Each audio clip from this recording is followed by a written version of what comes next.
Welcome back to another story on Fiction Blue. This time, we're bringing you, Harry found a hidden goblin legal scroll behind the fireplace at age 6, that transferred Privet Drive to Potter. Name, your likes fuel our creativity. Subscribe and stay tuned. Here's the story. Chapter 1, the loose brick. The cupboard under the stairs smelled like old shoes and something that had died in the wall and never been found. Harry Potter had lived in this cupboard for as long as he could remember, and he'd long since stopped noticing the smell the way you stop noticing the hum of a refrigerator or the tick of a clock. It was just part of the architecture of his life, along with the single bare bulb that flickered when Dudley ran too hard across the landing above, the spider that rebuilt her web in the upper left corner every 3 days no matter how many times Vernon knocked it down, and the thin mattress that had a spring working loose on the left side that Harry had learned to sleep around. He was 6 years old. He had learned to sleep around a lot of things. The reason he was in the cupboard tonight was the cake. Not that it had been his fault, exactly, though fault in the Dursley household was a flexible concept that tended to settle on Harry the way dust settles on a shelf, quietly, inevitably, without anyone needing to direct it. What had happened was this: Dudley had wanted the last piece of Mrs. Figg's birthday cake. Mrs. Figg, who lived 2 streets over and baked dense, slightly grey Victoria sponges as gifts because she could not afford anything else, and Harry had already eaten it because he hadn't known it was being saved, because nobody had told him it was being saved, because nobody told Harry things in this house. Things were simply known, and if Harry didn't know them, that was a character flaw. Dudley had cried. Vernon had gone the color of an aubergine. Petunia had looked at Harry with that specific expression she reserved exclusively for him, the one that sat somewhere between guilt and disgust and refused to fully commit to either. And Harry had been sent to his cupboard without dinner, which was not unusual, and told he would stay there until he'd thought about what he'd done, which was also not unusual, except that Harry had nothing to think about because he couldn't identify anything he'd actually done wrong, and so instead he just lay on his mattress in the dark, listening to the Dursleys watch television in the lounge and wondering, as he often did in these quiet dark hours, whether this was what everyone's life was like or just his. He suspected it was just his. He'd never been entirely sure why. He knew he was different from Dudley, different in almost every way, actually. Dudley was large and pink and loud and wanted things constantly, loudly, and got them. Harry was small and dark and quiet and had learned not to want things out loud because wanting things out loud only ever led to Dudley getting those things first and Harry getting blamed for having wanted them. He knew his parents were dead, which made him different from most of the children at school, though the children at school mostly just stared at his scar and didn't ask about it to his face, only behind his back when they thought he couldn't hear. He knew that sometimes things happened around him that shouldn't, that his hair grew back overnight when Petunia cut it, that he'd somehow ended up on the school roof when Dudley's gang was chasing him. He still couldn't fully account for that once when Vernon had shaken him hard enough to rattle his teeth, every light bulb in the hallway had shattered simultaneously. He knew the Dursleys called these things abnormal, and said the word like it was something you could step in. He'd stopped thinking of it that way. Abnormal just seemed to mean things the Dursleys couldn't explain, and there were a lot of those. The television murmured through the floorboards above him. Some program with a lot of applause. Harry shifted on the mattress, rolling away from the loose spring, and stared at the ceiling of his cupboard. The single bulb was off. He'd been put in here without the switch being flicked, which meant they expected him to just lie in the dark, and usually he did, because it was easier. But tonight something was making him restless. A feeling, the kind he got sometimes without being able to name it. Like something was waiting. Like the house itself was holding its breath. He sat up. The cupboard was narrow, but he knew every inch of it the way you know a place you've spent most of your life. The crack in the left wall that went from the top corner to roughly halfway down and widened imperceptibly every winter. The mark on the door where he'd once, in a moment of fury he still didn't fully understand, pressed his palm flat against the wood and left a faint, handprint-shaped scorch that nobody had ever noticed or mentioned. The particular give of the floor in the back right corner, where the boards didn't sit quite flush. He'd never thought much about the floor in the back right corner. He thought about it now. The restless feeling was stronger. He moved to the back of the cupboard on his hands and knees, pressing his fingers against the boards. Yes, there was the give, a slight flex when he pressed that shouldn't have been there in a solid floor. He pressed harder. The board shifted. Just slightly, not enough to lift, but enough to confirm that it wasn't secured, that whatever was below the surface layer of the floor wasn't quite meeting the boards above it. Harry sat back on his heels. This wasn't the floor, he realized. This was the edge of the fireplace. The cupboard was built under the stairs, yes, but one wall of it backed directly against the chimney breast of the lounge fireplace. He'd always been dimly aware of this because that wall was always slightly warmer than the others, and in winter he'd sometimes pressed his back against it to sleep. The wall at the back of the cupboard wasn't quite a normal wall. It was the side of the chimney. He put his hand flat against it. The wall was warm, as always. But there was something else. A texture irregularity. He pressed his fingers along the surface, reading it in the dark the way he'd learned to read most things, through touch, through patience, through paying attention when nobody else expected him to. And there, about level with his chest, he found it, a brick that wasn't flush with the others. A brick that had been reseated, carefully, but not perfectly, some time in the past. The mortar around it was older than the mortar around the bricks beside it. Slightly different in texture. Recessed by perhaps 3 millimeters. Harry pressed his thumb against it. The brick shifted inward with a sound so quiet it was barely a sound at all, more of a feeling, a small resolution in the structure of things, and then it stopped. Not completely in, just enough. Just enough to reveal a gap behind it, behind the brick and behind the inner face of the chimney wall, a space that shouldn't have existed in solid masonry and yet did. Harry's heart was doing something strange. Not quite fast, but very present. Very awake. He didn't have a torch. He had nothing, because the cupboard offered nothing. But the feeling, the waiting, holding breath feeling, was so strong now that it was almost a sound, almost a voice, though not quite either. He reached into the gap without thinking about it in the careful, deliberate way he sometimes thought he should probably think about things. His fingers touched paper. Not paper like a notebook or a newspaper. Paper like nothing he'd ever felt before. It was thick and smooth in a way that was almost waxy but not quite, and warm in a way that had nothing to do with the chimney. It was warm the way a living thing is warm. He closed his fingers around it and drew it out slowly, careful not to catch or tear it on the edge of the brick, and when he had it free he held it in both hands in the dark of his cupboard and felt it pulse. That was the only word for it. Pulse. Once, slowly, like a heartbeat acknowledging him. He needed light. Harry pressed his palm flat against the bulb's pull cord in the dark and found it first try, he always did, this was one of those things, and pulled. The light came on and flickered once and then held.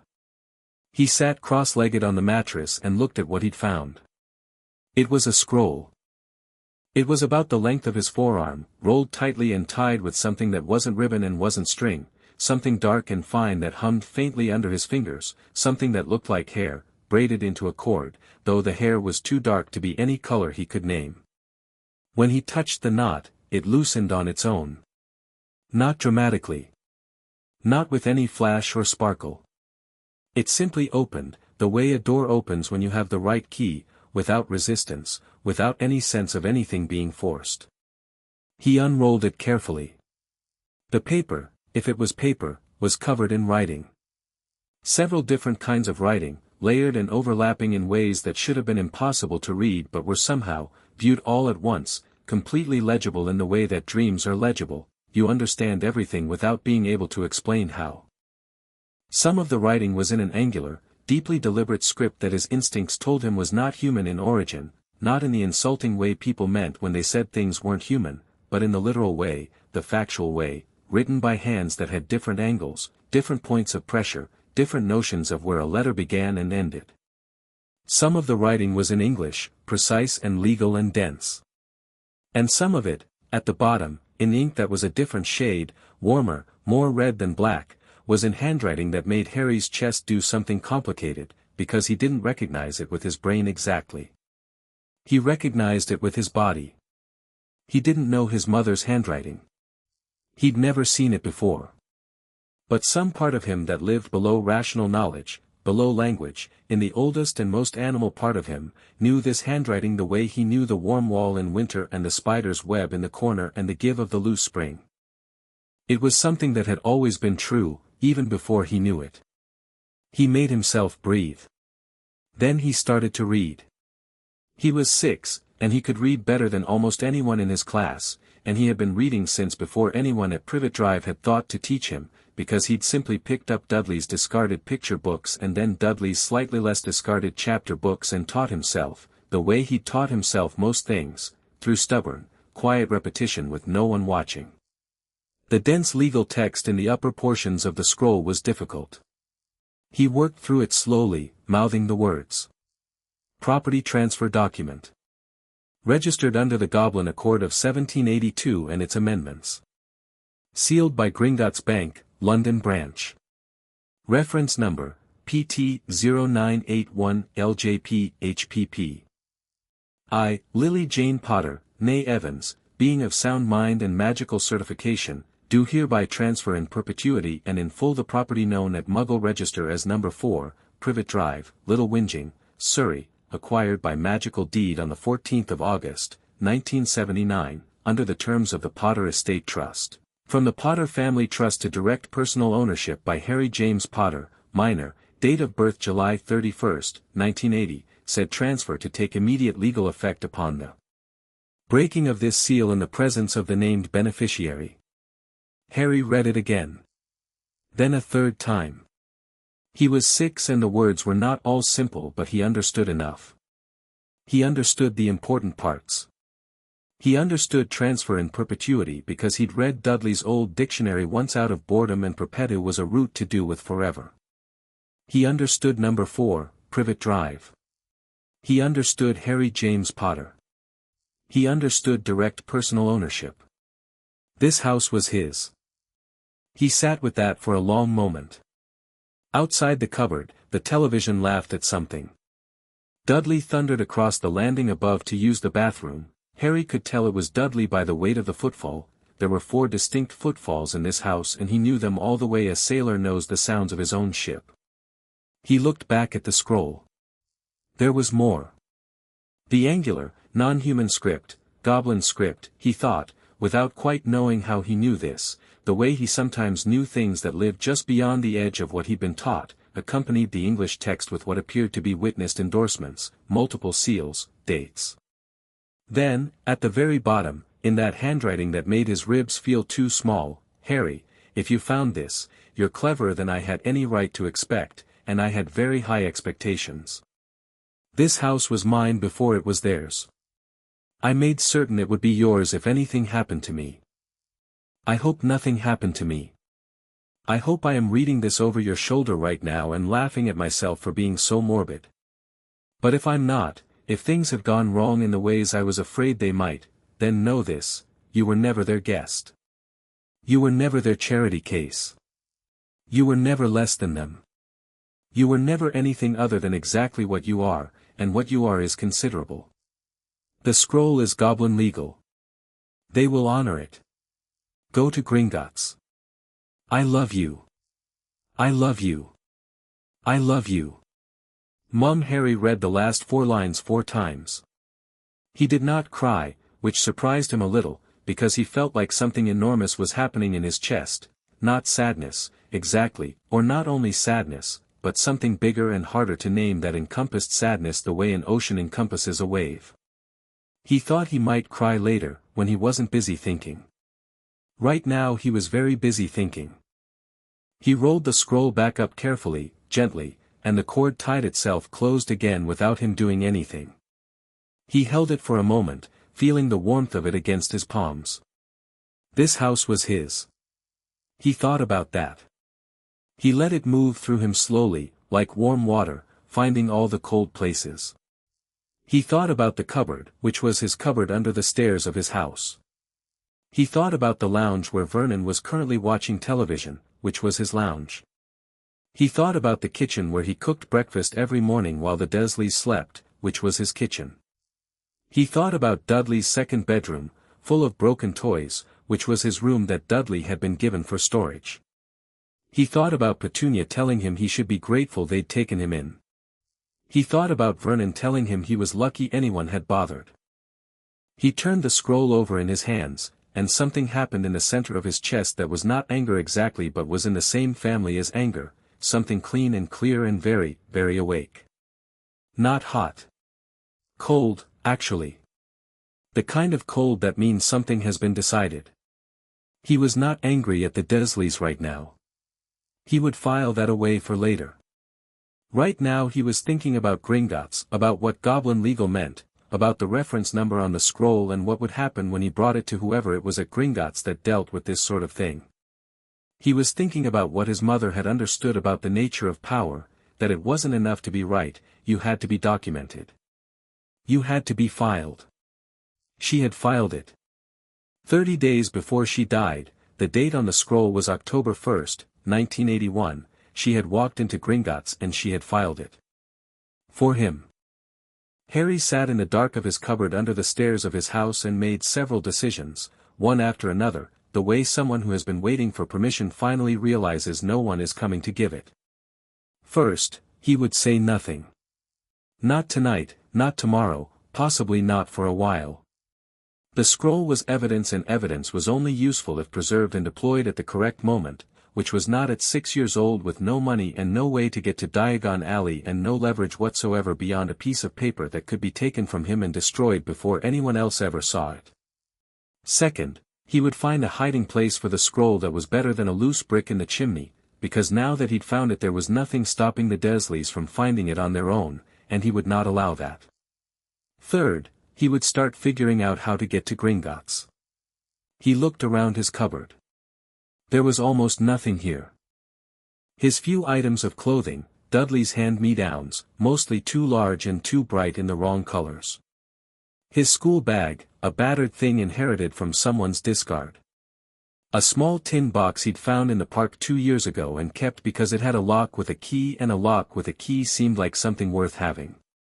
He'd been keeping his most private things in it, a school photo where he'd accidentally been in the frame behind Dudley, which was the only photograph of himself he'd ever seen, a 10p coin he'd found outside the chip shop, a button that was very smooth and very blue, kept for no reason except that it was nice to hold. He opened the tin box. He put the scroll inside. It fit easily, curling slightly but not enough to damage it. He closed the box and locked it and put it under the loose floorboard and replaced the board and put his mattress over the top. Not perfect. But better. He turned the light off. He lay in the dark on his mattress, over his lockbox, under his chimney wall, in his house. He didn't sleep for a while. He thought about his mother, who had been brilliant and had loved him and had known things might go wrong and had done something about it. He thought about what it meant that she'd chosen Gringotts, not a solicitor, not a British legal document, not something the wizarding world's human establishment could quietly redirect or suppress, but Goblin law. Which, Harry instinctively understood even at 6, was not the same thing as wizard law. Goblin law was older and less flexible and considerably more literal in its application, and the goblins themselves, from everything he'd somehow absorbed through the walls of the world without anyone meaning to teach him, took contracts with a seriousness that made human lawyers look like they were playing at it. His mother had known that. Had chosen it deliberately. Had chosen, when she needed something to hold against the weight of everything that might go wrong, the only legal framework she trusted completely. He thought she must have been extraordinary. He'd known that in an abstract way before. The kind of knowing that comes from absence, you feel the shape of something through the hole it leaves. But now, holding her handwriting in his memory, feeling the weight of a decision she'd made 30 days before she died, a decision that had been sitting in the wall of this house for 5 years waiting for him to be clever enough to find it, now it felt real in a way it hadn't before. She hadn't just loved him. She'd planned for him. She'd believed, even in the face of whatever she'd been afraid of, that he would be here, would be alive, would be old enough and capable enough to use what she'd left. She'd been right. He made himself sleep eventually by organizing in his mind everything he knew about Diagon Alley, which was not very much but was more than nothing, because he was a child who paid attention to everything in the absence of anyone paying attention to him, and words sometimes fell through the cracks of the Dursley household without anyone meaning to let them. He knew Diagon Alley was in London. He knew it was accessed through the Leaky Cauldron. He knew the Leaky Cauldron was on the Charing Cross Road, which was in central London, which was accessible by bus from Little Whinging if you changed twice.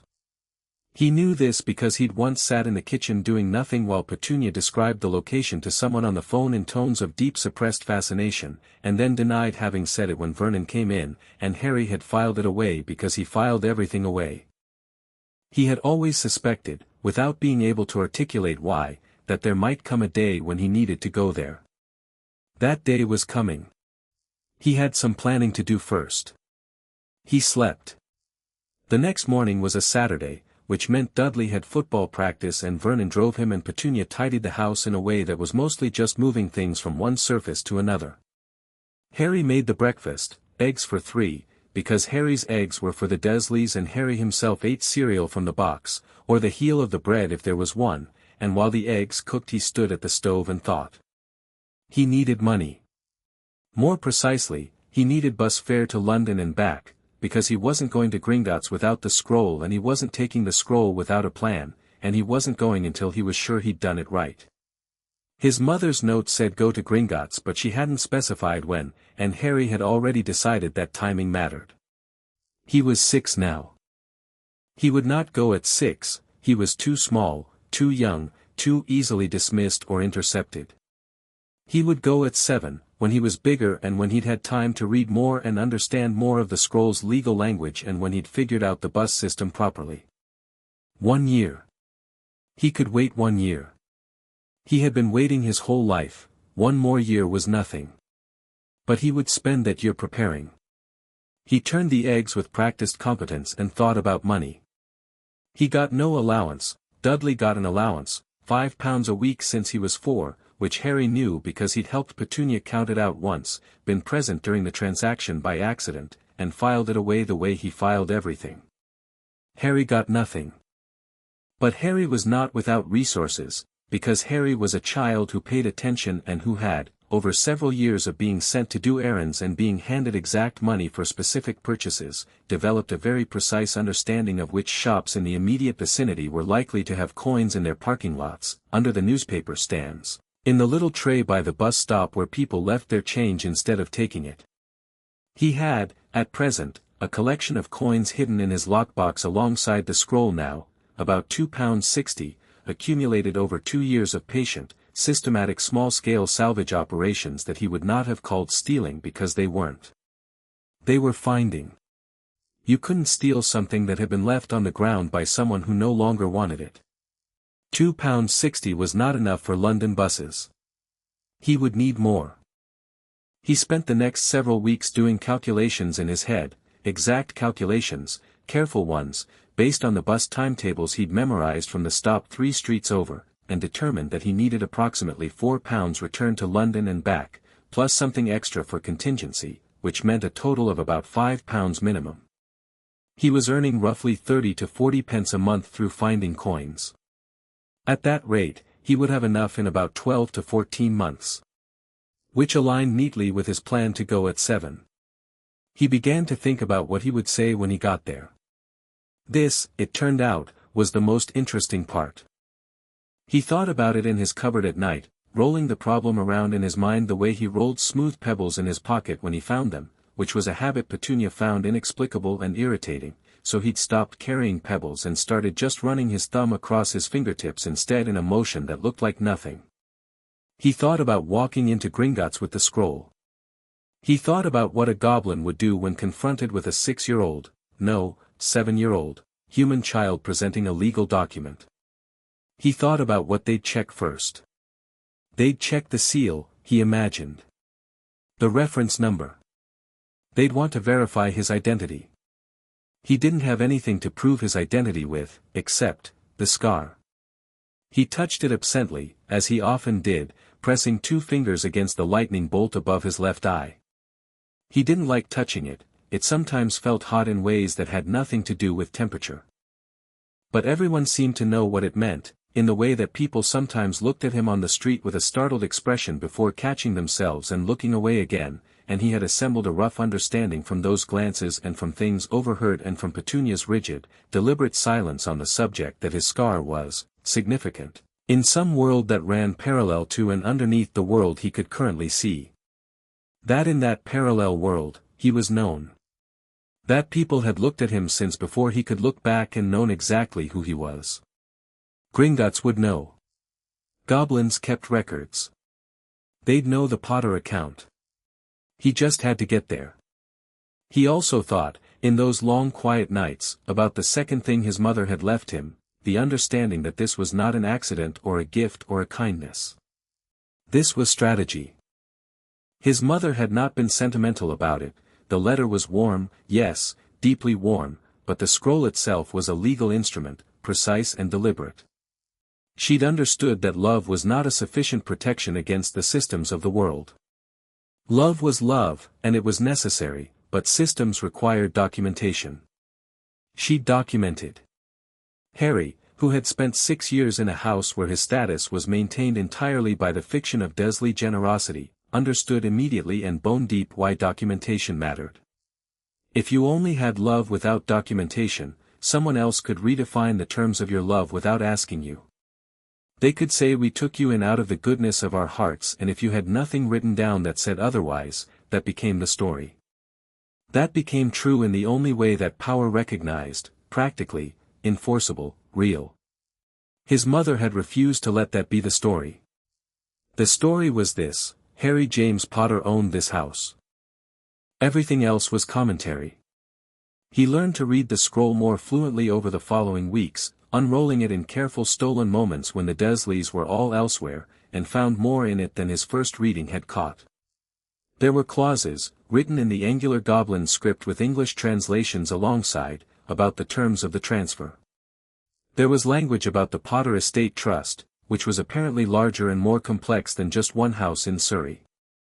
There was a reference to a Gringotts vault, not, he realized with a small shock of understanding, a school savings account, but a trust vault established in his name at birth, accessible to him in full at age 11 and to a legal guardian in his name immediately upon verification of identity. There was language about the magical protections on the document itself, which was why the cord had untied for him and him alone, and why the scroll had been warm, and why it had, in that quiet way, recognized him. It had been waiting specifically for him. Only him. No one else could have unrolled it. No one else could read it now, either. He'd tested this by leaving it open on his mattress once and then asking, very carefully and obliquely, whether Petunia had been in his cupboard.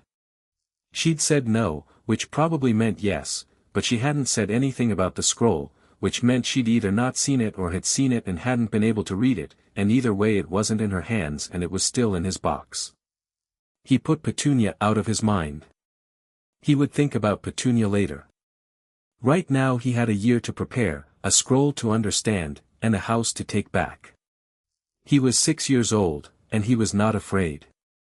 He had tried being afraid, in the earliest days, when the cupboard was new and the dark was new and the unfairness of everything pressed down like a physical weight, and it hadn't helped him in any way he could identify. He'd quietly, methodically set it aside, the way he set aside the spring on the left side of the mattress. It was there. It wasn't useful. He worked around it. He had his mother's mind for strategy. He just hadn't known it until now. The weeks turned into months. Summer got hot and then got less hot and then the leaves came down and Dudley started football in earnest and went to primary school for the second year and Harry went to primary school for the second year and read everything the school library had twice, including the encyclopedias at the back that nobody touched, including the section on British property law that was written for adults and was very dense and gave him several useful concepts. He read about contracts and about legal standing and about what minors could own and when. He read about the difference between registered and unregistered deeds. He found nothing about Goblin law because it was a primary school library in Surrey and it didn't carry that particular volume, but he read enough to understand that the scroll, with its reference number and its witnesses and its Gringotts registration, was about as legally solid as it was possible for a document to be. His mother had made sure of that. She'd left nothing to chance. He added 3 more pounds to his tin over the winter, partly from coins and partly from a scheme involving Dudley's lost marbles, not stolen, found and sold back to another boy at school for 5 pence each, which Dudley never noticed because Dudley had so many marbles that the missing ones were invisible against the noise of everything else he had. He wasn't proud of that one exactly, but he wasn't ashamed of it either. It was efficient, and efficiency was the standard he held himself to now. In January, when the new year came, he was 6.5 and he had £4.80. He checked the bus timetable posted on the shelter 3 streets over during a walk, confirmed the routes, confirmed the fares, and felt something in his chest click into alignment like a lock finding its key. 7 months. He could wait 7 months. He was already very good at waiting. Spring came in through the high window of his cupboard in thin slices, and Harry lay on his mattress at night with the warm hum of the scroll below him and thought about Gringotts, about Goblin script, about the weight of a dead woman's handwriting. He thought about what she would think of him now, this careful, watchful, precise little boy in an oversized t-shirt 2 sizes too large, sleeping on a mattress with a spring problem. He thought she would probably not have chosen this for him. He thought she had done everything in her power to ensure he would have the tools to choose something different. He thought, I will. The nights got shorter. His money reached £5. He turned 7 in July and Petunia did not acknowledge it and Vernon did not acknowledge it and Dudley tried to set fire to his door with a magnifying glass and the sun, which didn't work but did leave a scorch mark, and Harry looked at the scorch mark and felt that clear, cold thing in his chest again and thought, not much longer. He had a plan. He had a scroll. He had £5.20.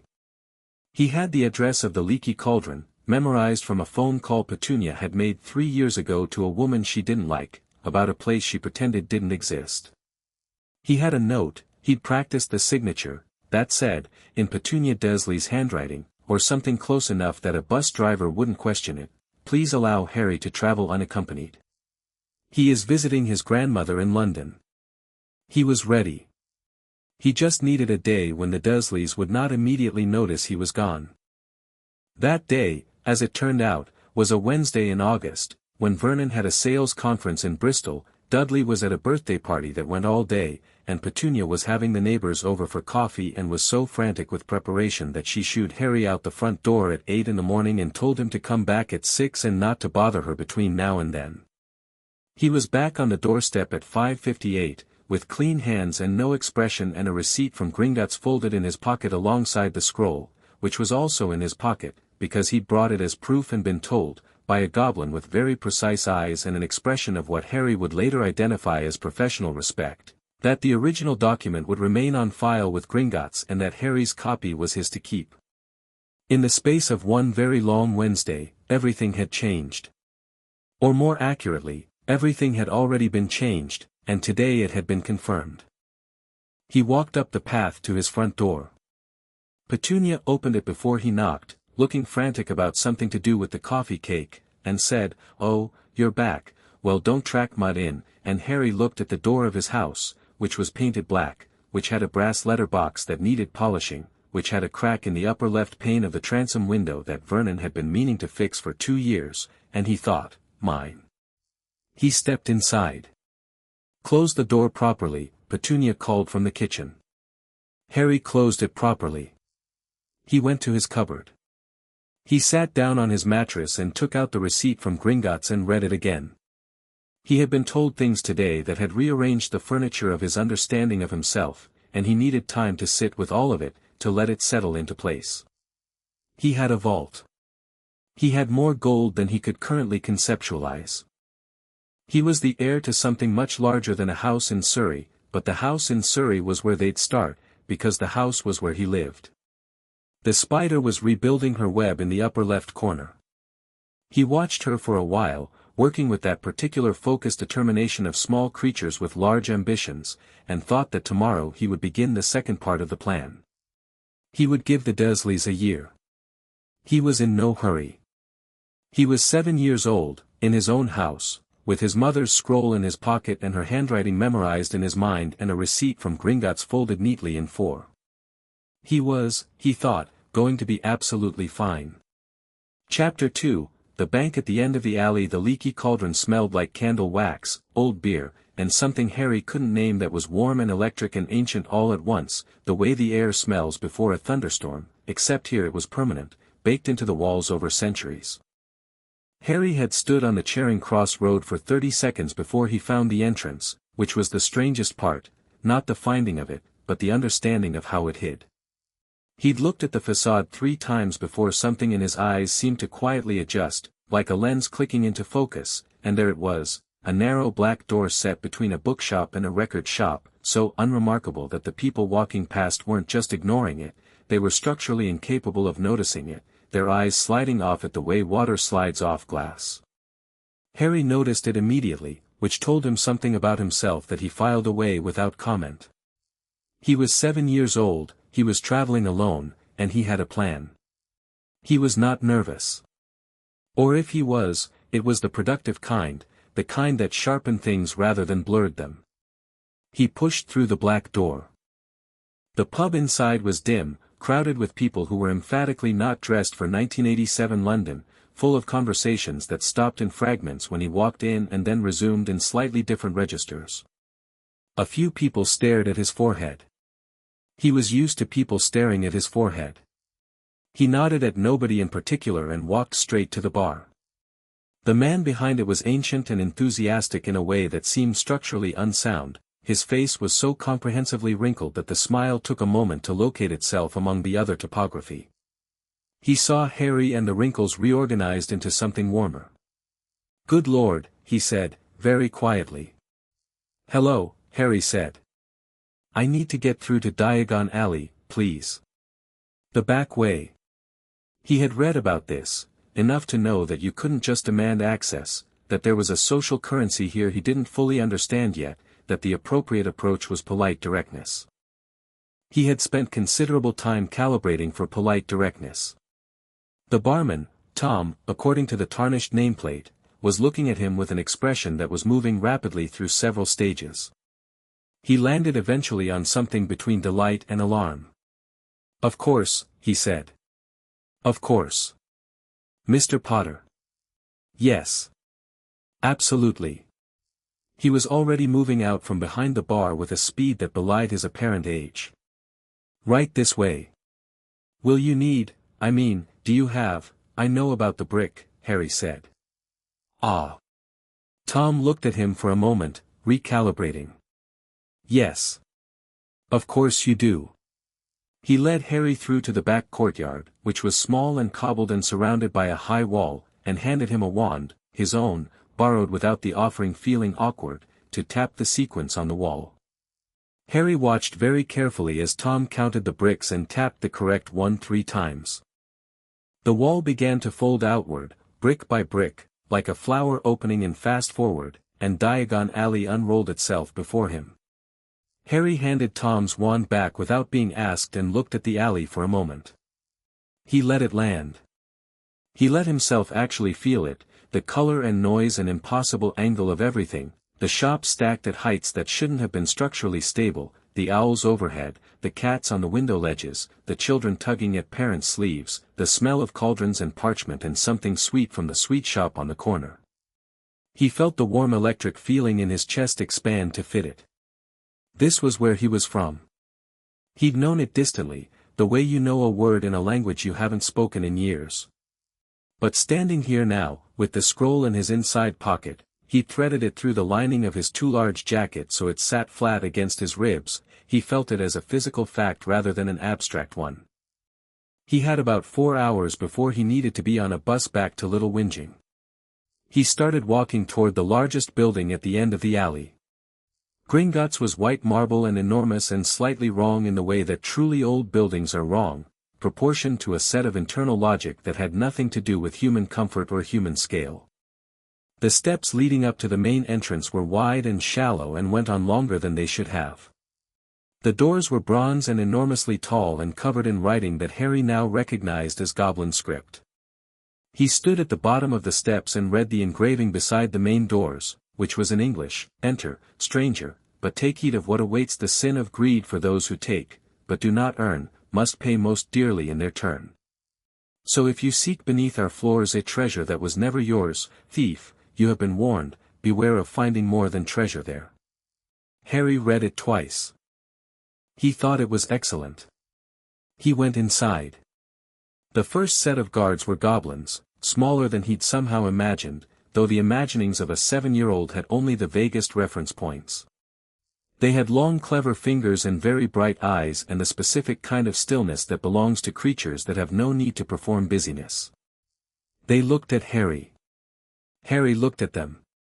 He did not look away first, and he did not smile in the placating way he'd noticed humans often smiled at goblins, as though trying to reassure them that they meant no harm, which Harry had always thought must be deeply insulting from the goblin perspective, since it presupposed they needed to be soothed.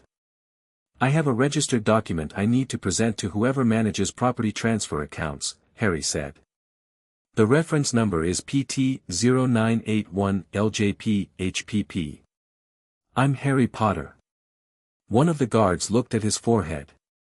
The other one looked at the wall and said something in rapid Goblin that Harry couldn't follow yet, though he was already mentally noting the phonemes and promising himself he'd find a way to learn. A third goblin appeared from behind a partition. This one was taller than the guards, wore a different kind of jacket, and regarded Harry with the focused neutrality of a professional assessor. "Follow me," this goblin said, and turned and walked. Harry followed, making note of the layout as they moved through the hall, the counters stretching away in both directions, the tellers processing transactions with brisk inhuman efficiency, the doors set into the walls at the back that presumably led to vaults and other departments. He was walking deeper into the building. Good. That meant he was being taken seriously enough to be moved away from the public floor. He was brought to a corridor, then to a room. The room was small and very clean and had 3 chairs on one side of a table and one on the other, and behind the table sat a goblin who was, quite evidently, senior. Not in age only, though age was certainly part of it, you could feel it in the room, the accumulated weight of many decades of professional precision, but in status. The way a general sits differently than a soldier even in civilian clothes. This goblin was at complete rest, hands flat on the table, watching Harry enter with an expression that revealed nothing and missed nothing. The nameplate on the table was in Goblin script, but there was a small English card beside it as well, the kind you might have in an international business, Ragnarok 3. Senior Account Manager, Property and Estate Division. Harry sat down across from him, shrugged the too large jacket more centrally onto his shoulders, and reached into the inner pocket for the scroll. He placed it on the table between them without ceremony. Ragnarok 3 did not touch it immediately. He looked at it for a moment, at the binding cord, at the general quality of the parchment, at the faint warm glow it emitted that was more of a feeling than a visible light. Then he looked at Harry. "You found this," Ragnarok said. His voice was dry and precise, accented in a way that was deeply unlike any human accent Harry had encountered. "Yes," Harry said. "Where?" "Hidden in a wall in the property it describes." Harry paused. "Which makes sense, if you think about it. My mother put it where she thought I'd eventually look. She knew how I'd be living." His voice was level when he said this. It was a factual statement, not an appeal for sympathy, and he said it that way on purpose. Ragnarok looked at him for another moment. Then he reached out and touched the binding cord, and it did nothing, did not open, did not react, sat inert under his fingers. He nodded once, a small professional confirmation of something he'd already suspected. "Blood sealed," he said. "Response locked to the named beneficiary." "Yes," Harry said. "I know. The reference number you quoted to my staff." "Where did you read it?" "On the document. Through the seal, before I opened it. You can read the header without breaking the binding. I assume that's intentional, so the correct person can identify what they've found before opening it." Harry hesitated, then added, "I might be wrong about that." "You are not wrong," Ragnarok said. There was something in his tone that might, in a human, have indicated surprise, but which in a goblin seemed more like the recalibration of an expectation. He reached into the desk and produced a small instrument, metal, complex, like a miniature clockwork, and held it above the scroll without touching it. The instrument began to move, its internal parts rotating slowly, and emitted a sound like a very quiet bell. "Your identity, if you would be so good," Ragnock said. Harry pulled back the hair from his forehead. "The scar." Ragnock looked at it for exactly as long as it required and then looked at the small clockwork instrument, whose movements had shifted in response to something Harry couldn't see. He made a note on a piece of parchment with a quill so sharp it seemed like it might cut the paper if he wrote too quickly. "The document is authentic," Ragnock said. "The seal is intact and consistent with registration records dated October 1, 1981. The instrument confirms your identity as the named beneficiary." He paused. "May I open it?" "It won't open for you," Harry said, not rudely. "I should open it." Ragnock slid the scroll across the table toward him.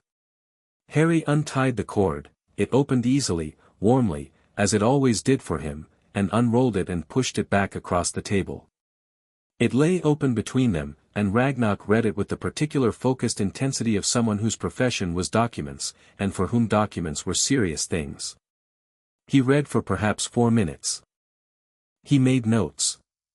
He used the clockwork instrument twice more. He did not show anything on his face, but there were small movements in his hands, the slightest adjustment of how his fingers lay flat on the table, that told Harry he was engaged.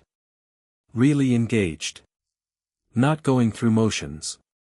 Finally he looked up. "This is fully registered and binding under the Goblin Accord of 1782, its 1842 amendment, and the subsidiary property clauses of 1903, Ragnock said. "The transfer is complete and uncontested.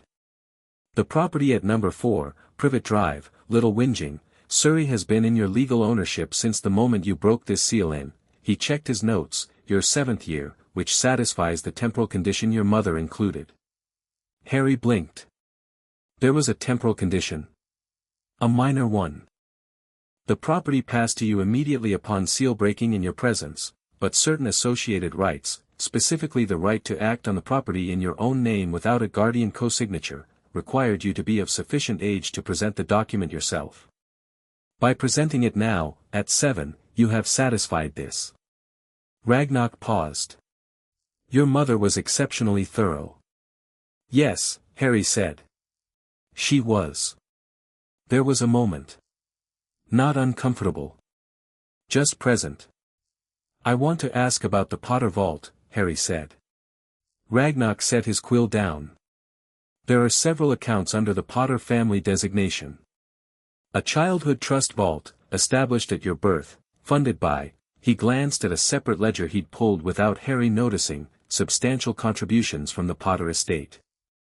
A primary estate vault, currently in trust pending your majority at age 11, at which point full management passes to you. And a small secondary account established by your maternal grandmother, Evans, which was transferred to your mother and then to you." He paused. "Are you aware of the scope of the estate, Mr. Potter?" "No," Harry said. "Tell me." Ragnock told him. He did it in the precise, unemotional way of a professional delivering information that he found neither impressive nor unimpressive because impressiveness was not a relevant metric in his world, only accuracy was. He told Harry numbers. He told Harry about properties. He told Harry about investments, some of which were in the Muggle world and some of which were in the Wizarding world, and the compound interest on both.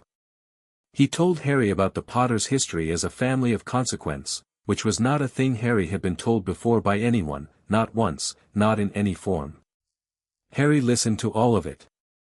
He asked 3 specific questions.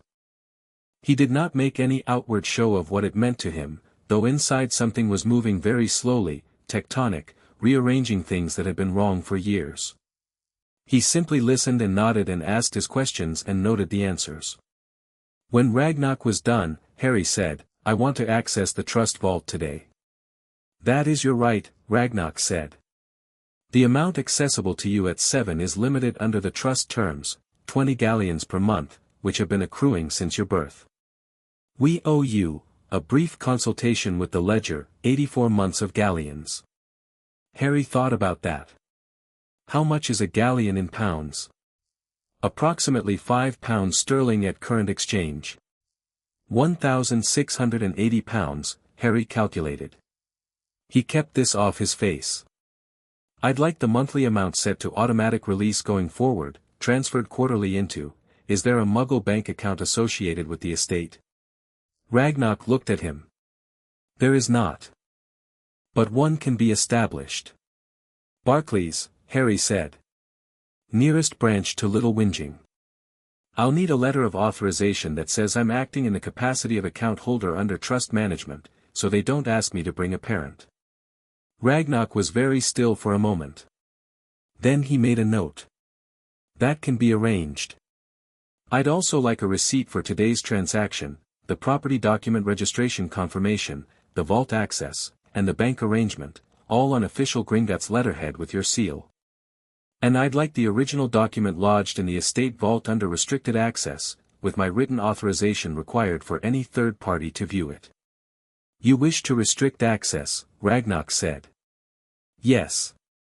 My mother chose Goblin law specifically because it doesn't answer to the Ministry of Magic, Harry said. I want to make sure it stays that way.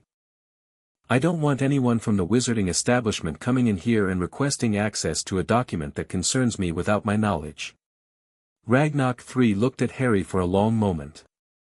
His expression had not changed, it was not going to change, it was the kind of face that had decided long ago that visible expression was an unnecessary expense, but something in the quality of his stillness had shifted. Harry recognized the shift. It was the same shift that happened in a classroom when a teacher realized they had underestimated someone. That is an unusual request, Ragnarok said carefully. I know, Harry said. Is it possible?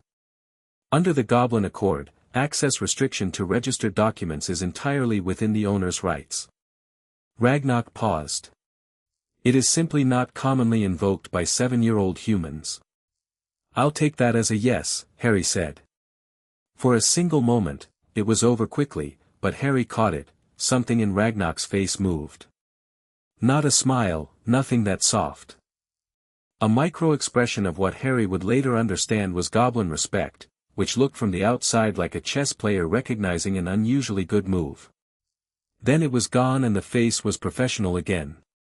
I will prepare the paperwork, Ragnarok said. Would you be willing to wait? Yes. I have until about 3. Ragnarok rose, collected his notes and the scroll, and moved to the door, then paused. While you wait, I'll have someone bring you refreshment. Mr. Potter, when you are old enough to need an account manager, I would be personally interested in the role. He said it simply, factually, as though he were filing a memo. Then he left. Harry sat alone in the small clean room and breathed. He looked at the table where the scroll had been. He looked at his hands, which were small and brown and bitten around the nails in the way they always were because biting nails was a habit he'd been trying to stop since he was 5 with incomplete success. He was in Gringotts. He had just been offered a personal account manager by someone who managed the property and estate division of the most significant wizarding bank in Britain. He was 7 years old and wearing a t-shirt that said Little League on it in faded iron-on letters, which had been Dudley's and was too large and had a small tear near the left shoulder. He thought his mother would have found this absolutely hilarious. He thought he might laugh about it later, privately, in his cupboard. He had a feeling the laugh would be a complicated one, the kind that involves several emotions at once and comes out sounding like something else entirely. He waited. He was good at waiting. A younger goblin came in presently with a tray, not tea, which was what Harry had half expected, but water in a clean glass and a small plate of something that looked like very dense shortbread. Harry ate 3 pieces. They tasted of something he didn't have a word for yet, sharp and mineral and faintly sweet. He thought he liked them. He thought about what came next. The documents were one thing. But Harry had been thinking, over the past year, about the longer problem, the problem of the Dursleys, specifically, which was not a simple problem if you approached it as it deserved to be approached. The obvious move was eviction.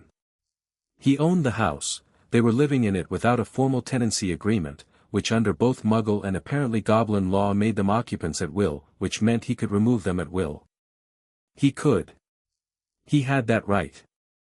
But Harry didn't want to exercise the obvious move because the obvious move had problems he'd been thinking about for months. The first and most immediate problem was that he was 7. He owned a house, he could not actually live in that house alone, unsupervised, as a 7-year-old, without social services becoming involved, which would create problems of a kind he wasn't equipped to deal with yet. He had no other guardian on record, or rather, presumably Dumbledore had placed him with the Dursleys for a reason, and until he understood that reason fully he was cautious about unmaking the arrangement without a replacement plan. The second problem was more subtle. He'd been thinking about what his mother had done, not just the legal instrument, but the choice of Gringotts specifically, and about the principle behind that choice. His mother had not acted out of anger. She had acted out of precision. She had built a structure that would hold, that would last, that would be enforceable. She hadn't slapped a document in place, she'd created a permanent legal reality.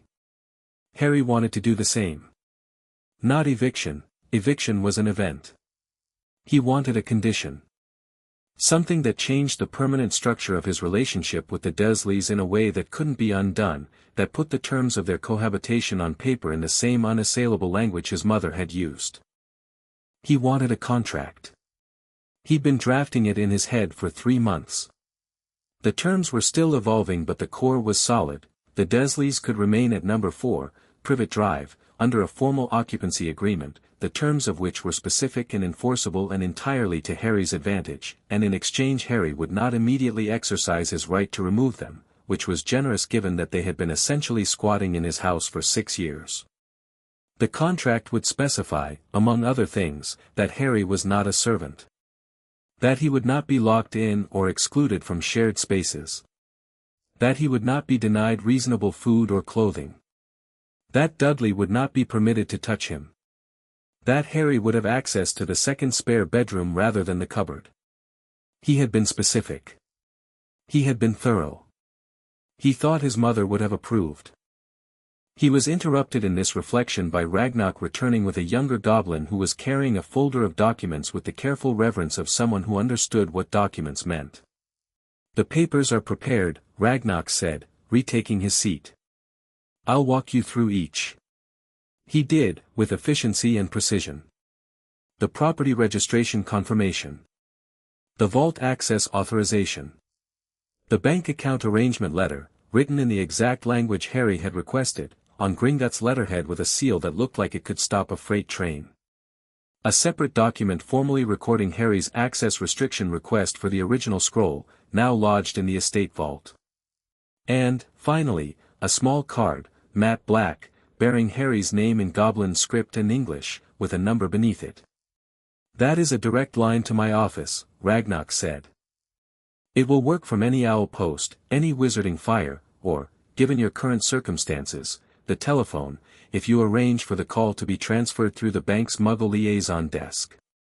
The number for that is on the reverse." Harry turned the card over. He put it in his inside pocket. He signed what needed signing. Ragnarok witnessed with his own mark, which he pressed into the documents with a small device rather than writing. The signatures on the documents did something that signatures on normal documents don't, they settled. They went slightly golden for a moment and then went back to looking like ink, but heavier. More real. "One more thing," Harry said, as the younger goblin collected everything. "The access restriction.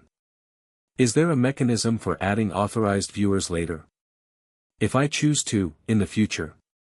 "At any time," Ragnarok said. "A written instruction from you is sufficient."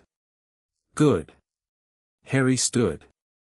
His jacket slid sideways again and he pushed it back. "Thank you for your time." Ragnarok stood as well, which Harry hadn't expected.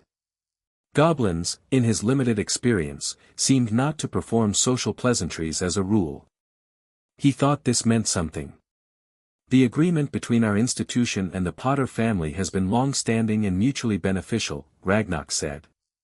Your mother's account management was excellent. Your father's less so, but his intentions were good. A micro pause. We look forward to a continued relationship. Harry nodded. As do I. He held out his hand. Ragnox looked at it for a moment. Then shook it, once, firmly, with a hand that was cool and strong and had no give in it whatsoever. Not unfriendly. Just serious. Harry walked out of the room. He was back in the main hall of Gringotts, in the noise and light and the vast carved marble business of it. He stood still for a moment, adjusting to the ambient scale of everything. Around him, witches and wizards conducted their banking with the slightly harassed efficiency of people who had other things to do, and the goblin tellers processed it all with bored exactitude, and the columns rose to the ceiling that was impossibly high and painted with scenes Harry would have liked to study if he had more time. He had 40 minutes. He went to Diagon Alley. He did not buy anything frivolous, partly because frugality was a habit deeply built in by 6 years of having nothing and partly because he had specific things he wanted. He found a bookshop, which was large and slightly chaotic in the way of shops whose stock has exceeded the owner's organizational ambitions. He spent 20 minutes moving through the shelves with focused purpose and left with 4 books, an introductory text on wizarding law, a short history of the Goblin Accords, a book called Household Magic, Foundations and Applications which seemed to cover practical magical theory for the non-schooled, and, on impulse, a small book bound in green cloth called Notable Magical Families of Britain in which, he was fairly certain, his own family would appear. He also bought, from a general supplies shop, a proper leather satchel, not to replace the school bag, which had to go back to Privet Drive looking exactly as it had left, but as a thing that was his and only his and would not be taken because no one at Privet Drive would know about it. He left it with his books tucked inside, checked his watch, Dudley's old watch, which kept reasonable time, and turned back toward the leaky cauldron. The alley moved around him. People glanced at his forehead and looked away. A few didn't look away quite fast enough, and he could feel the weight of their recognition, could feel them processing what it meant that Harry Potter was here, in Diagon Alley, alone, at 7, clearly knowing what he was doing.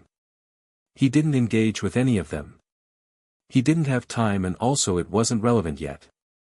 He found the exit without needing Tom's help, though Tom was at the bar when he passed through and gave him a look that was warm and slightly overwhelmed, and said, "Safe travels, Mr. Potter," in a tone that suggested he'd be talking about this for weeks. Harry thanked him and went out to the Charing Cross Road, where it was overcast and smelled of exhaust and chips and the London drizzle was just starting. He bought a bag of chips from a van near the bus stop because he'd eaten nothing since a heel of bread at 6 in the morning, and stood eating them while he waited for the bus, and thought about the next step. He had the documents. He had the vault access. He had Ragnox's card. He had 4 books that were going to take him approximately 3 weeks to read at his current pace. He had a plan for the Dursleys that needed refining but was essentially sound. He had, somewhere in the estate vault in Gringotts, a scroll in his mother's handwriting that now no one could touch without his permission. He had a lot. The bus came. He got on it, found a window seat, and watched London give way to its own edges as they moved south and east toward Surrey. The chips were good. He finished them and put the paper bag in his satchel because there was no bin and he wasn't going to litter in his own lap. He thought about Ragnox's offer to manage his account personally. He thought about what it meant that a senior goblin had made that offer to a 7-year-old, and what he understood about goblin culture from the little he'd assembled, that they valued competence above almost everything, that they were essentially uninterested in age or species as status markers, that they judged by demonstrated qualities rather than reputation. Ragnox had watched him navigate the meeting and had assessed him as capable of meaningful long-term professional relationship. Harry found he cared about that more than he'd expected to. Not because he needed validation, he'd stopped waiting for that before he could properly articulate the concept, but because it was real. Ragnox didn't tell people what they wanted to hear. He told them what was true. Harry had met very few people who told him what was true. He spent the rest of the bus ride reading the first 30 pages of the Wizarding Law book, which were dense but yielded several useful concepts, including a section on minor-owned properties and cohabitation agreements that was so directly applicable to his situation that he suspected fate of editorializing. He was home by 5:58. He stood at the door of number 4, Privet Drive, Little Whinging, Surrey, and he felt the house differently than he had that morning. It looked the same, the Petunia bed, the clean path, the polished door with its brass letterbox, but the feeling of it was different. It sat there in the late afternoon light and it was his. Not in the way Dudley's toys were Dudley's, grabbed and held through force and volume and sheer insistence of possession. In the way that a thing belongs to you when you have documents and signatures and the weight of ancient institutional law behind you. Petunia opened the door before he knocked. "You're back," she said. "Yes," Harry said. He looked at her. She looked at him. Something had always been off between them, not only the contempt, which was there but not the most interesting thing about her, but something underneath it, a recognition she refused to have, a resemblance she was constantly not looking at. He thought about what the scroll had done to his understanding of this woman and found that his feelings were complicated in ways he'd need more time to sort through. "I'll start dinner," he said. "It's pasta," Petunia said, and stepped back to let him in. He went to the kitchen and started on the pasta, and while the water boiled he stood at the counter and thought about his next moves, methodically, precisely, the way his mother had planned the scroll, not out of anger, not even out of justice exactly, but out of something colder and more durable. Strategy. He had what he needed. Now he just had to decide how to use it. He was not going to rush. Rushing was how you made mistakes, and he was not going to make mistakes about this. He would spend the next year reading his books and refining his contract draft and watching the Dursleys and understanding the full picture of his situation, and when the moment was right he would sit down with all three of them and lay the terms out, clearly and without drama, and give them the choice. He thought about Vernon's face when he found out. He allowed himself one small private moment of anticipation and then put it away. This was not about Vernon's face. This was about the structure of things. Get the structure right. Everything else followed. The water boiled. He put the pasta in. Outside the kitchen window, the Privet Drive gardens were going gold in the evening light, and the neighbors were calling their dogs in, and somewhere down the street a lawnmower was finishing up the last of its business, and Harry stood in his kitchen making Vernon Dursley's dinner, and thought, one more year. Then he thought about the books in his satchel, stowed now in the back of his cupboard under the loose board. He thought about the chapters on Goblin law he hadn't got to yet, and the chapters on wizarding property rights, and the history of how the accords had been negotiated and what they meant for people in his precise situation, and he felt the familiar feeling of a problem that was large and complicated and entirely solvable, given sufficient time and attention. He had time. He had attention in abundance. He had, it turned out, considerably more than that. He stirred the pasta and smiled at the window, and it was not the smile of someone performing happiness for an audience. It was the smile of someone who was alone and knew exactly what they were doing and found the whole situation quietly satisfying. Vernon would be home in 20 minutes. Harry began to plan what the contract would say. Chapter 3, Terms and Conditions. The contract took 8 months to write. Not because it was complicated, or rather, it was complicated, but that wasn't the reason it took 8 months.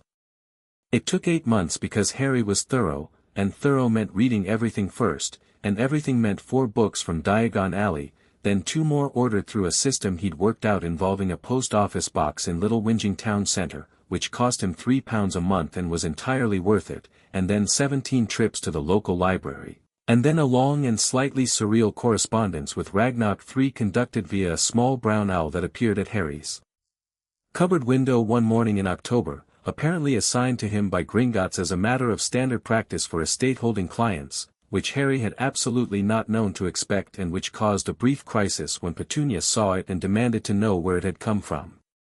Harry told her it was someone's lost pet.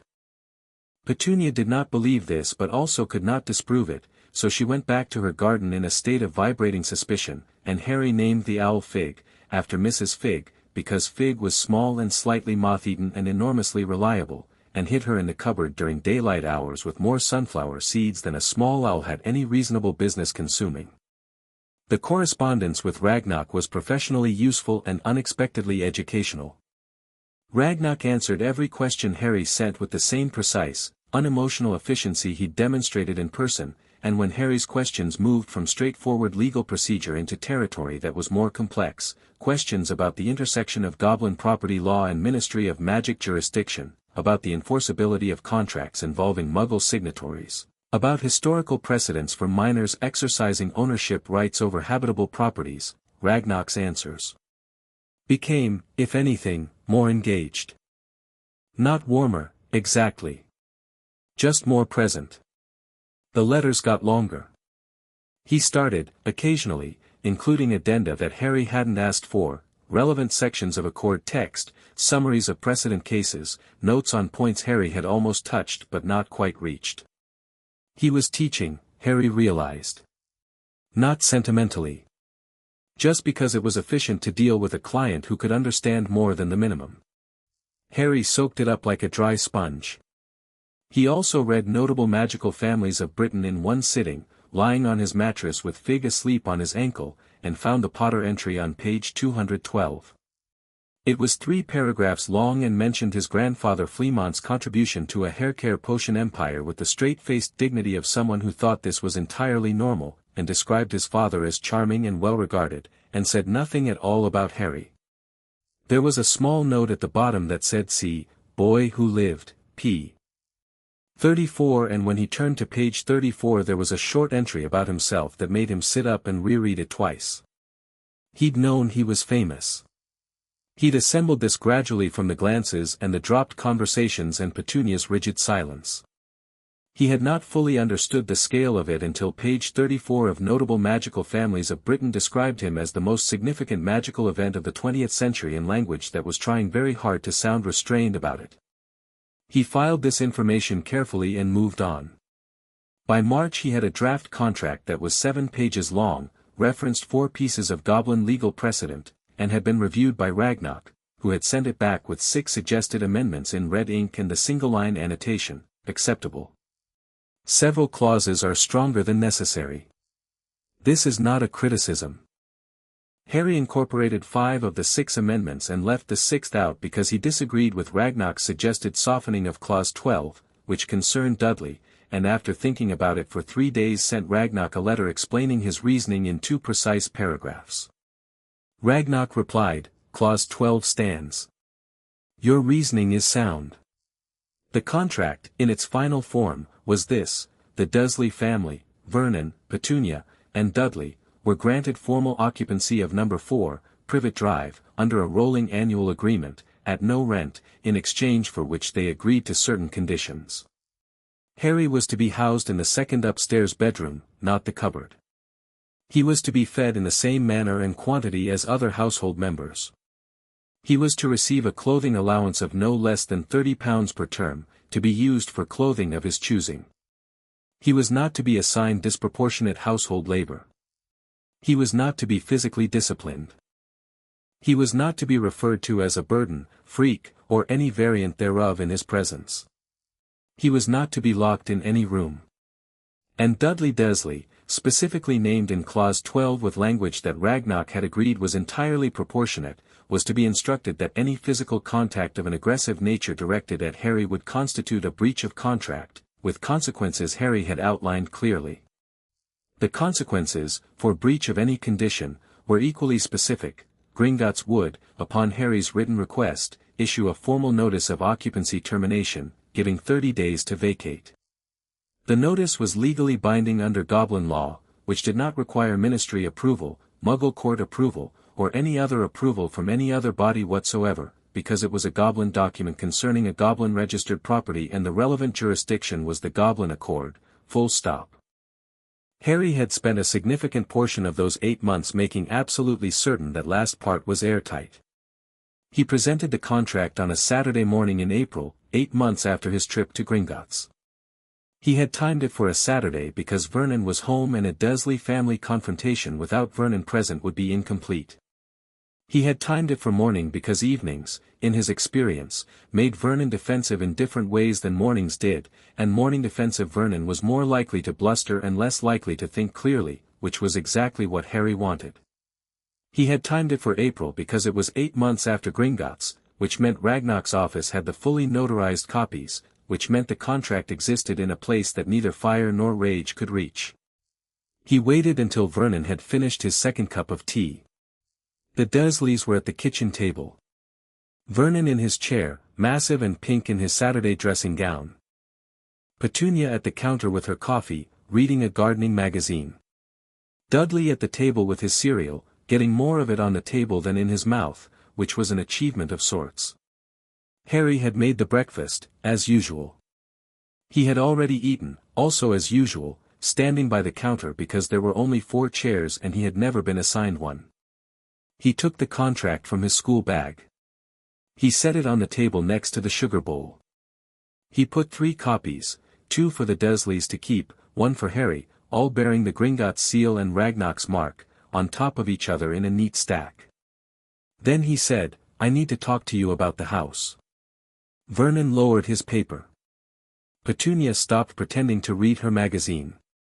Dudley kept eating, which was appropriate because Dudley was going to be the last person in this room to understand what was happening, and Harry had no particular issue with that. "What about the house?" Vernon said.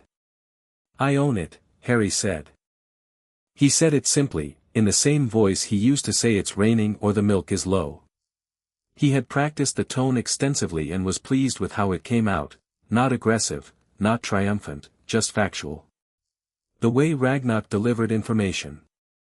Just what's true. Vernon stared at him. Petunia had gone very still in the specific way she went still when something touched the part of herself she kept walled off, which was everything to do with Lily. "Don't be ridiculous," Vernon said. "My mother purchased the property in 1979 and transferred it to me by a Goblin registered legal document on October 1, 1981, Harry said. The document is registered at Gringotts Bank under reference PT 0981 LJP HPP and has been lodged in the Potter Estate vault since last August. The transfer is complete, legally binding, and not subject to appeal or contravention by the Ministry of Magic, Muggle Law, or any other jurisdiction, because it's a Goblin Accord document." He paused. "You've been living in my house." The kitchen was very quiet. Outside, someone was mowing their lawn. The sound of it was completely inappropriate for the moment, jolly and domestic, and Harry noted it distantly. Vernon's color had begun its journey toward aubergine. "You can't, you're 8 years old, you can't own, I'm 8.5, Harry said. "And yes I can. Page 4 of the contract explains the legal basis. Goblin law has no minimum age requirement for property ownership by a named beneficiary of a registered deed. The accord is from 1782 and has never been successfully challenged." He touched the stack of papers. "There are 3 copies. Those 2 are yours." Petunia moved. Not dramatically, she didn't cross the room or anything like that. She just turned from the counter and looked at the stack of papers, and Harry saw her read the Gringotts seal and he saw the moment she understood it was real. Her face did something complicated that involved her mouth pressing together and her eyes going bright in a way that was not entirely about anger. "Lily," she said. Barely above a whisper. "Not to anyone in particular." "Yes," Harry said. "She did it before she died. She left it where I'd find it."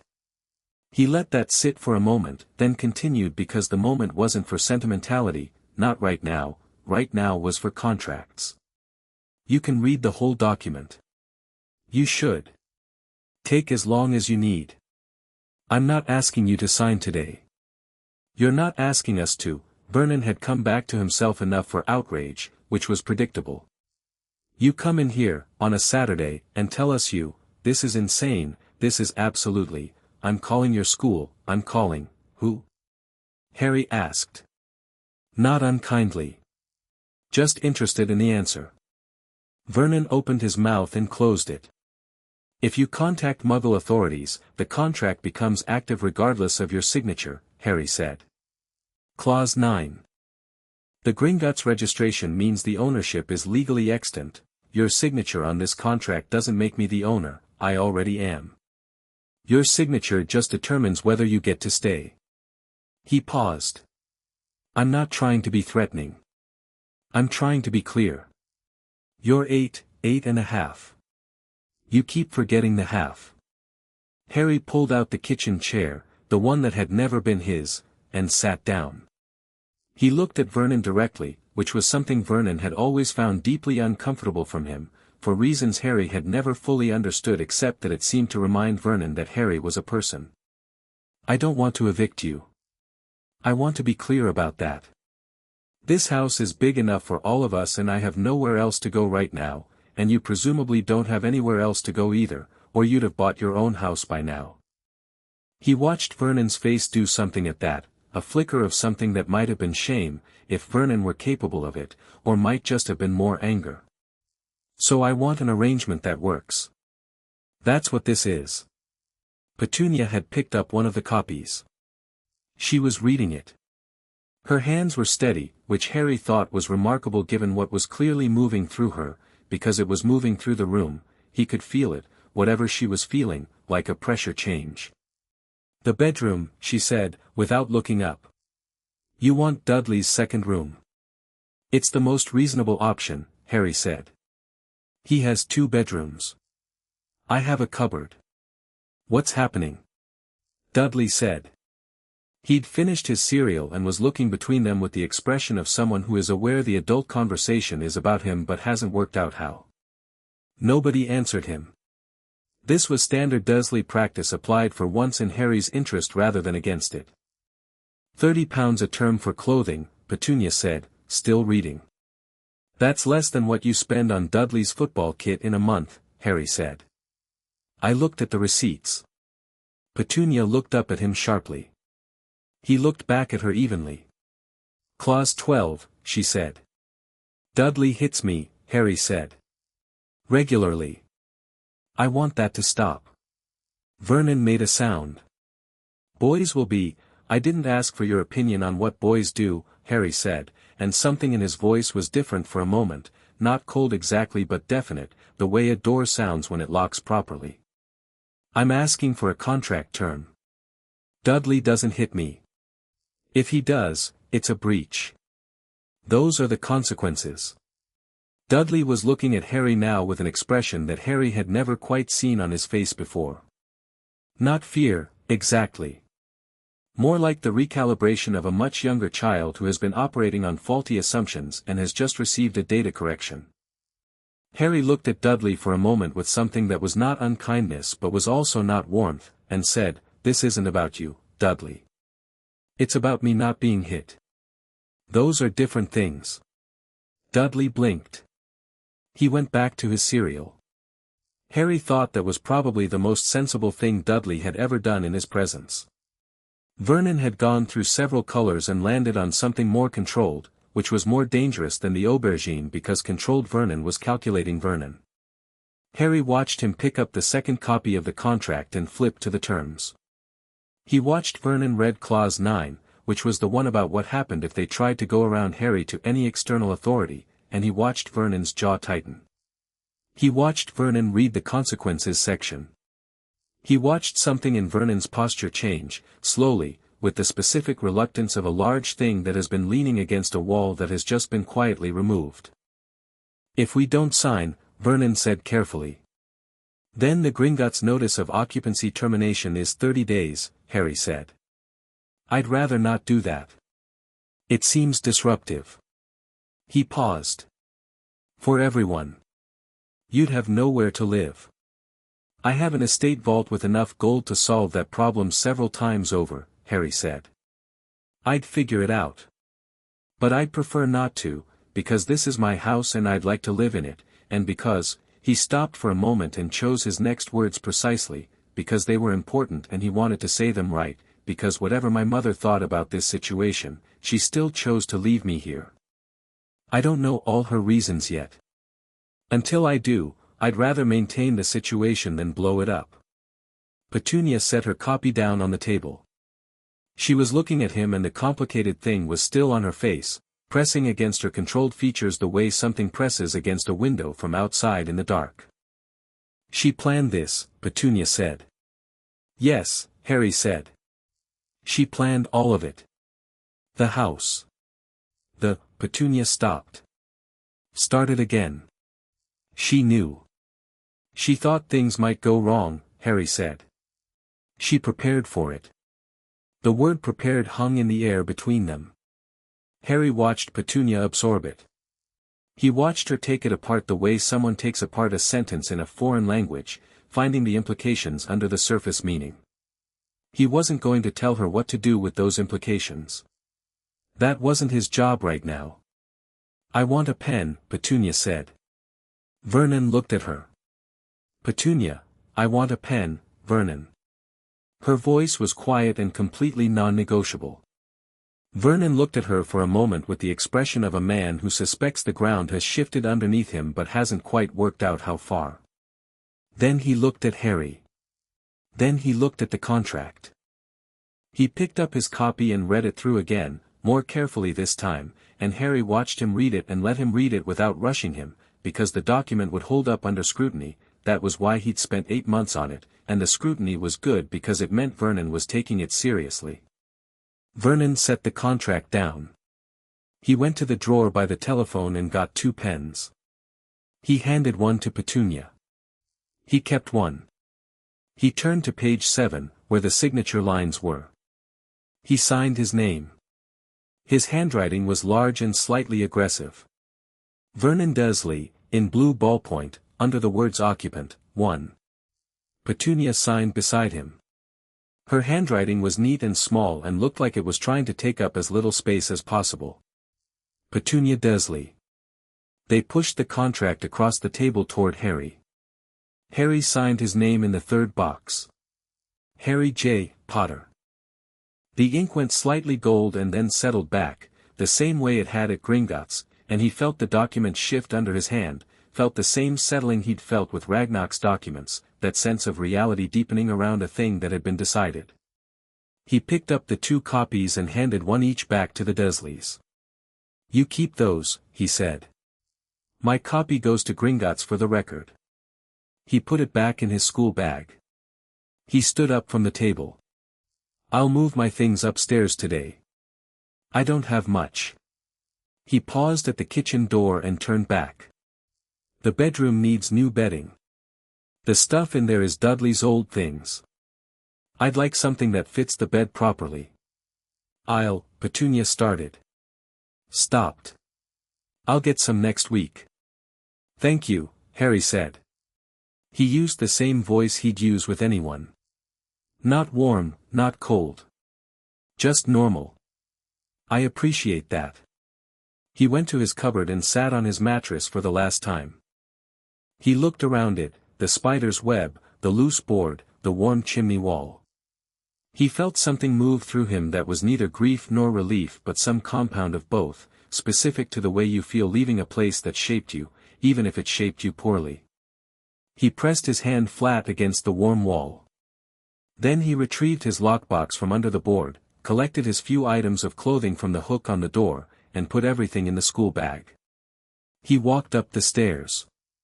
The second spare bedroom was a graveyard of Dudley's discarded interests, a broken racetrack set, boxes of Lego, a dart board with 3 darts missing.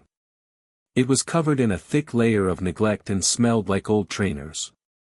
Harry opened the window to let the April air in, and looked at the space with the eye of someone doing an assessment, noting what needed to go and what could stay and what needed to change. He heard Vernon's voice downstairs, low and tight, and Petunia answering in clipped monosyllables, and Dudley's piping contribution which was probably asking why his cereal bowl hadn't been cleared. He didn't listen to the content. The details of what the Dursleys were feeling about this morning were not, ultimately, his concern. They had signed. That was what mattered. He put his lockbox on the windowsill and sat on the dusty bed and opened Household Magic, Foundations and Applications to Chapter 7, which was about functional enchantments on living spaces, which he'd been meaning to get to for 3 months. He read for an hour while the spring light came through his window, and downstairs the Dursleys processed their Saturday in whatever way they were going to process it. Then he heard footsteps on the stairs. He looked up from his book. Petunia was in the doorway. She had her arms crossed in the way she always did when she was uncertain of her reception, which Harry had always thought was very telling given that she showed it to him, specifically, the one person whose reception she'd never tried to make favorable. She looked at the room. She looked at him on the bed with his book. She opened her mouth and then closed it, and then, after a moment, said, "I'll bring some boxes for the toys. You can put them in the garage." Harry nodded. "Thank you." She didn't leave immediately. She stood there with her arms crossed, and Harry waited, and eventually she said, "She was my sister." Not with grief, exactly, but with the exhausted honesty of someone who has been carrying a thing for too long and has lost the energy to keep hiding the weight of it. "I know," Harry said. "I didn't," she started. Stopped. "This isn't," she looked at the window. She was infuriating, she said finally, and it came out like she hadn't meant to say it, like it escaped. She was absolutely infuriating. She could see a thing from 30 angles before you'd looked at it twice, and she never made you feel stupid for only seeing one, but you felt it anyway. She stopped. She planned this, Petunia said, and it was clear now that what she felt about it was not simple, was not any one thing. 10 years after and she's still 30 steps ahead, Harry said. Petunia looked at him. Really looked at him, in the way she almost never did. He saw the recognition in it, the thing she'd been not having for 8 years. He thought she probably saw something that looked like her sister. He thought that was probably painful, and he thought that was not his fault and also not something he could fix. "I'll get the boxes," she said. And went. Harry looked back at his book.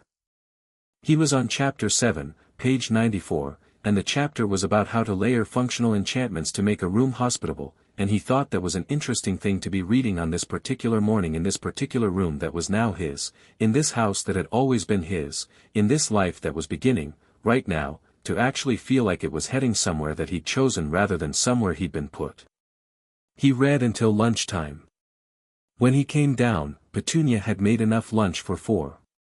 She didn't make a thing of it. She didn't apologize or explain or draw attention to it. She just put the plate at the table, at a place that was, for the first time in Harry's memory, clearly meant for him, not the heel of the bread, not the cereal standing at the counter, but a proper plate at the table with a glass of water. She was already talking to Vernon about something to do with the neighbor's fence as if it were a perfectly normal Saturday lunch, and Vernon was making the sounds of someone who was performing normalcy with enormous effort, but performing it nonetheless. Harry sat down at the table. Dudley watched him from across the table with the slightly wary expression of someone who has learned that the rules of a game have changed but hasn't worked out what the new rules are yet. Harry looked at him and said, "You can keep the dartboard if you want. I don't need the whole room empty." Dudley thought about this. "Can I have it back eventually?" "You have another bedroom," Harry said.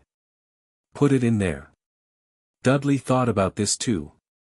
"Fine," he said. This was, Harry thought, a more mature response than he'd expected, and he filed it as evidence that Dudley was capable of reason when the situation was strange enough to interrupt his defaults. Vernon said nothing throughout any of this. He ate his lunch with the focused determination of a man putting one foot in front of the other on difficult terrain, and Harry respected that in the most neutral sense. At least he wasn't making it worse. After lunch Harry went back upstairs with a box of his own devising, a cereal box from the recycling, reinforced with brown tape, and began moving Dudley's old things to the landing. By 4 o'clock the room was clearer, smelled better for the open window, and had developed the beginning of a character distinct from its previous incarnation as a toy cemetery.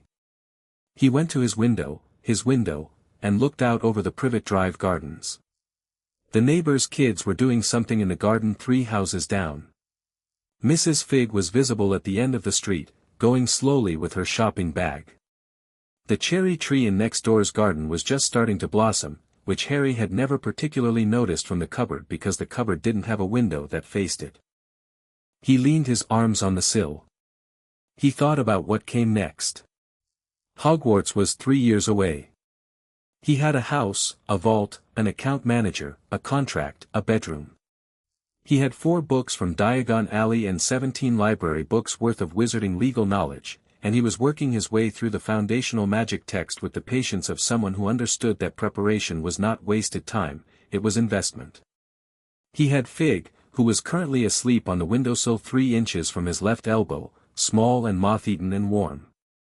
He had, in the last 8 months, learned more about himself than he had in the 7 years before, learned that his mother had been extraordinary, that Goblin law was essentially the most reliable framework he'd encountered, that Ragnarok III was a professional of the highest order, that Vernon's bluster was a structure built over deep uncertainty rather than actual confidence, that Petunia was more complicated than she allowed herself to be, and that he himself was, what? He turned this over quietly. He was methodical. He was patient. He was not afraid, which was not the same as not feeling things but was about what you did with what you felt. He was, he thought, his mother's son in ways he was only starting to inventory. He thought about the scroll and about the choice his mother had made to use Goblin law, specifically, and about how she had understood something fundamental, that the systems which are supposed to protect you don't always do so, and when they fail, you need a framework that is older and less corruptible and more literal in its application. He had been thinking about this principle and how it applied to more than just the house.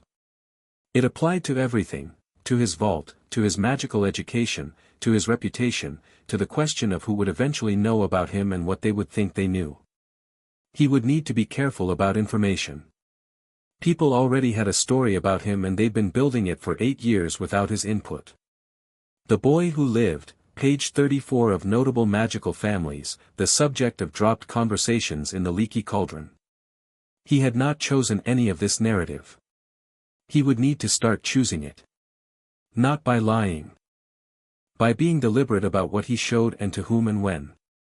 The same principle his mother had applied to the deed, the story was his. Everyone else was commentary. Fig woke up and made a small indignant sound and flew to his shoulder and settled there, which she did when she wanted attention and he wasn't giving it. He reached up and scratched behind her ear and she made a different sound, approving. Downstairs, the television came on. Normal sounds, normal Saturday, Privet Drive going into its routine. Except that it was his house now and everyone in it knew it, even if they were all pretending very hard that the morning hadn't happened. Harry wrote Ragnarok a letter. He sat at the edge of the bed with the notepad he'd started keeping in his school bag, a good one, spiral-bound, bought with his own money, and wrote in a clear, precise hand he'd been developing, "Dear Ragnarok, the contract was signed this morning. I'll send the Gringotts copy tomorrow by registered owl. All 3 signatures are present and the document responded as expected at signing. The bedroom is an improvement. I'm already reading chapter 7. HP." He read it back. He added one more line, "My mother was right about Goblin law. Please tell me when you next review the estate investments, I'd like to understand the full picture before I'm 11. He tied it to Fig's leg and opened the window, and Fig was gone into the Saturday afternoon sky before the curtain finished moving.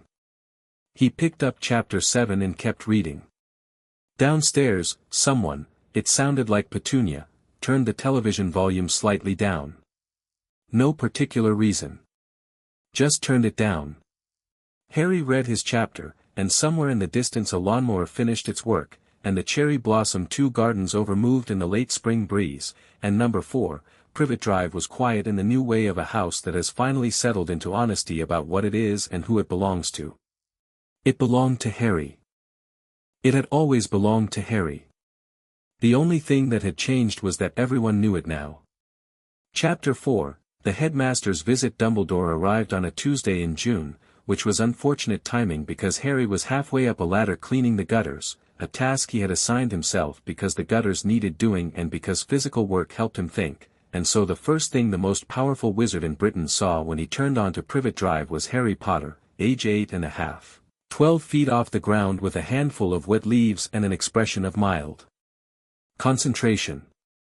He heard the footsteps on the path below and looked down. The man was tall and thin and very old, with a silver beard that was doing something ambitious and half-moon spectacles perched on a nose that had clearly been broken at least once and healed at a slight angle. He was wearing robes that managed to be simultaneously very expensive and absolutely inappropriate for a Tuesday afternoon in Surrey, deep purple with small golden moons that moved if you watched them, which Harry noted immediately.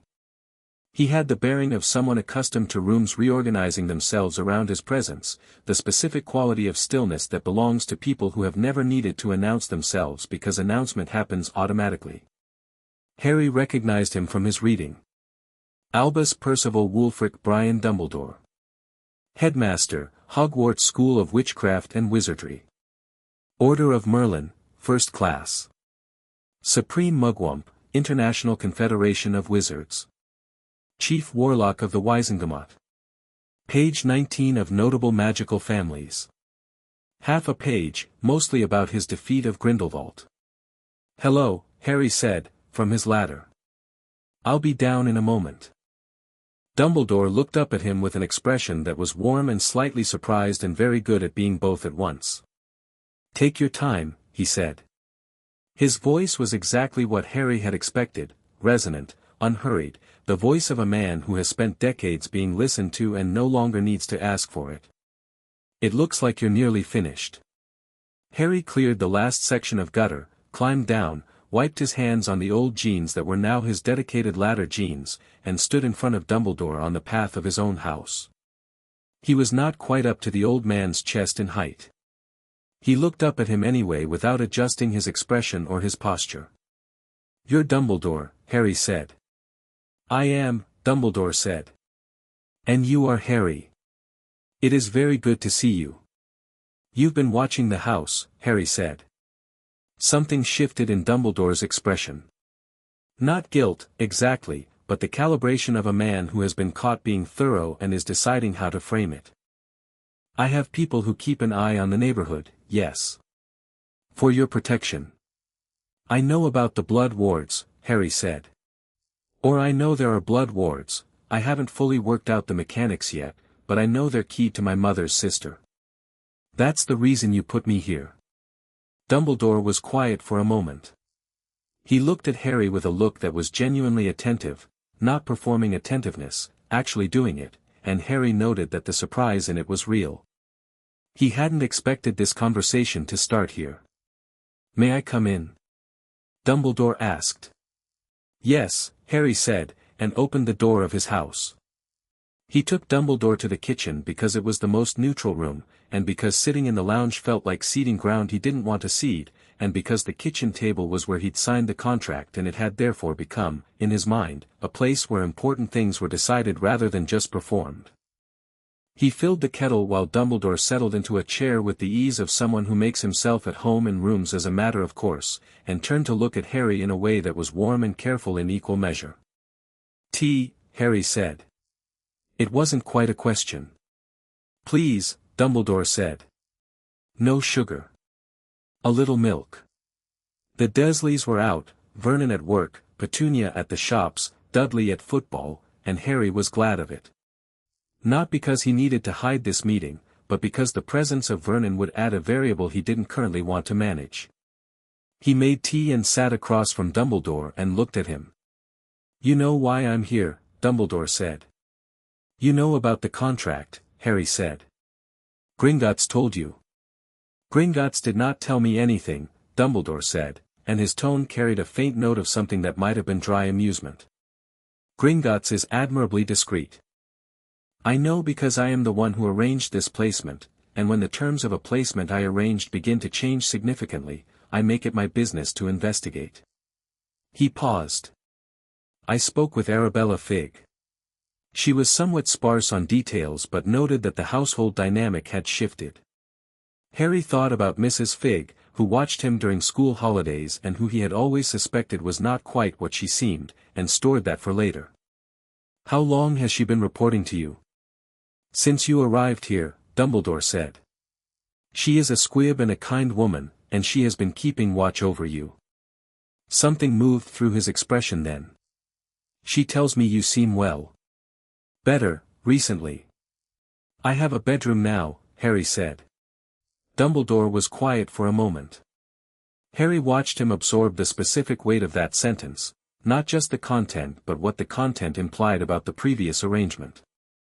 He watched something move in the old man's face that was harder to classify than simple guilt, something more layered and more honest. I see, Dumbledore said. I had a cupboard, Harry said. Not with anger. Just as information, in the same voice he might use to describe rainfall or bus schedules. For 8 years. Under the stairs. Harry, I'm not saying this to make you feel responsible, Harry said, and he meant it, which he thought was possibly the most surprising thing about his own feelings on the subject. He had thought about Dumbledore, in those 8 months of contract drafting, quite a bit. He had thought about the kind of person who would place a child with the Dursleys and why, and what that said about the person's values and their understanding of necessity, and he had arrived at something more complicated than anger. He was curious, mostly. I'm saying it because I want to understand what you knew when you made the decision and what you expected to happen. Dumbledore looked at him over his half-moon spectacles. You want to understand my reasoning? Yes. Most people, when they believe they've been wronged, do not begin with curiosity about the wrongdoer's reasoning. I don't know yet if I've been wronged, Harry said. You made a decision based on information I don't have. If I had the same information, I might have made the same decision. Or I might not. But I want to know the information before I decide. He picked up his tea. That seems like the right order to do things in. Dumbledore was quiet for a long moment. He turned his teacup slightly on the table, back and forth, a small movement that Harry thought was probably habitual, the physical expression of internal processing. Then he said, You are remarkably measured for a child who has had a genuinely difficult start. I had a lot of time to think, Harry said. The cupboard was quiet. This landed in the room with its full weight. Dumbledore absorbed it without deflecting, which Harry respected. He didn't minimize it or redirect immediately. He sat with it for a moment and let it mean what it meant. The blood wards, Dumbledore said finally, are among the most powerful sacrificial magic in existence. Your mother died for you with full intentional love, and that love left a protection in your blood that Voldemort, Harry noted that he said the name without hesitation, which told him something useful, could not counter. That protection can be anchored. Maintained, reinforced, made into something approaching a permanent shield, if you live somewhere that shares your mother's blood. Your aunt is the last person alive who carries that blood. As long as you call this house home, you are protected in ways that no spell I could cast would replicate. Harry absorbed this. That's the reason. That is the primary reason, yes. What are the secondary reasons? Dumbledore looked at him. You are 8 years old. I'm aware, Harry said. That doesn't change the question. There are people, Dumbledore said carefully, who consider themselves allies of your parents' memory who would have raised you to understand yourself primarily as a symbol rather than as a person. I was concerned about that. I was concerned about, a pause, a small movement of the hand, about what being raised inside the wizarding world from infancy, knowing what you are, would do to a child's ability to simply be a child. Harry thought about this. He turned it over carefully, examining it from several angles the way Petunia had said Lily examined things. That's a legitimate concern, he said finally. Dumbledore seemed faintly surprised again. You think so? I also think, Harry said, that you solved one problem and created 3 others. But I understand the logic of the original decision. I don't think it was stupid. He paused. I think it lacked follow-up. Lacked follow-up, Dumbledore repeated. You placed me here and then trusted that the placement would work out, Harry said. You had Fig watching, but watching isn't intervening, and intervening would have required knowing what was happening at a more detailed level than Fig could provide. You trusted Petunia's goodwill because she's my mother's sister, and you misjudged the extent to which grief and resentment had complicated that goodwill. He looked at Dumbledore steadily. My mother knew the Dursleys.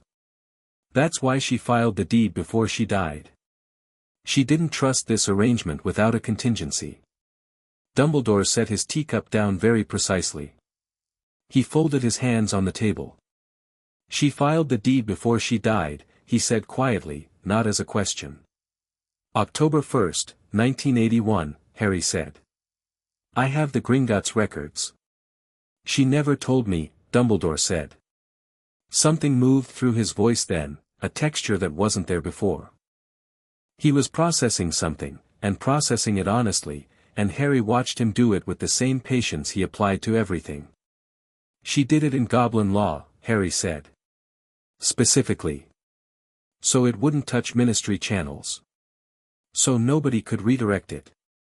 He watched Dumbledore's face. She trusted Gringotts more than she trusted the wizarding establishment. Do you know why she might have felt that way? Yes, Dumbledore said. I think I do.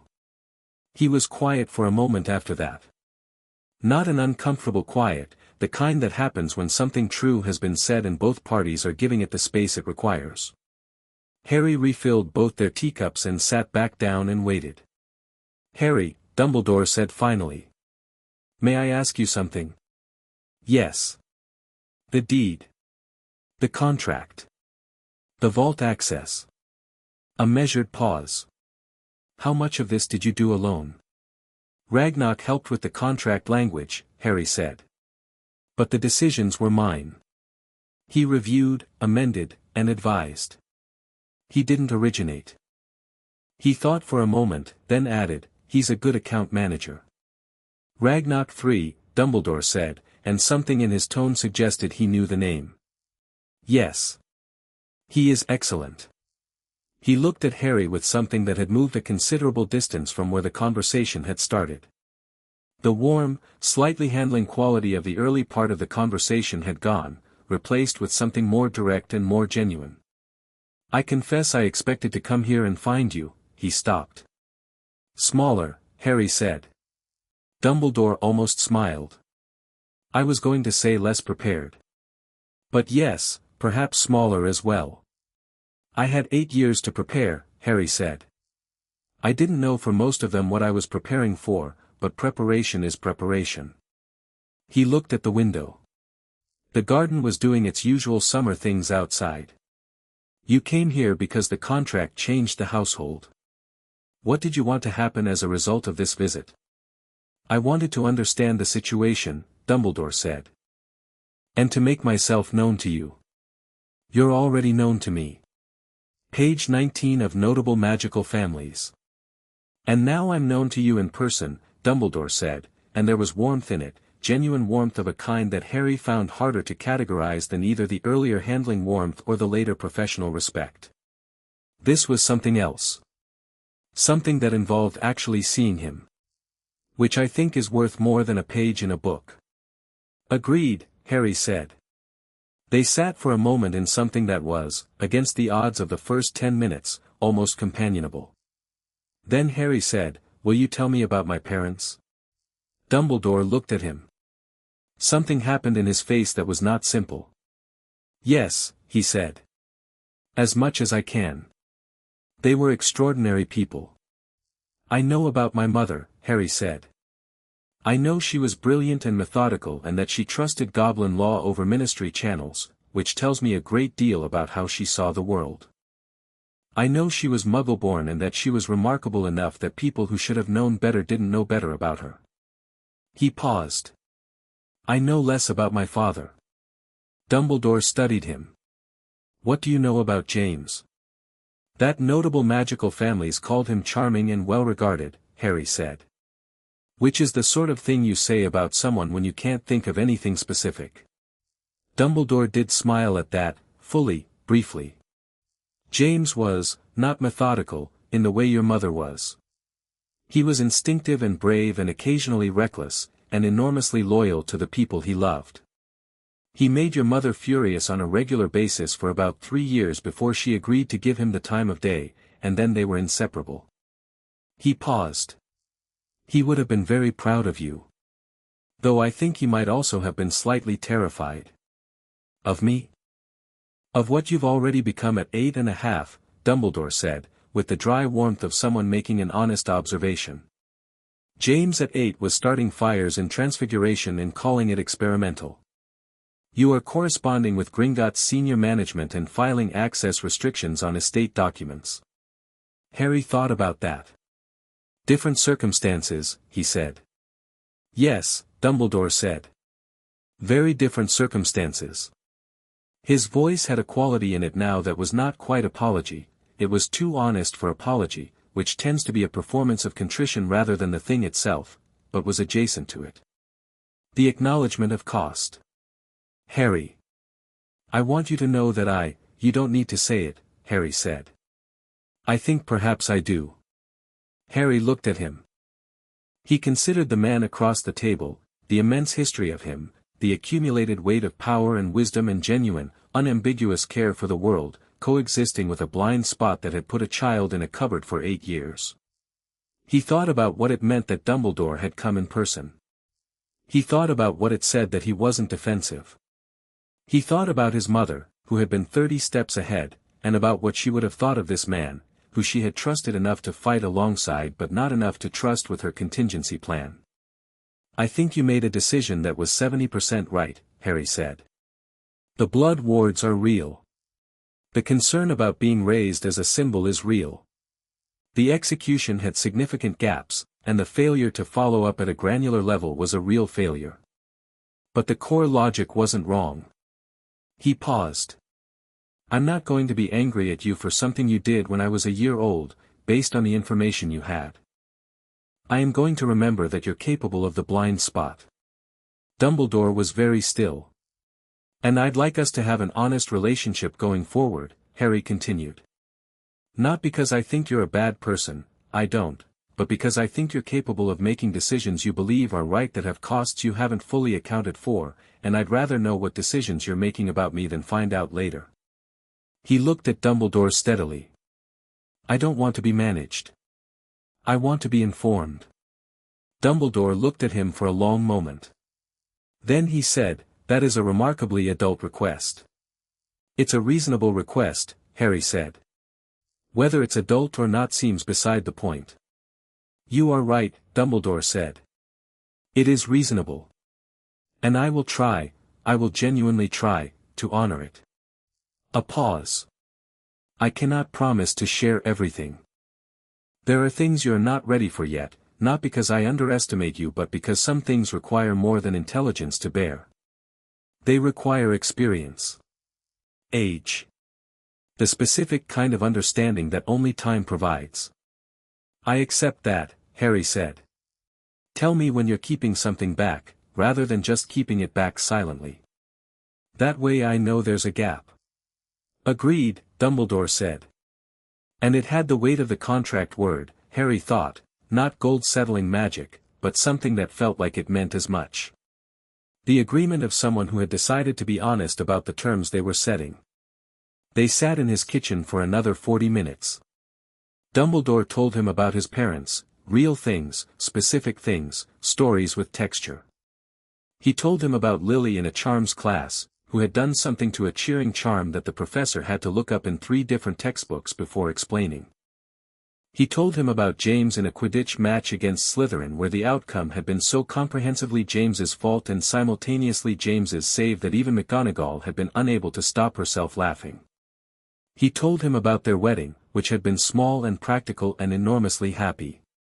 He told him about the night in Godric's Hollow and his voice was careful and even and Harry listened to all of it without looking away. Was there a prophecy? Harry said, when Dumbledore finished. A pause. Yes. Are you going to tell me what it says? Another pause, longer. Not today. Not yet. Okay, Harry said. I note the gap. Dumbledore looked at him with that expression again, the one that was genuine seeing, that was more useful and more unsettling than the warm handling. You are extraordinary, Harry. You know that? I'm my mother's son, Harry said.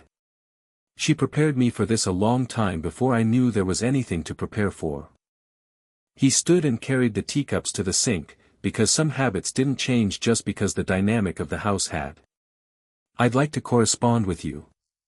Between now and Hogwarts. The same way I correspond with Ragnarok, properly, with real information going both directions. I would like that very much, Dumbledore said, standing.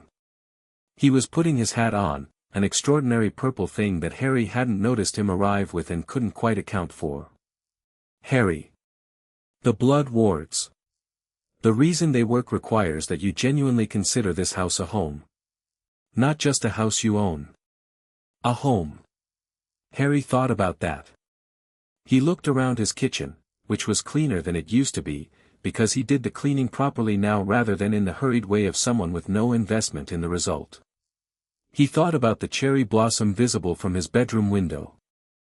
He thought about Fig on his windowsill and the lockbox under his bed and the warm chimney wall that he still pressed his hand against sometimes, not because he needed the warmth but because it was his and he recognized it. It's mine, Harry said. I think that makes it more of a home, not less. Yes, Dumbledore said, and something in his voice suggested he was reconsidering something he'd previously assumed. I think perhaps you're right. He paused at the kitchen doorway. One more thing. The password for the network Arabella uses to contact me is Phoenix. If you need me urgently before we've established our correspondence properly, tell her. Harry nodded. Thank you. Dumbledore walked down the hall. Harry followed and opened his front door. The professor stepped out onto the path and paused, looking up at the house for a moment, at the clean gutters, specifically, which Harry had finished before the visit. You cleaned the gutters, Dumbledore said. They needed doing, Harry said. Indeed, Dumbledore said. There was something in it that might have been fond, in the way that watching something grow in the right direction is fond. Then he walked down the path and turned onto the street and was gone, and Harry had the strange, specific experience of watching someone walk away without disappearing, just walking around the corner like a very tall, very overdressed person heading somewhere sensible on a Tuesday afternoon. Harry went inside. He cleaned up the tea things. He thought about the conversation for a long time, running through it the way he ran through good books, checking for things he'd understood in the first pass, finding things he'd missed. Dumbledore had admitted the failure. That mattered. He'd agreed to the terms of the relationship without being asked twice. He'd told real things about his parents, specific things, things with flavor and texture, and he hadn't been maudlin about it. He'd been honest about the prophecy gap, which was more honest than pretending it didn't exist. Harry did not fully trust Dumbledore.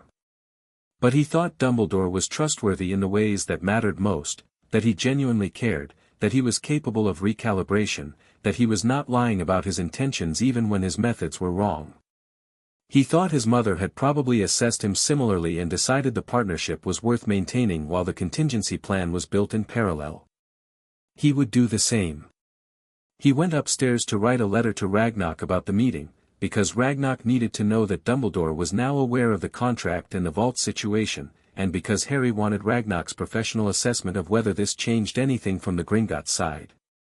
Then he wrote a separate letter, shorter, more tentative, to Dumbledore, beginning the correspondence they'd agreed to. Dear Professor Dumbledore, he wrote. Thank you for coming in person. I think that was the right choice.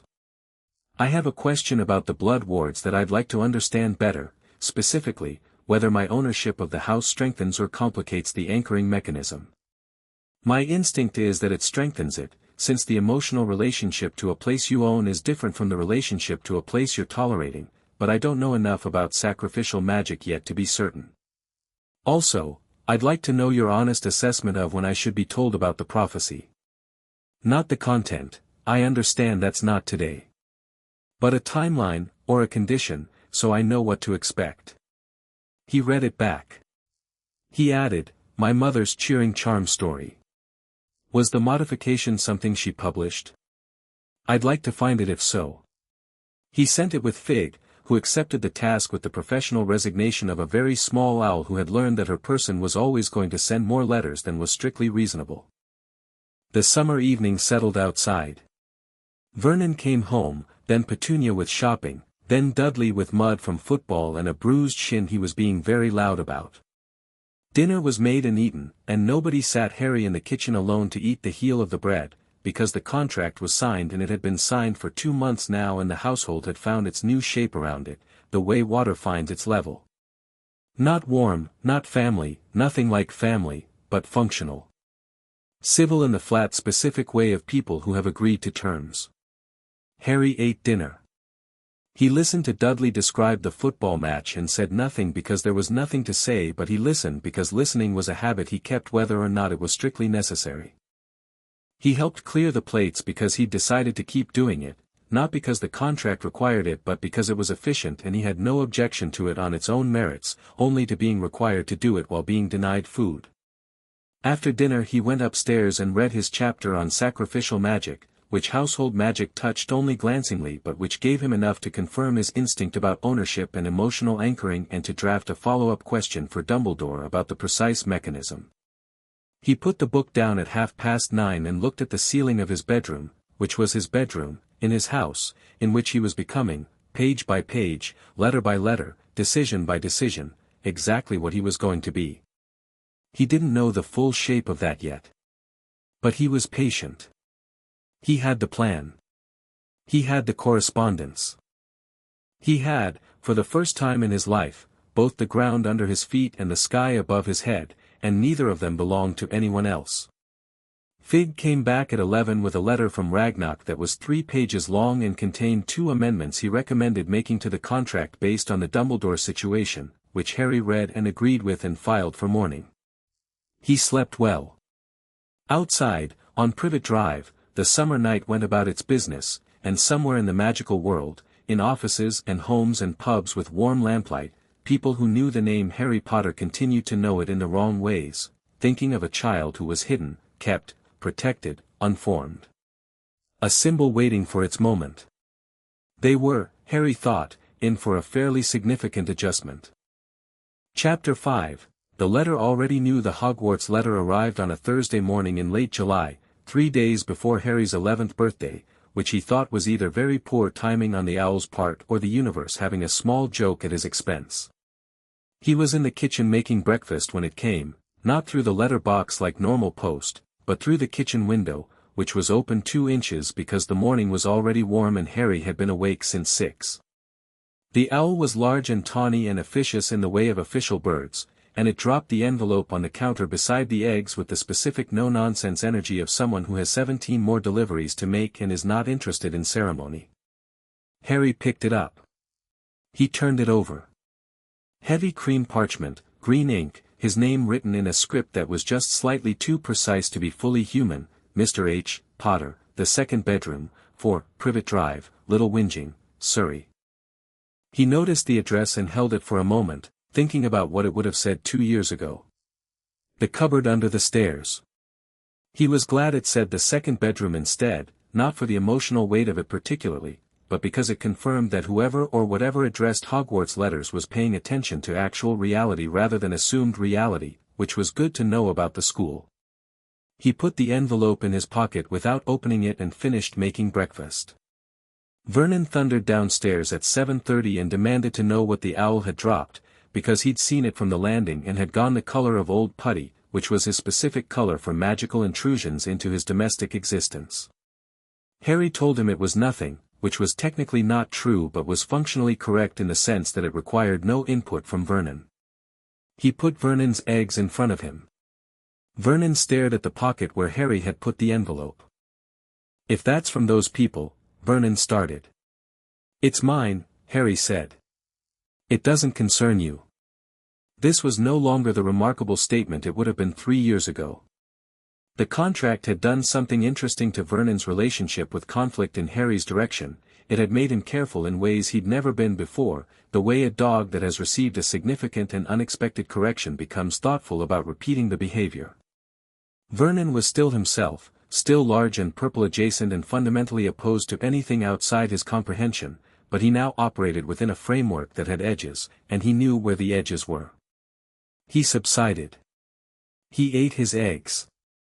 He didn't mention the owl again. Harry waited until the house was quiet, Vernon to work, Dudley and Petunia into their morning routines, and then went upstairs to his room and sat on his bed and opened the letter. There were two things inside. The expected parchment, and one other. The expected parchment he read quickly because he already knew what it would say: the admittance, the term dates, the supply list, the instructions for purchasing books and equipment in Diagon Alley. He read it through once for completeness and set it aside. Then he looked at the second piece of parchment, which was smaller and folded separately and sealed with a different wax, not the Hogwarts crest, but a personal seal he didn't immediately recognize. He broke it open. "Dear Mr. Potter, you will of course receive the standard admittance letter by the usual mechanism. I wanted to add a personal note, as I think the standard letter, excellent document though it is, does not quite cover our situation.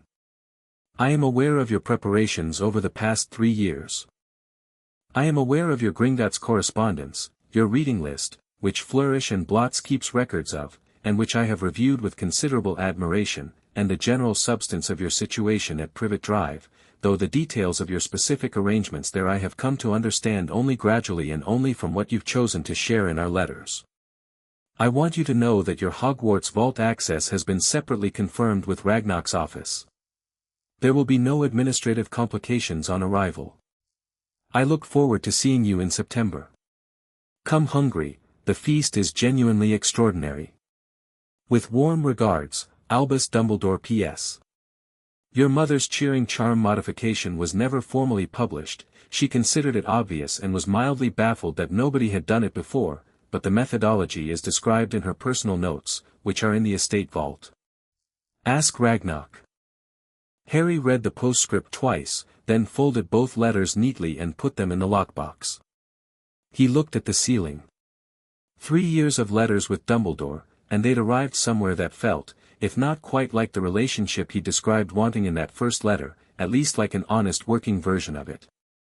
Dumbledore still kept things back, the prophecy gap was still open, still noted, still unaddressed, but he was transparent about keeping them back, which was what Harry had asked for. He answered questions directly when he answered at all. He had, on 3 occasions, admitted to being wrong about something in terms that were specific rather than general. Harry had updated his assessment twice since the kitchen meeting and the current version was, capable of being trusted, requires monitoring, genuinely trying. He could work with that. He wrote a quick letter to Ragnarok about the vault confirmation and his mother's notes, sent it with Fig, then went back downstairs and began making a list. The supply list from Hogwarts was standard, and Harry had most of it mentally prearranged from research he'd done in his 4th year at primary school, which had been the year he'd decided to systematically read everything he could find on Hogwarts curriculum, magical theory, and the practical requirements of wizarding education. He had opinions about wand selection theory. He had opinions about which potion texts were genuinely comprehensive versus merely well-reviewed. He had specific opinions about transfiguration pedagogy that he'd arrived at through an analysis of the available theoretical literature and which he was quite prepared to revise on actual evidence. He had been, in brief, preparing for this for 3 years. There was, however, one thing he had not been able to fully prepare for, which was the practical reality of Diagon Alley in late August with sufficient money and no one telling him to hurry up. He went on the 14th of August, taking the bus to London alone as he'd been doing since he was 7, and walked through the Leaky Cauldron, where Tom, now thoroughly accustomed to his periodic solo appearances, gave him a nod and a warm smile and didn't make a fuss, and into the alley with a list, a satchel, and enough gold converted to wizarding currency to be genuinely comfortable without being ostentatious about it. The first stop was Gringotts, because it always was. Ragnarok had cleared time for him, as he always did when Harry visited in person, and they spent 40 minutes reviewing the investment summary that Ragnarok had promised him 3 years ago and delivered in increments ever since. Harry had asked good questions by letter, he asked better ones in person, and by the end Ragnarok had spread 3 ledgers across his desk and was explaining the long position the estate held in a Norwegian potions export company with an animation that was, for Ragnarok, practically effusive. You should know, Ragnarok said, as Harry was rising to leave, that there has been interest from the Ministry in your affairs. Harry paused. What kind of interest? Procedural, Ragnock said. A records request for the property transfer documentation. Filed by the Department of Magical Law Enforcement approximately 6 weeks ago. He looked at Harry with his precise, unreadable expression. It was declined under the access restriction you filed at age 7. Good, Harry said. The request cited welfare concerns, Ragnock said. I thought you should know the framing they used. Harry thought about this. Were they genuine welfare concerns or administrative ones? I cannot know their minds, Ragnock said. But the request was procedurally filed, not urgently filed.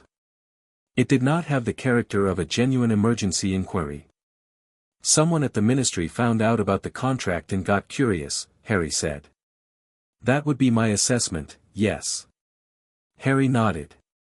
If there are further requests, decline them and notify me immediately. Don't decline them silently, I want to know. Of course, Ragnock said. He paused, which was unusual for him. You are navigating this well, Mr. Potter.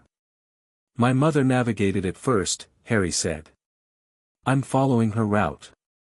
Ragnock inclined his head slightly, which was as close to a gesture of respect as Harry had ever seen from him, and Harry filed it as significant and went out into Diagon Alley. The alley in August was everything it had been when he was 7, magnified by 3 years of understanding what he was looking at. He could read the shop signs now, including the ones in runes. He knew the layout well enough to move through it without the slight navigation uncertainty of his first visit. He knew which shops were reputable and which overcharged tourists, which was information he'd assembled from Guide to Diagon Alley Commerce, a thin and usefully cynical pamphlet he'd found in a second-hand bookshop 2 years ago. He went to Flourish and Blots first, because books, always books. He moved through the shelves with his Hogwarts list and a secondary list of his own devising, and spent an hour making considered decisions about which editions of the required texts were most thorough versus most assigned, because those were not always the same thing.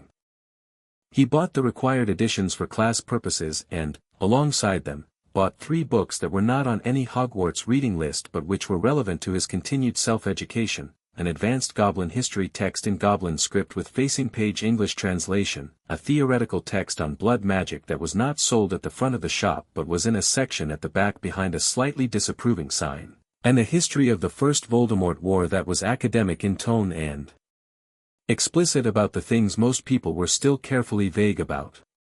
He paid, packed everything, and moved on. Ollivanders was, as expected, extraordinary. He'd read about wand theory extensively. He had views about core materials and flexibility ratios and the philosophical question of whether the wand chooses the wizard or whether the wizard and wand engage in something more properly described as resonance. He walked into the shop with these views in place, and then the shop itself rearranged his expectations a little, because it was smaller than he'd imagined and considerably stranger, full of a dust that moved against drafts rather than with them and a silence that felt inhabited. Ollivander appeared from the shadows in the way of people who have been doing something like that for so long it's become unconscious, silver-eyed and ancient and very immediately present. He looked at Harry and stood very still for a moment in the way that Harry had come to recognize as the specific stillness of someone for whom this moment was significant in ways they weren't going to explain up front. "Mr. Potter," Ollivander said. His voice was quiet and precise and had the quality of something that had been refined over many years until only what was necessary remained. "I wondered when I'd be seeing you." "Wand," Harry said. "I need a wand."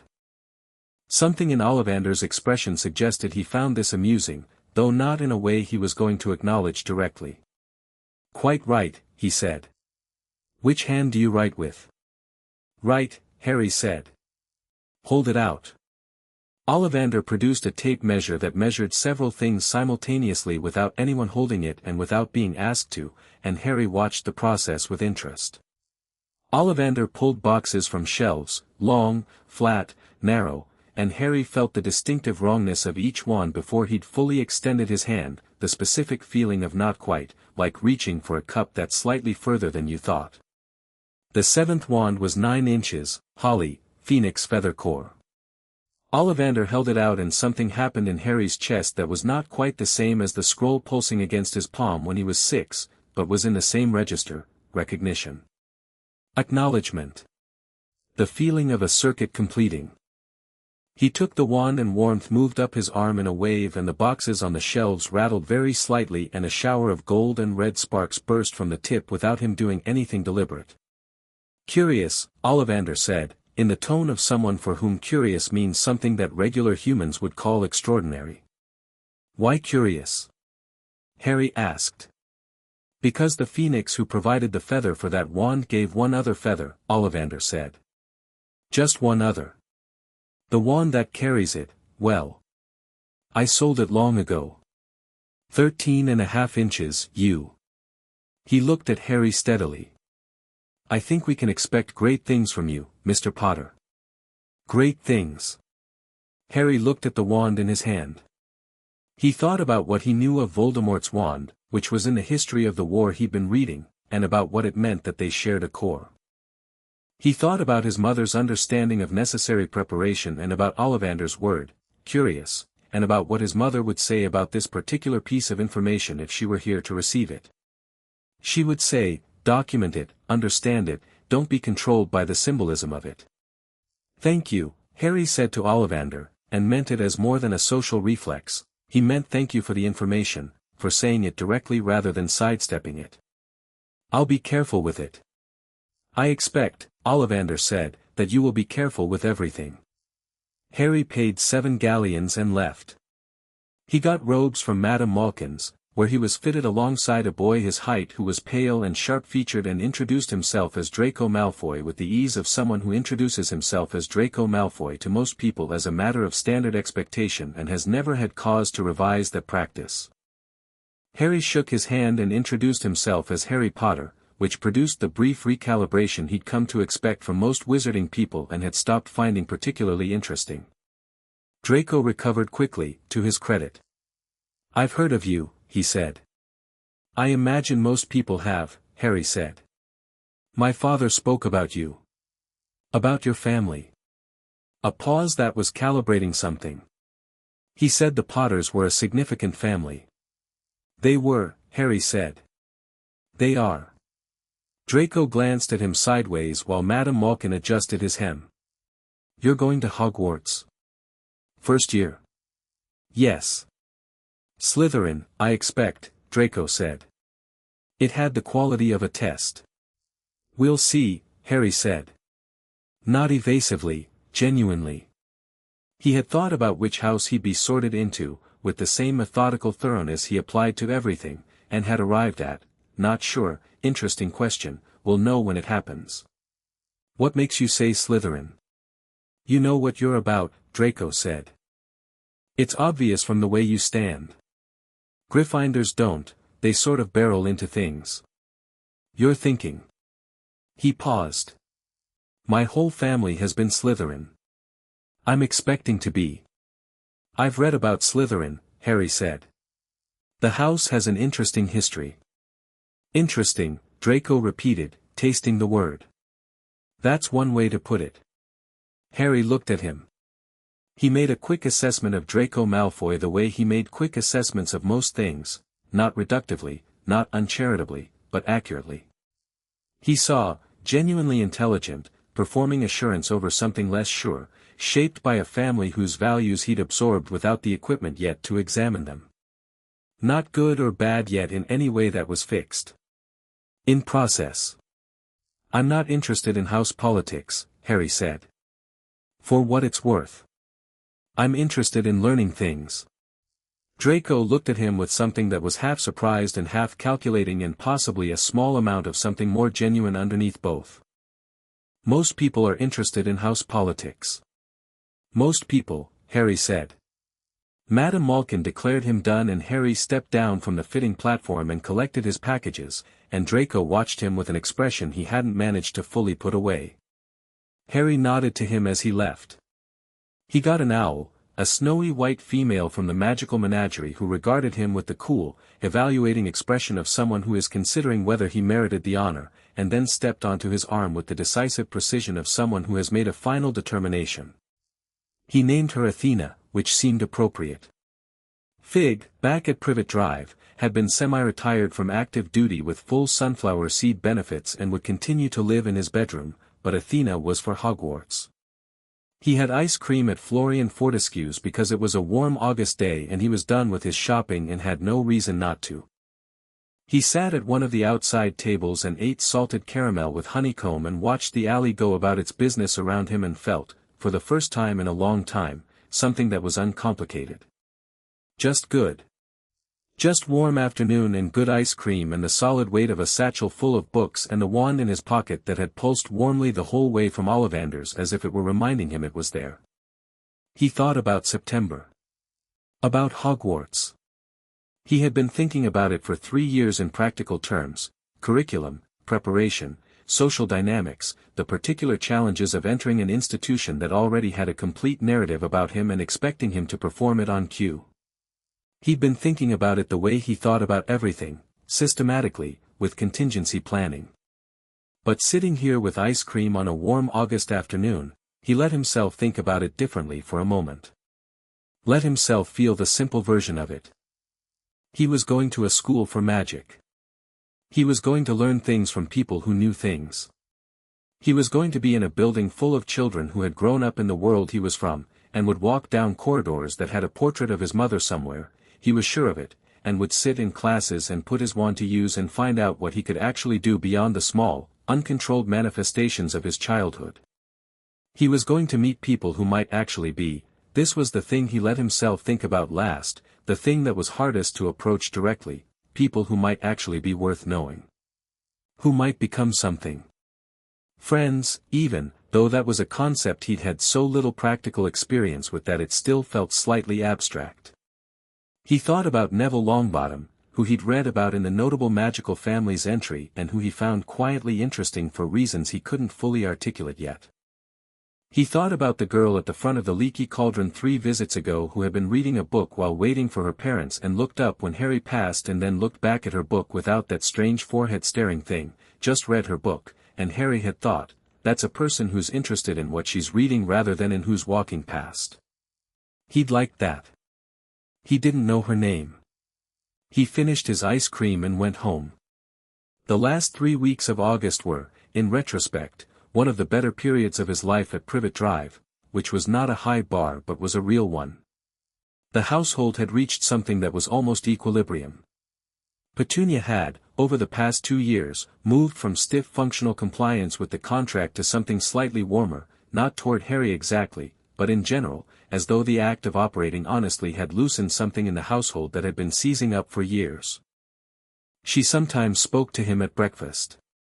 Not about anything significant, the garden, the neighbors, whether it was going to rain, but the speaking itself was different from the silence. Vernon was Vernon. He'd made his accommodation with the situation and lived in it like a man in a coat slightly too small, perpetually uncomfortable but no longer actively fighting it. Dudley was the most surprising development of the past 3 years. Harry had not expected to like Dudley. He had not expected anything from Dudley beyond the absence of the previous dynamic, which was all the contract required. But something had happened to Dudley over the years of the new arrangement, something Harry could only attribute to the removal of a specific permission, the permission to be the worst version of himself toward one specific person, which had apparently been doing Dudley's character no favors. Without the easy target of Harry, without Vernon's implicit approval of the bullying, Dudley had been forced to develop something else, and what he developed was a version of himself that was, while not thoughtful exactly, at least more present. More actual. He'd started talking to Harry about his football matches with the flat conversational energy of someone who just wants to talk about football, which Harry had no particular interest in but was willing to listen to, and this had evolved by small increments into a dynamic that was genuinely strange and occasionally almost companionable. Harry had no illusions about Dudley. He was not a close friend and would not become one. But he was no longer an enemy and had not been for 2 years, and that was worth something. On the 29th of August, 2 days before September 1st, he packed his trunk. He'd bought the trunk in Diagon Alley, good leather, simple, with a discreet locking mechanism and a compartment under the main section that he'd had charmed by a shop on the alley that did that sort of thing, not asking too many questions about why an 11-year-old wanted a hidden compartment, probably because the answer was obvious. The books went in carefully, in an order that made sense to him. His wand in its box. Athena's cage. Athena herself had been practicing independence and would find her own way to Hogwarts. She'd made this clear by leaving through his window 3 days ago with an expression that said she would arrive in her own time. The few items of clothing that were genuinely his, bought with his own money and fitting properly. At the bottom of the trunk, under everything else, he put one thing that was not on any supply list and would not be used in any class. The lockbox. He'd thought about it for a week. The scroll was in the Gringotts vault, safe, permanent, unreachable. But the lockbox had been with him since the beginning, since the night in the cupboard when he was 6 and the world had shifted under his hands. It had held the scroll when the scroll needed hiding. It had held his school photo and his blue button and his saved coins, all the small evidence of a life that was being built in the gaps of someone else's comfort. He took it with him everywhere now, not for any practical reason but because of what it represented. The fact that there had been a night in a cupboard when a 6-year-old boy with nothing had reached into a wall and found something his mother had left there for him, and had understood it, and had not been afraid. He put the lockbox in the bottom of the trunk and closed the lid. The 1st of September was chaos in the way that King's Cross was always chaos, compressed and urgent and slightly too loud, full of families navigating luggage trolleys with the fierce focus of people who have a train to catch and a child to launch into the world. Harry moved through it alone and with no particular difficulty, because he had been moving through public spaces alone since he was 7 and had long since mastered the specific art of a child appearing purposeful enough that no adult felt compelled to intervene. He found the pillar between platforms 9 and 10 with no difficulty because he'd read about it and because it had a quality similar to the leaky cauldron entrance. The thing that hid in plain sight had a specific texture to the looking, and if you knew to look for the texture rather than the thing itself, you found it easily. He walked through it at a steady pace and came out onto platform 9 3/4. The Hogwarts Express was scarlet and enormous and genuinely beautiful in the specific way of things built for a purpose they fulfill completely. Steam moved along the platform and families clustered around carriage doors and owls protested from their cages and somewhere a cat had escaped and was being chased with insufficient success. Harry put his trunk in the luggage van, noting with some satisfaction that Athena was already there, sitting on a railing with the composed expression of someone who had arrived first and found the accommodation acceptable, and found an empty compartment near the middle of the train, 3rd car back, which he'd calculated would be neither first pick obvious nor so far back as to seem antisocial. He sat down. He took out his copy of Magical Theory by Adelbert Waffling, which was not on the Hogwarts reading list but was a more thorough foundational text than anything that was, and began to read. At the second station stop he was joined, after a knock, by a boy with a round face and the specific expression of someone who has been managing low-level anxiety for so long it has become his default state. The boy was holding a toad. "Mind if I sit here?" the boy said. "Everywhere else is, there's a lot of people." "Go ahead," Harry said, and meant it. The boy sat down and the toad sat in his hands looking philosophically resigned to its situation. "I'm Neville Longbottom," the boy said. "I've already lost Trevor twice and we haven't even left London." "Harry Potter," Harry said. "Is Trevor the toad?" "Yes. My gran gave him to me." "I'm not, he just escapes." Neville looked at the toad with the expression of someone who has made a complicated peace with an ongoing situation. "Are you really Harry Potter?" "Yes," Harry said. Neville looked at his forehead with a brief directness that was different from the usual staring, more honest, more immediate, done and then finished rather than lingering. "Your name was in notable magical families," he said. Page 34. "Yours too," Harry said. Page 167. "Your grandfather was Herbert Longbottom.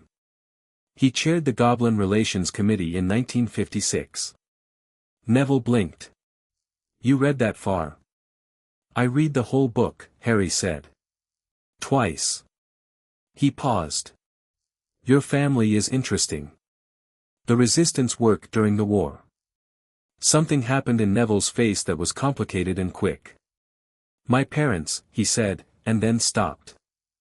I know about your parents, Harry said, simply. Not with pity, pity would have been the wrong register entirely. I'm sorry. I know about it. Neville looked at him, and what passed between them in that moment was recognition of a specific kind. The recognition of children who are both defined by catastrophes they didn't choose, who both carry absences where other people carry presences, who have both been given legacies they had no input on and have been figuring out ever since what to actually do with them. Are you nervous? Neville said, and Harry thought the directness of it was the first genuinely surprising thing anyone had said to him all day. A bit, Harry said. And it was true, not the productive sharpening kind but an actual small warm nervousness, the kind that lives near excitement. About getting everything right. I'm nervous about getting anything right, Neville said. I have trouble with magic. It doesn't always do what I want. That's common at 11, Harry said. The practical control develops with wand work and deliberate practice. The theoretical grounding helps. If you don't have it already, do you have a primer? Basic methodology. Neville looked at him as if deciding whether he was being patronized. He apparently decided no. My gran taught me some basics, but she tends to just show me and expect me to copy it, which I don't always follow without understanding the why. Understanding the why helps enormously, Harry said. I have a copy of Waffling's Magical Theory if you want to borrow it. It's foundational rather than practical, but the framework he builds is useful. He held up the book. Neville looked at it, then at Harry. Then a small, tentative, genuine smile crossed his face that had nothing performed about it at all. I'd like that, he said. Thanks. They talked for 2 hours. Neville was, as Harry had suspected from the notable family's entry and confirmed now in person, genuinely interesting when he was not busy managing his anxiety. He knew an enormous amount about herbology, more than the Hogwarts curriculum would require for years, and he talked about it with a natural fluency that was completely absent when he talked about anything else.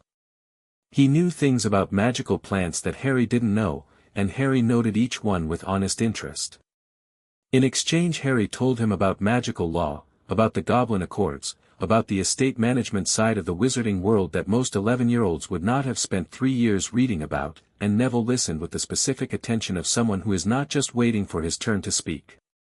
They were somewhere over the Midlands when the compartment door opened and a girl put her head in. She was precise-featured and brown-haired and carrying a book under one arm and an expression of organized social purpose on her face. Have either of you seen a toad? She said. There's a boy at the other end who's lost one. Trevor, I think. Trevor made a sound from Neville's lap. Never mind, she said. She looked at Neville, who was holding up the toad with a relieved expression, and then she looked at Harry, and something in her expression shifted into a different register. He recognized the process, name, scar, recalibration, but she moved through it faster than most people did and landed somewhere more even. Hermione Granger, she said. I've read about you. About both of you, actually. She said it to both of them, which Harry noted approvingly. Neville Longbottom, your family's history with the Goblin Relations Committee is quite underrated. Neville appeared to have never been complimented on his grandfather's committee work before and didn't quite know what to do with it. Come in, Harry said, if you want. She came in. She sat down and put her book in her lap and looked between them with the evaluating expression of someone doing a rapid and fairly accurate assessment. Harry assessed her back, voracious, precise, a slight tendency to lead with what she knows rather than what she questions, but the questioning instinct was there under the certainty. You could see it in the way her eyes moved, picking things apart even as she stated things confidently. Not someone who would back down from an argument, but someone who would update on evidence if the evidence was good enough. Have you been reading ahead? She said to Harry. Ahead of what? Harry said. The curriculum. I've been going through all the first-year textbooks and some of the second-year reading and, the gaps are a bit frustrating. I keep wanting to know the why of things more than the how. Understanding the why helps enormously, Neville said, with the exact cadence Harry had used 20 minutes ago, and then looked slightly surprised that he'd said it. Harry smiled. Hermione looked between them. "You said that to him," she said to Harry. "It wasn't a question." "He did," Neville confirmed. "You've been here less than 2 hours and you're already," she stopped. Reconsidered. Something settled in her expression into something warmer than it had been. "Waffling's magical theory," she said, looking at the book Harry had set on the seat beside him. "I almost bought that. The methodology chapter is meant to be good." Chapter 4, Harry said. He restructures the whole framework for understanding intent-to-effect ratios. It changes the way you read everything after it.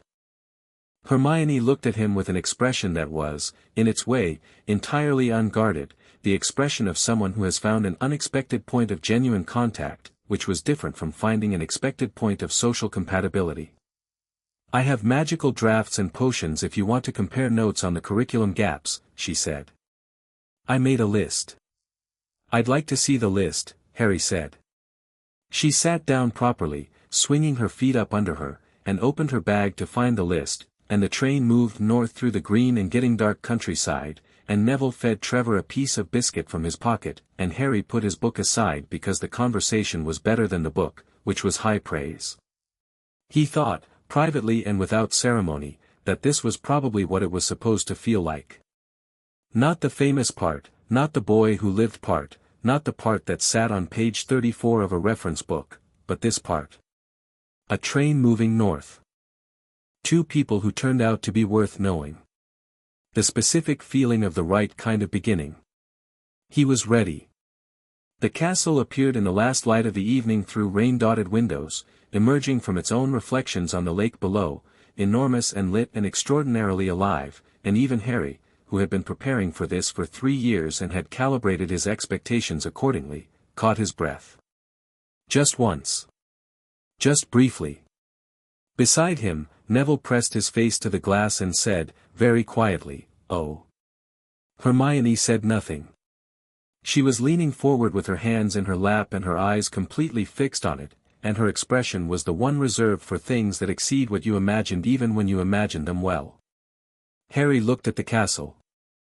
He thought about the scroll, and about Ragnarok, and about Dumbledore's kitchen conversation, and about his mother's handwriting at the bottom of a legal document, and about Fig sleeping on his windowsill, and about Petunia making enough lunch for 4 without making anything of it, and about the wand in his pocket that had recognized him the way the scroll had recognized him. He thought, here we go. The train pulled in. The night opened around them, cold and full of stars and properly enormous in the way that nights are when you're 11 and at the edge of something new. First years poured onto the platform and the voice of Hagrid called them forward, enormous, warm, slightly overwhelming, and Harry stepped down onto the platform of Hogsmeade Station with the lake light ahead of him and the castle above him and the whole rest of his life waiting with, for once, the pleasant quality of genuine unknowing. He walked forward. Chapter 6, The Hat Takes Its Time. The boats were Neville's idea of a personal nightmare. He said so, quietly, as they climbed in, for to a boat, Harry and Neville and Hermione and a red-haired boy named Ron Weasley who had arrived at the platform with ink on his nose and the comfortable confidence of someone who has been told about all of this before and is therefore not going to be impressed by it. Ron had been mildly wrong about this. The lake in the dark, with the castle reflected in it like a second castle burning upside down in black water, appeared to be impressing him despite himself. He was trying not to show it in the way that people try not to show things they weren't expecting to feel. "I can't swim," Neville said, looking at the water. "The boats haven't sunk in 400 years, Harry said. "The enchantment's keyed to first-year groups specifically. It's in Hogwarts, a history." "You read Hogwarts, a history?" Hermione said, from across the boat. She sounded caught between surprise and something like recognition. Chapter 11, Harry said. "The transport section." "I marked that chapter," Hermione said. She sounded pleased in the way people sound when they find out someone has read the same paragraph they have. Not about being right, about not being alone in having read it. Harry understood that feeling precisely. Neville looked at the water again. Then back at Harry. 400 years. Documented, Harry said. No interruptions. Neville held Trevor a little tighter and sat back. The boat moved. Ron Weasley, Harry had decided in the 20 minutes since meeting him, was straightforward in a way that was genuinely likable, not simple, exactly, but direct, the kind of person whose face says what they're thinking before they've decided whether to say it out loud. He'd looked at Harry's forehead, done the forehead thing, and then visibly decided to get on with the evening rather than make it a moment, which Harry appreciated enormously. The castle grew. The boats moved silently on the black water. Neville kept his eyes on the castle rather than the water, and this seemed to help. They were brought through a doorway in the cliff face and moored in an underground harbor and walked up to the entrance hall, which was lit by torches and bigger than anything had any right to be, and there McGonagall was waiting. Harry had read about McGonagall too. He felt somewhat prepared. He was not entirely prepared. She was exactly what the photographs suggested and considerably more than the descriptions. She had the bearing of someone who has been in command of things for long enough that command is no longer an effort, just a state of being. She looked at the assembled first years with an expression that contained, in careful ratios, welcome and expectation and a quantity of zero tolerance for nonsense that was itself almost comforting in its clarity. She told them about the sorting. She told them about the houses. She told them to straighten up. She said all of this in the tone of someone who has said it many times before and sees no reason to make it more palatable by adding filler. Harry listened. He watched the other first years, the nervous energy of them, the social sorting already happening in microclusters, people gravitating toward known faces or familiar accents or the instinctive judgment of the first 5 minutes. He watched a boy he recognized as Draco Malfoy from the fitting at Madame Malkin's hold himself with the careful composure of someone who has been told what to expect and has decided to handle it with visible grace. He watched Neville breathe at measured intervals beside him, managing himself. He watched Hermione stand with her hands clasped in front of her, taking in the ceiling with the expression of someone running a rapid cross-reference between what she's seeing and what she read, confirming and adjusting and noting. He thought they were all going to be fine. Then they were filed through the great double doors and the great hall opened around them. He'd read about the ceiling. He had not quite experienced it, which was a different thing. The ceiling showed the night sky above them, not a painting of the night sky but the night sky itself, or the most faithful possible evocation of it, clouds and stars and a half-moon tracked exactly right, and it went up into a darkness that seemed to have no upper limit, and the enchanted candles floated in it like a slow constellation. Hermione, beside him, made a very soft sound that she probably didn't mean to make. Bewitched to look like the outside sky, Harry said, quietly, to her. Rowena Ravenclaw's original architectural specification, probably. Hagrid's covered in the chapter on staff, I know, she whispered back. I just forgot, I mean, I knew, it's different in person, Harry said. Yes, she said. It really is. The sorting hat was old and battered and sat on a stool at the front of the hall looking completely unbothered by any of this, and when McGonagall set it down and stepped back, it opened a rip near its brim and sang. Harry listened to the song with genuine attention, which he suspected made him unusual among the first years, most of whom were looking at the house tables or the ceiling or each other. The hat's song was structurally interesting, not poetic exactly, more like a legal brief in verse, in which the qualities of each house were described with an explicitness that suggested the hat was either trying to help or trying to warn, and Harry wasn't sure which. He found the Slytherin verse particularly interesting, those cunning folk use any means to achieve their ends. He noted the neutrality of that.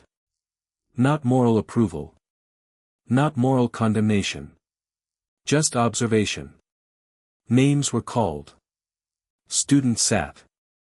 The hat declared. The tables erupted at intervals. Hannah Abbott. Susan Bones. Terry Boot. Then, Granger, Hermione. Hermione walked to the stool with the precise, slightly too fast energy of someone who is trying to project calm and is mostly succeeding. She sat down. The hat dropped over her eyes. Then it sat there. Harry counted. 11 seconds. Then, Gryffindor. The Gryffindor table erupted. Hermione removed the hat with visible relief and walked to the table with something that looked suspiciously like the beginning of tears, which she blinked away before she was fully seated. Harry thought she'd probably been worried about it in a way she wouldn't have admitted. He understood that too. More names. Neville Longbottom was called and walked to the stool with the expression of a man approaching something terrifying and doing it anyway, which was, Harry thought, a very specific kind of courage. The hat sat on his head for 8 seconds and said, Gryffindor. The table welcomed him loudly. Neville's face went from terrified to flooded with relief to something quieter and warmer that was going to take a while to fully arrive, and he caught Harry's eye as he walked to the table and Harry nodded once, and Neville straightened slightly. Draco Malfoy sat down and the hat barely touched his head before calling Slytherin, which surprised no one including, apparently, Draco. Potter, Harry. The hall had been loud between sortings. It went very quiet now in the specific way of crowds when they encounter something they've been waiting for. Harry heard the whispers, he'd heard whispers in rooms his whole life, had learned to not let the sound of them matter, and walked to the stool at the same pace he'd been walking, which was the pace of someone who is not going to change their pace because a room has gone quiet. He sat down. The hat fell over his eyes and the great hall disappeared. It was dark under the hat. Then it wasn't, exactly, because there was a quality of presence in the dark that made it feel inhabited rather than empty. He had not fully expected this, the hat's consciousness, the actual quality of it, which was ancient and interested and very, very alert. Well, said a voice that was inside his head rather than in his ears, with the specific texture of a thought that wasn't his own. Here you are. Here I am, Harry agreed. I've been thinking about you for a while. I sort each year's class in September, and most years I have some idea of what's coming. This year, a quality of consideration moved through the presence. You've been doing interesting things, young man. I've been preparing, Harry said. There's a difference. Is there? I've seen quite a few 11-year-olds. Most of them arrive here with the accumulated weight of what their families have been. You arrive with something else. Something built. Another pause. You know what you are. I'm starting to, Harry said. Most of them don't. Most of them are still finding out. The hat seemed, in a way that was more felt than anything else, to be moving through him in the way of something reading a text very quickly, not missing things but not dwelling either. Considerable loyalty. Real, not performed. The kind that comes from knowing what betrayal costs. A beat. Real courage too, though not the loud kind. The kind that stays quiet while it works. Another beat. Genuinely hungry for knowledge. Not to prove anything. Just because you want to know things. Because knowing things is useful and because the world is interesting. One more beat. And something else. Something strategic. Patient. Long horizon thinking, which is rarer than people imagine. Is this where you tell me Slytherin? Harry asked. The hat made a sound that would have been a laugh if it were made of organic material. You do extraordinary things in Slytherin. You know that, don't you? You have the instincts for it. I know, Harry said. I also know that Slytherin right now has associations. That the next few years are going to involve certain conflicts. That where I'm sorted will determine which battles I'm fighting from the start. And where would you like to be sorted? Harry thought about it honestly, for a moment, without strategizing. I want to be where I can do the most good, he said. And I want to be where my instincts are right more often than they're wrong. I think the bravery I have is more useful in a house that values it than in one that would mistake it for something else. Gryffindor values loyalty too, the hat said. In its best iterations. I know. You'd want to build something, the hat said. In any house. You're not a follower, Mr. Potter. Not in any sense. Wherever I put you, you'll make it work. A pause that had a final quality to it. You know what's coming, in some ways. You're going to need people around you who will follow you into things they don't understand yet, because they trust you. Slytherin gives you tools. Gryffindor gives you people, Harry said. Yes, said the hat. People. Gryffindor, the hat shouted, and the hall came back in a rush of noise and light, and Harry pulled the hat from his head and handed it back to McGonagall and walked to the Gryffindor table. The noise was extraordinary. It was the most sustained noise he'd ever been at the center of. He walked through it to the table and sat between Hermione and Neville, and the noise kept going, and he looked at neither of them for a moment, just sat and let it move past him, the way he let most large impersonal things move past him, present, noted, processed, filed. Hermione was looking at him. For minutes, she said, quietly. I timed it. The hat had a lot to say, Harry said. What did it talk about? Houses, Harry said. The logic of them. He looked at the head table, where Dumbledore was watching him with a warmth and a relief that he hadn't quite expected to see so openly. He nodded to Dumbledore once, and Dumbledore inclined his head in return. Neville leaned across from his other side. For minutes, he said. Is that normal? The record's 5.5, Hermione said. I read it somewhere. She paused. Which I now realize might have been a record set by someone you know. My mother, Harry said. He looked at the hat, which was settling onto the next student's head. I think it was my mother. The sorting finished. Dumbledore stood and said several things, one of which was that the third-floor corridor on the right-hand side was out of bounds on pain of a most painful death. Harry filed this immediately and began cross-referencing it with what he knew about the school calendar, the rumors he'd absorbed, and the conversation with Dumbledore about what might be happening at Hogwarts this year. The feast arrived. He ate properly and talked and let himself exist in the moment without too much analysis of it, which was harder than it sounded but worth attempting. Neville discovered that nearly headless Nick was not as alarming as he'd first appeared. Hermione had a precise and detailed conversation with Percy Weasley, the prefect, about the academic structure of the first year that Percy clearly enjoyed more than he was showing. Ron Weasley appeared further down the table and looked down the length of it to catch Harry's eye, and Harry raised his eyebrows in inquiry, and Ron mouthed Gryffindor with an expression of satisfaction, and Harry nodded approval. Across the hall at the Slytherin table, Draco Malfoy was in his natural habitat, surrounded by people he knew from family connection, operating in a world that met his expectations. He looked once at the Gryffindor table and found Harry, and their eyes met for a moment with the quality of two people who have had one real conversation and are deciding what it means in context. Harry gave a small, neutral nod. Draco's expression shifted in a way that didn't fully commit to anything, which Harry thought was probably the honest version of him, not committed to contempt yet, not committed to anything, still figuring out the parameters. Harry looked away. Draco Malfoy was an interesting case and a potential complication and would require attention when it was warranted, but right now there was treacle tart.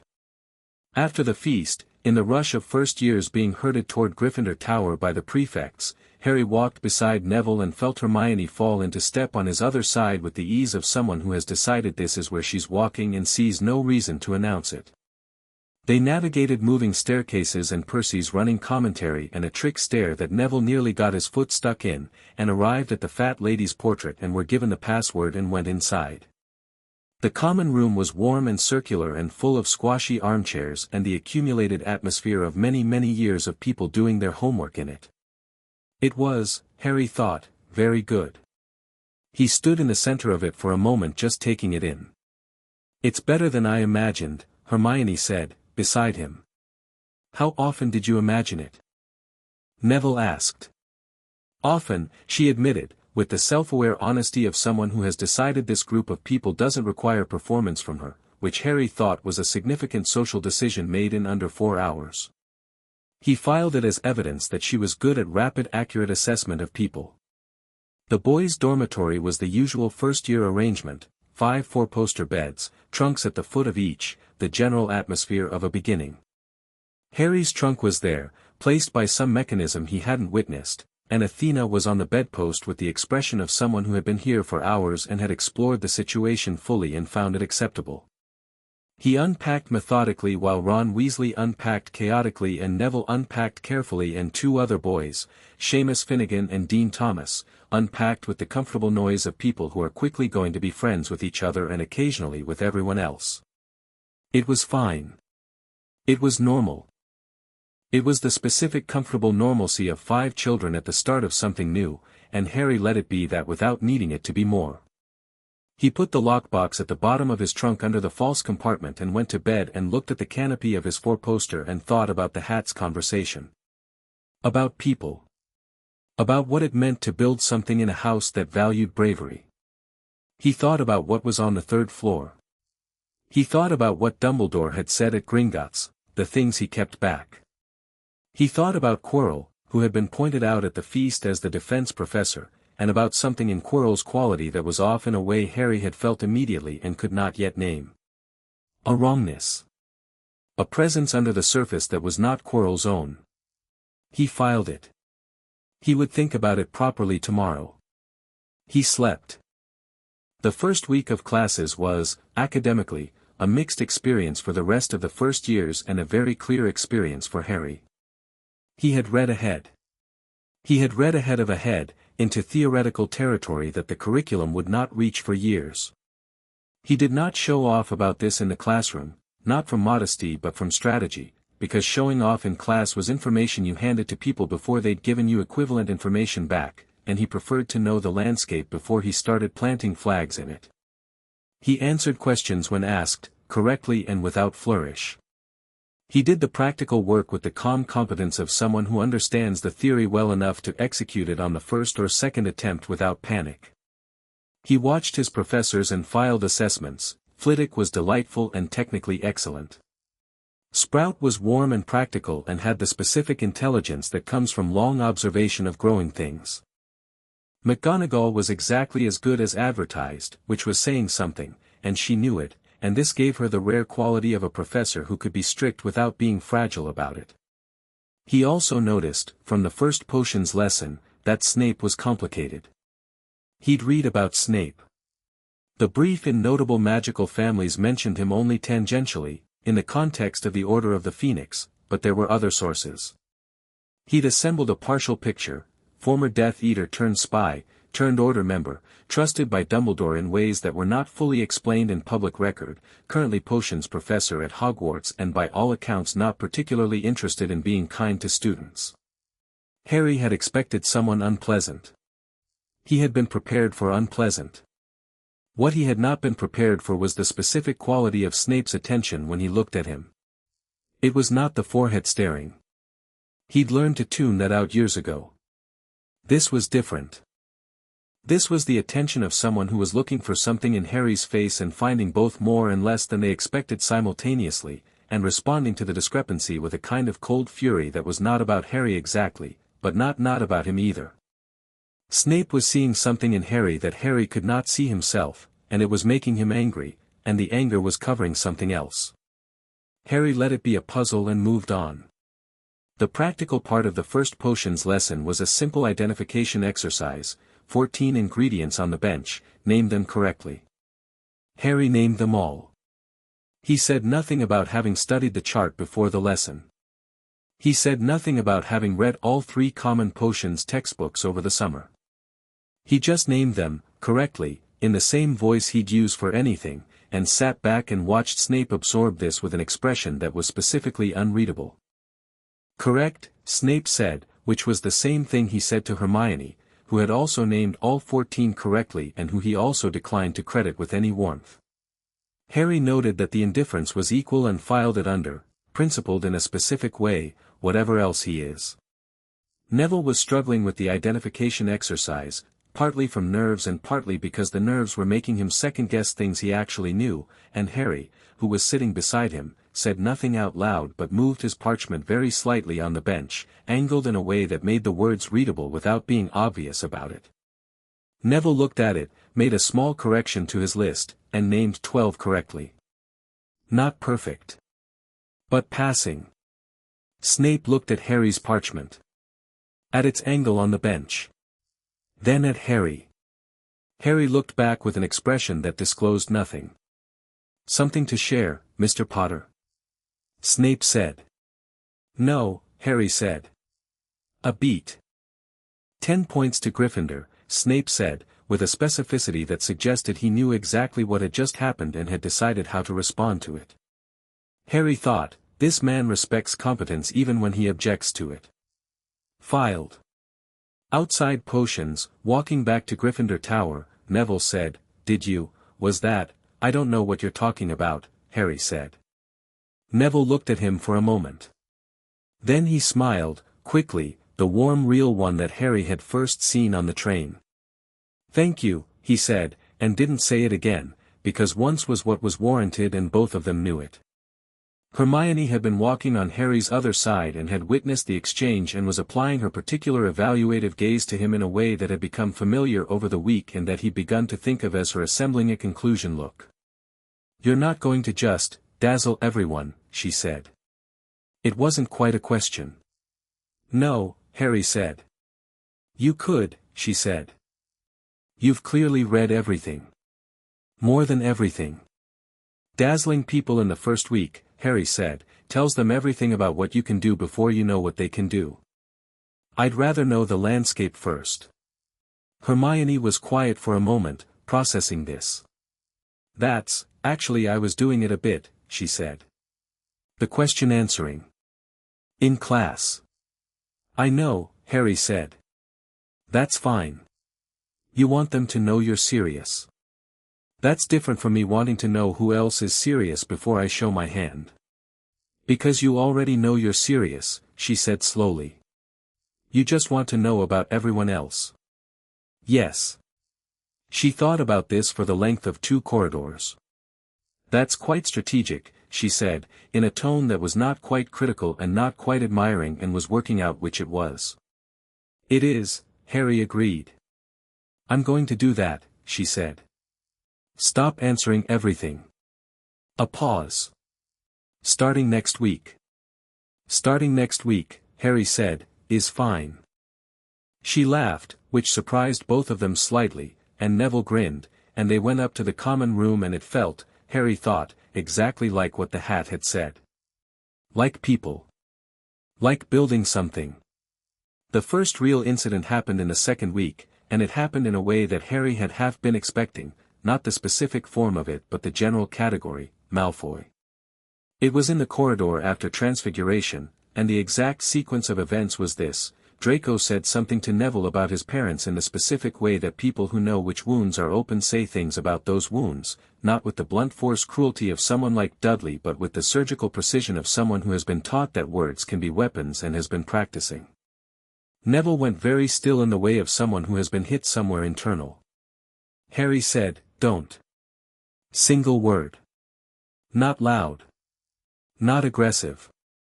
Just flat and clear and final in the way of a door closing. Draco turned. His 2 associates, Crabbe, Goyle, solid and loyal in the uncomplicated way of large objects, turned with him. He looked at Harry with the expression of someone recalibrating a situation. "Mind your own business, Potter," Draco said, and there was something in the use of just the surname, without the title deference that most people automatically applied, that was a conscious choice. "A test of standing." Harry said, "Longbottom is my business." He let that sit for a moment. His parents were in a war. They lost. "What's your father's record in that war?" The corridor went quiet in the way of corridors when something interesting is happening.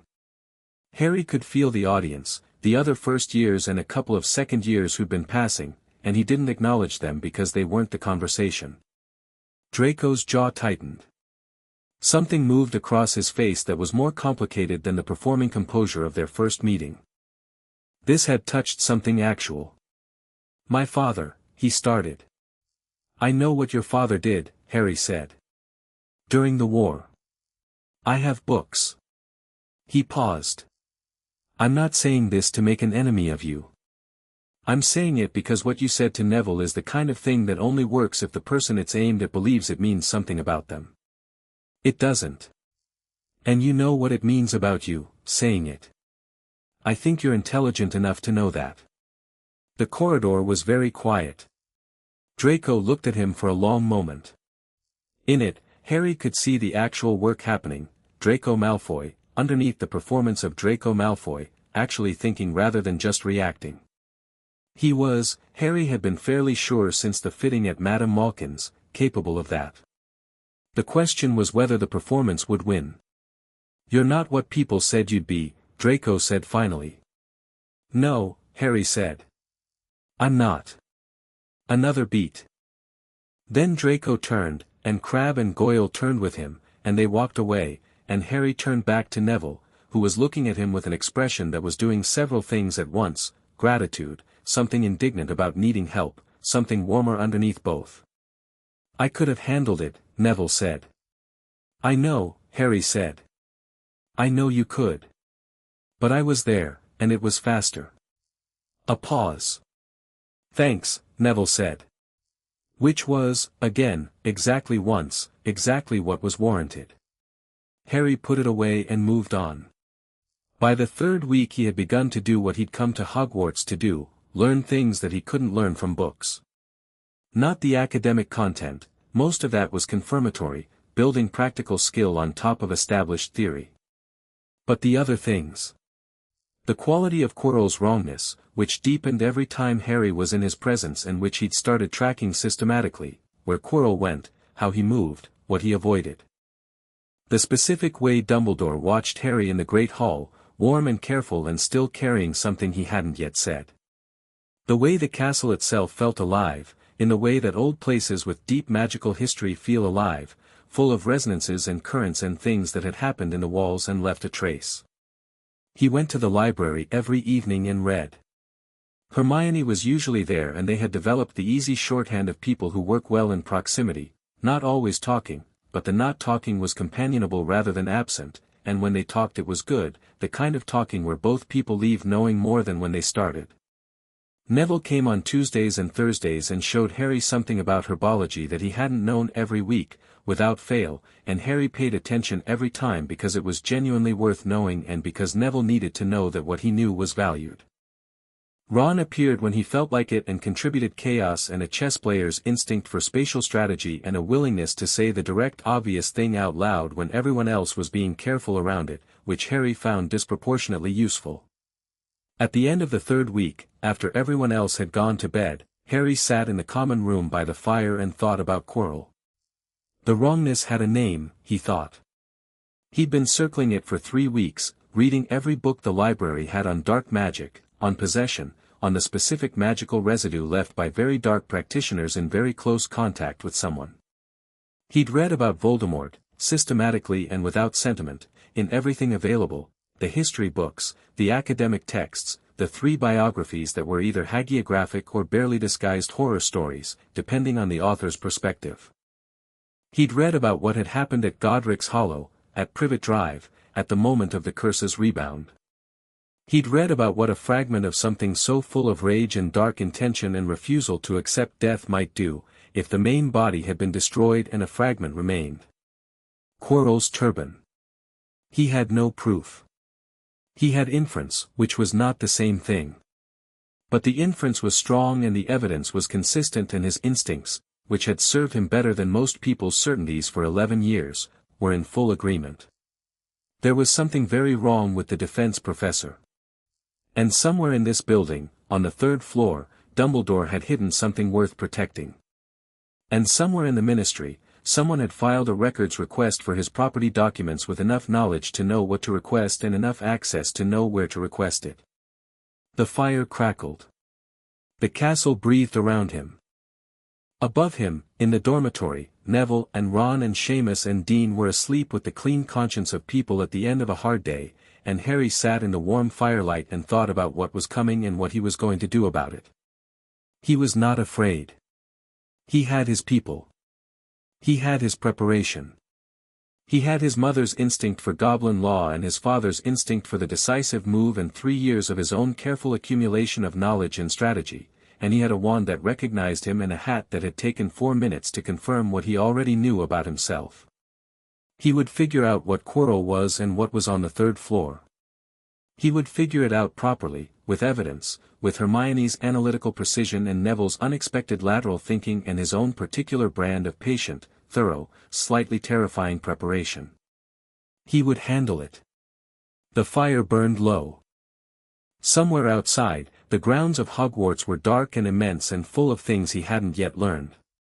Above, the dormitory was warm and full of the sounds of sleeping. Around him, the common room settled into its nighttime self, quieter, warmer, more honest than it was during the day.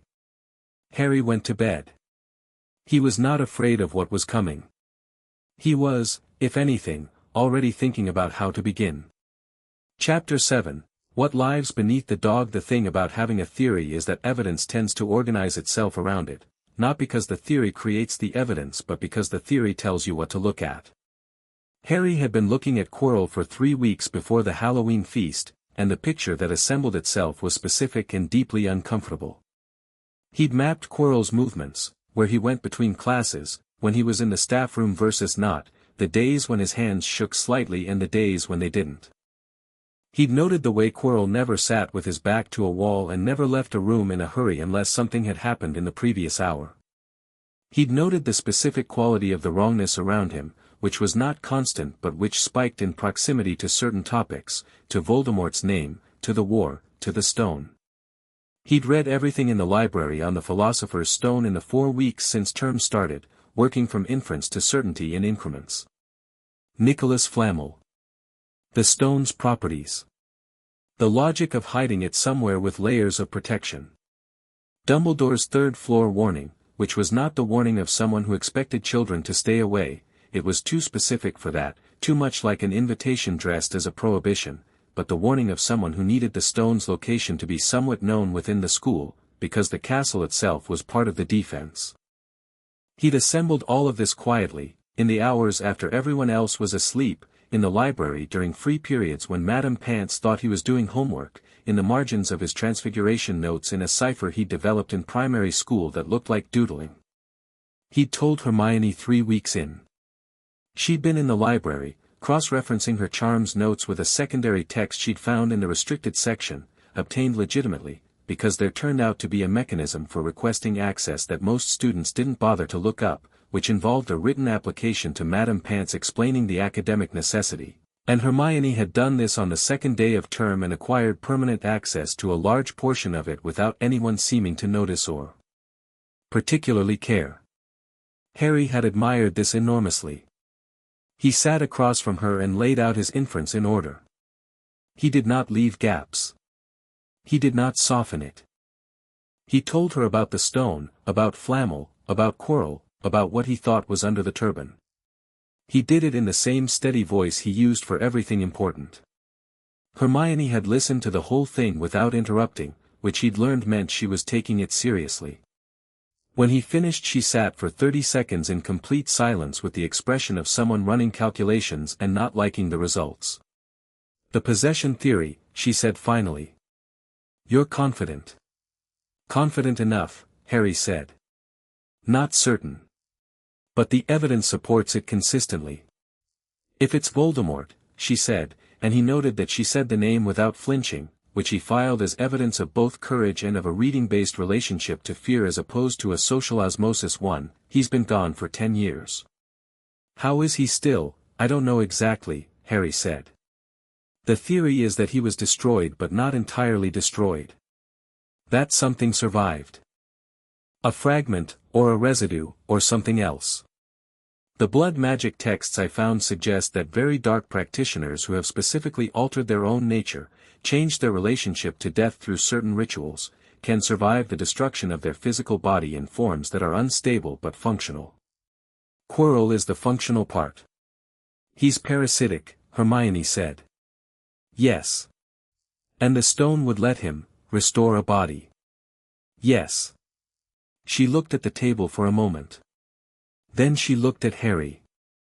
"You've already decided you're going to do something about this."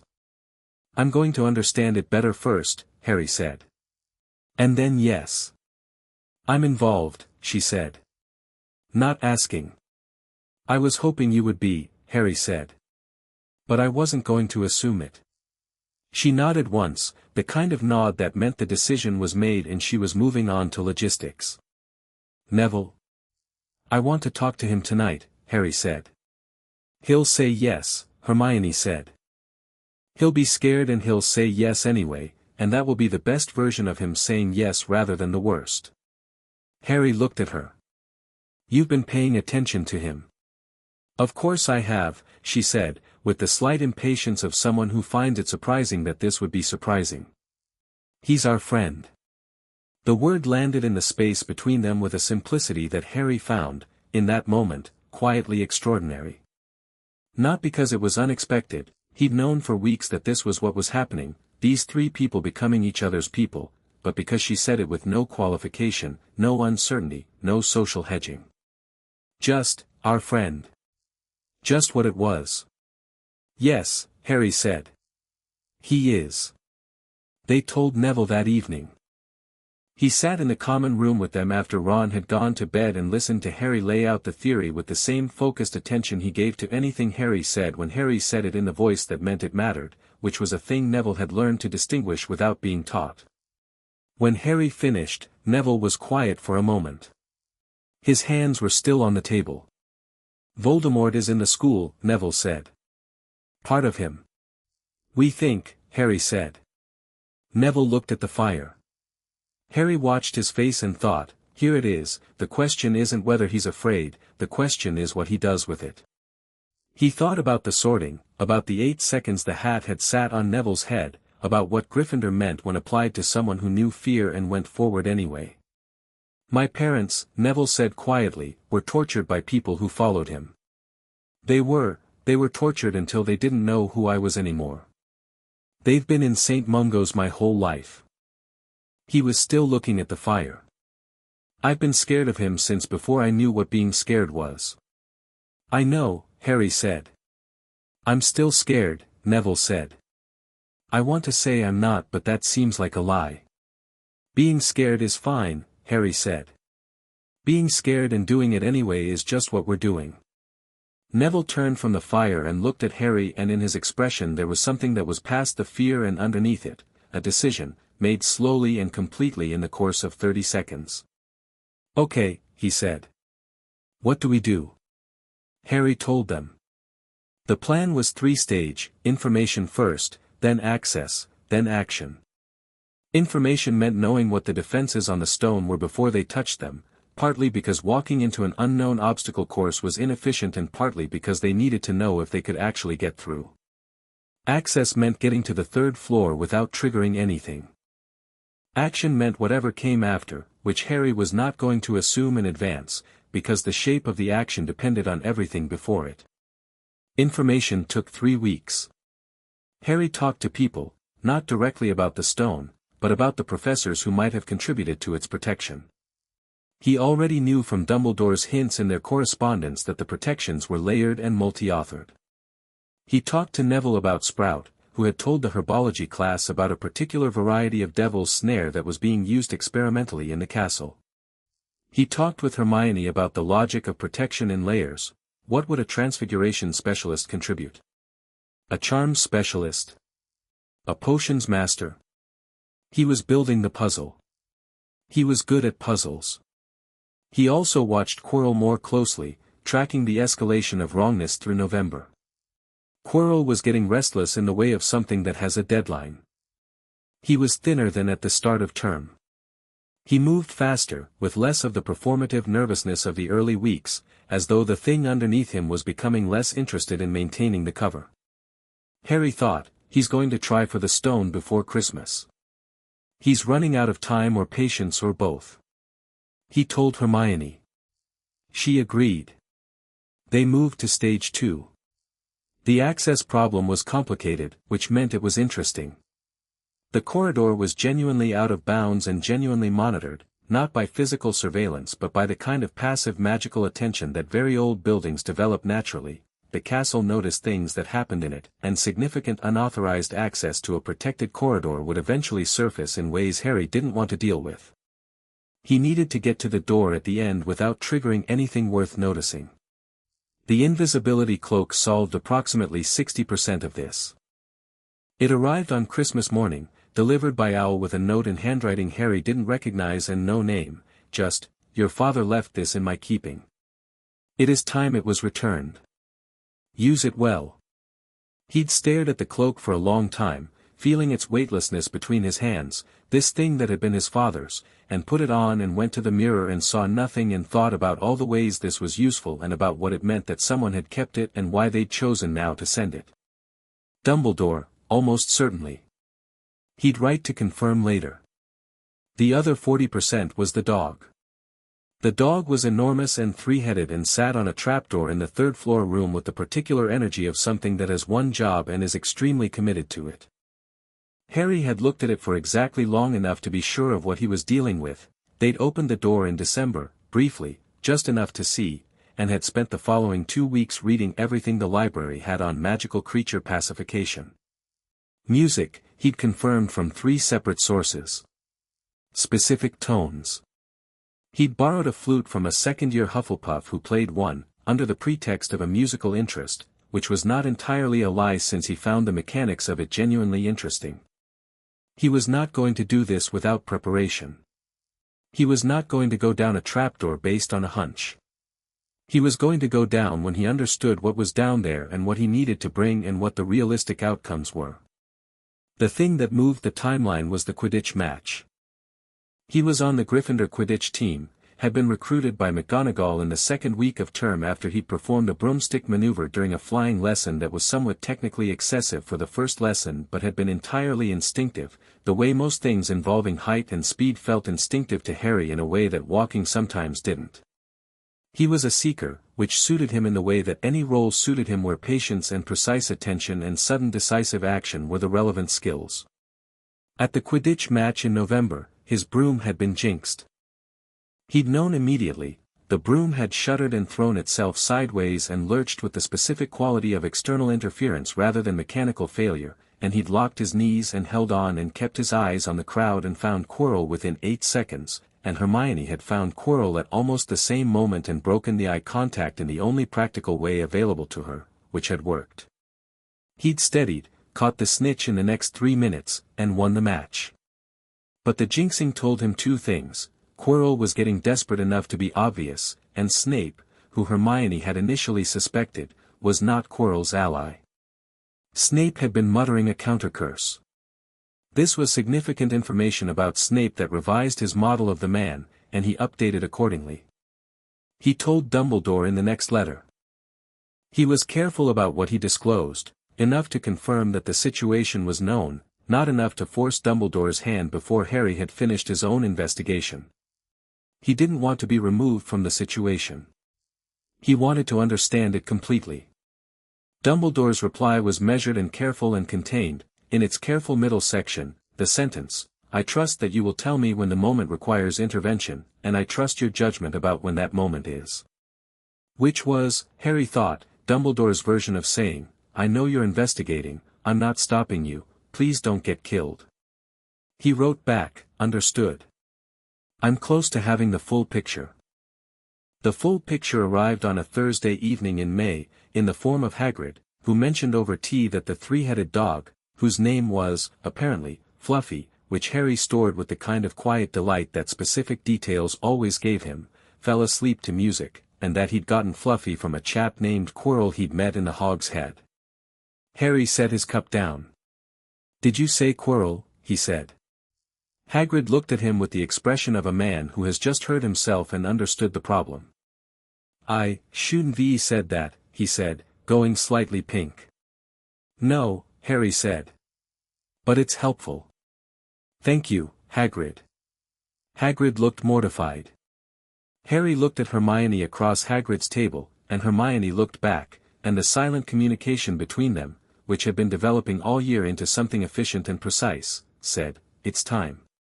That evening, in the common room after everyone else had gone up, Harry spread his notes on the table. The 3 of them sat around it and Harry walked through the whole picture, everything he had, organized into the sequence of defenses and the solution to each, as best as he could determine without having been through them personally. Devil's Snare. Flying keys. Chess. Something that smelled like a logic puzzle from the description Hermione had extracted from a conversation with Flitwick. And at the end, the stone itself, and whatever mechanism it was protected by beyond the physical obstacles. This is a lot, Neville said, studying the notes. You've mapped the whole thing. Most of it, Harry said. There'll be variables on the day. But the framework is solid. Chess, Ron said, from the door. The three of them turned. Ron was standing at the bottom of the stairs in his pajamas with his arms crossed and the expression of someone who has been listening from the third step for at least 5 minutes and has decided he's heard enough to contribute. Harry looked at him. How long have you been there? Long enough, Ron said. You need someone for the chess. I've seen the chamber, well, not seen, but I heard about it from Fred and George who heard from a 6th year who had a bet about it. Giant chess. You need a chess player. Harry looked at him steadily. This isn't a house points thing, Ron. This is genuinely dangerous. I know that, Ron said, with the flat simplicity of someone who has understood the stakes and made his assessment without being asked to. I also know that you can't play wizard chess and you'll lose in 6 moves and then what? He paused. I've been playing since I was 4. Ask me anything. Harry thought about it for approximately 4 seconds. He looked at Hermione, who gave the small nod of someone who had also assessed this correctly. He looked at Neville, who was already making room at the table. Sit down, Harry said. I'll go through the whole plan. They went the following evening, which was a Tuesday, which Harry had chosen because Quirrell had been absent from dinner the previous night and at breakfast this morning, and absent Quirrell meant something had either happened or was about to happen, and waiting was no longer safe. The corridor. The cloaked approach. The locked door, which opened to a simple Alohomora because the lock was Muggle standard and whoever had placed it had not expected an 11-year-old to know that or to have been practicing the charm for 3 weeks. The room beyond. Fluffy was already asleep. Already. Harry looked at the sleeping dog, the trapdoor visible in the floor between its 3 snoring heads, and understood immediately, someone had already come through. The flute, small and cheap, was on the floor near the door. He's already down there, Hermione said quietly. Yes, Harry said. We go now, or not at all. Nobody said not at all. The devil's snare came first, a cascade of dark tendrils in the pitch dark below, and Harry dropped into it and felt it begin to tighten and reached for the calm place, the breathe don't panic place, and went completely still. Beside him he heard Hermione do the same and then heard Neville make a sound and then heard Ron make a sound and then heard nothing for 2 seconds, and then the purple flames of Hermione's fire hit the plant and the tendrils recoiled and they fell through to the floor below. Neville had fallen through before the fire hit. Harry registered this with the specific precision of information received during action. Neville had gone still faster than expected. He filed it for later and moved on. The flying keys filled the second chamber in a glittering, furious cloud, and the broomsticks were there and Harry was on one before he'd fully made a conscious decision and the key hunt was the most natural thing he'd done at Hogwarts, everything shrinking to the specific simplicity of height and speed and the old key with the bent wing that would unlock the door, found in 40 seconds, the lock turned in 3. The chess room. Harry and Hermione and Neville stood back and let Ron look at it. He walked to the center of the board and turned slowly, reading it with the quality of someone who has learned to read spatial situations as text. Nobody rushed him. He thought for 90 seconds. I play white, he said. You 3 are the pieces I tell you to be. You go where I say, when I say. You don't second-guess the move, because one wrong move and the board resets and we start over. He looked at Harry. I need the knight square from you on move 12. Whatever that takes. Tell me when, Harry said. The game took 11 minutes. Ron played with the particular cold efficiency that Harry had observed in him when he was being taken seriously, which was different from Ron in every other mode, no jokes, no commentary, just the chess player, moving pieces with the economy of someone who can see several moves ahead and is allocating his attention precisely. He sacrificed himself on move 14. Deliberately, completely, with the full knowledge of what it would cost. Harry said his name. Go, Ron said, from the floor, not quite unconscious, one hand raised in the direction of the king's side. I'm fine. Go. They went through. The logic puzzle was in a circular room with locked doors and 7 bottles on a table and a poem on a piece of paper that was either a puzzle or a red herring, and Hermione read it twice, circled 3 bottles with her finger without touching them, and said, this one to go forward. This one to go back. The rest are either nettle wine or poison and you don't need them. She handed Harry the smaller of the 2 remaining. It's not much. 1 swallow. Make it count. Harry took the bottle. He looked at Hermione. She looked back at him with the expression of someone who is frightened and has decided to be here anyway, and behind her Neville had the same expression in his own particular register. Go back, Harry said. Get Ron. Get out of the castle. Find Dumbledore. Fig's address is in the 2nd drawer of my bedside table, the password is Phoenix. If you can't reach Dumbledore, go to Ragnarok at Gringotts and tell him everything. He'll know what to do. What if you, Neville started. I'll be fine, Harry said. Not to reassure him. Because he believed it. Because he had thought about this more carefully than anything he'd ever thought about and he trusted his preparation. I'll be fine, and when I come back I want a complete account of what Ron's condition is and what Dumbledore said when you reached him. He paused. You know what to do. I trust both of you to do it. They looked at him. Neville nodded, the same decisive nod he'd given in the common room when he'd said okay. Hermione looked at him for a moment longer with something in her expression that was complicated and real and not the time for, and then she nodded too. He drank. The cold moved through him like the scroll's warmth in reverse, settling into his bones. The door unlocked. He went through.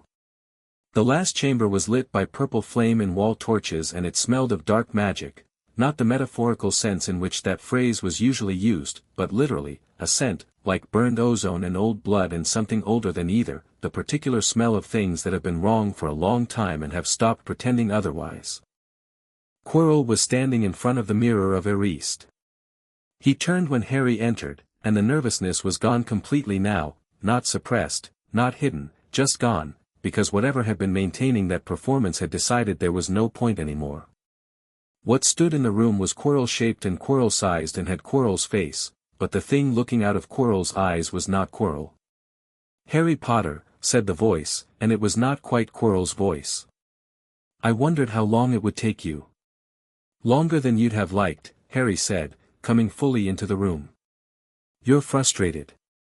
You've been at this mirror for a while and it won't show you what you want. A pause. What do you know about the mirror? It shows what you desire most, Harry said. But you can't want the stone to get the stone. Dumbledore built in a condition, you have to want to find it without using it, and that's not something you're capable of, which is why you needed to bring me here. The face of Quirrell smiled and it was wrong in every direction. Clever child. You need me to look into the mirror, Harry said. Because I might see it differently than you. You will see it differently, the voice said. You have no use for immortality. You don't want to use the stone. You would simply find it, and give it to someone to keep. Which means the mirror will show it to you as a found thing rather than a desired thing. A pause. So you will look into the mirror and you will give me what it shows. Harry looked at the mirror. It was tall and ornate and its frame was carved with a phrase he recognized from his reading, Eris stra eru oit ube kafru oit anwosi, and his reflection was already looking back at him. His reflection was smiling. The reflection reached into its pocket and held something up, a red stone, catching the purple light, solid and small in the reflection's palm. Harry felt the stone drop into his actual pocket. He did not look down. He did not change his expression. He kept his eyes on the mirror and said nothing, and across the room Quirrell, who was Voldemort, felt it happen through whatever connection existed between possession and possessed, and the temperature in the room dropped. Give it to me, the voice said. No, Harry said. He said it the same way he'd said don't to Malfoy in the corridor. The same way he'd said it's mine to Vernon about the letter. The same way he'd said it doesn't concern you about everything in his life that was genuinely his and that he had decided not to surrender. Just a word. Flat and final and entirely without drama, because the drama wasn't the point and he'd never been interested in it. Quirrell moved. What followed was not clean or elegant, because the nature of something very wrong trying to destroy something that was, by some profound accident of love and sacrifice, very protected, is not clean or elegant. It was fast and painful and lit the room in colors that had no names in Muggle physics, and Harry moved through it with the same quality of calm that lived at the center of every hard thing he'd ever done, not fearlessness, not bravado, but the productive clarity of someone who has thought through every likely scenario and is now executing rather than deliberating. He didn't use sophisticated magic. He used what he had, defensive work, the best of what he'd been practicing, the instinctive magic that had always lived in him that was faster and more accurate than anyone had a right to expect from 11 years old. He used his feet, because the room was small and physical positioning mattered. He used the mirror, which reflected some of what came at him back and sideways. He used the fact that Quirrell, who was Voldemort, had a problem. Every time Quirrell's skin touched Harry, something happened that Quirrell had not been prepared for. The protection. His mother's sacrifice. The blood magic. Quirrell screamed when his hands touched Harry's face. Not from anything Harry did deliberately. From what he was, what she had made him, what her death had burned permanently into his blood and bone and the irreducible fact of his existence. He held on. He held on because he was his mother's son and she had prepared him for this, in a way, from the moment she'd filed the scroll at Gringotts 30 days before she died. She had made him someone who could hold on. She had trusted that. He was honoring it. Quirrell dissolved. It was the only word. The hands that had touched his face went first, and then the wrists, and the face went last, and in the dissolution there was a moment, a second, 2 seconds, a piece of time that existed outside normal time, where Harry felt something pass through him that was cold and hateful and very old and very afraid. Not of him, specifically. Just afraid. The fear of something that was losing its last option for survival. Then it was gone. Harry was on the floor of the chamber, which he hadn't meant to be. His hands were burned. His head felt like something had been moving through it, and probably had. The stone was in his pocket, still solid and real. He stayed on the floor for a moment because the floor seemed like the right place to be and because standing up was going to take a moment to arrange. Then he stood up. The stone he placed on the edge of the mirror's frame. Not in his pocket, he'd moved it there instinctively, but keeping it wasn't what he wanted. He placed it where Dumbledore would find it, where it would be dealt with by someone who understood the full weight of it, and he looked at it for a moment and thought about what it could do and thought about his mother and thought about what immortality would mean for someone who had what he already had. He left it there. The corridor back through the chambers was different without the urgency of forward motion, just the empty rooms, the chess pieces still in their positions with the White Knight figure lying on its side like a fallen soldier. He felt the bruises from the devil's snare that he hadn't registered going down, and the burn on both hands from Quirrell, and a headache that was going to be significant by morning. He climbed upward through the trapdoor, past Fluffy, who was deeply asleep still, and through the third-floor corridor and into the school. Dumbledore was in the corridor. He was standing there as though he had simply been there all along, which perhaps he had. He looked at Harry, at the burns, the dust, the expression of someone who has done a thing and is in the process of absorbing what the thing was, and his face did something that was beyond what Harry had seen in their kitchen meeting months ago. Something older and more complicated and more real. The stone, Harry said. I left it on the mirror frame. It's safe. I know, Dumbledore said. I came through the other entrance. Harry looked at him. There's another entrance. There is, Dumbledore said. And I should have come sooner, and I was on my way, and I find you already coming out. He paused. Are you hurt? Burns, Harry said. Headache. Nothing that won't heal. He looked down at his hands. My friends are out. Your friends are with Madame Pomfrey. Mr. Weasley has a mild concussion and significant chess-related bruising. He is fine and he is eating, and he has described the chess game in extraordinary detail to anyone who will listen. Something moved through Dumbledore's voice. Miss Granger sent a Patronus, Harry. Your first year. She sent a corporeal Patronus. Harry stared at him. She what? A small otter, Dumbledore said, and the warmth in his voice was immense and uncontrolled in a way that Harry had not previously heard from him. She sent it to me with a message. It said, Harry's in the stone chamber, he sent us out, he's fine, please hurry anyway. Harry was quiet for a moment. She's 11, he said. She is, Dumbledore said. You have, he added, with the particular care of someone choosing words that will mean more than they sound, extraordinary friends. Yes, Harry said. He thought about Neville going still in the devil's snare, not panicking, using what he knew. He thought about Ron lying on the chess board on move 14 saying go. He thought about Hermione with her 2 bottles and her logic and her Patronus that was a small otter that carried the message, he's fine, please hurry anyway. I know.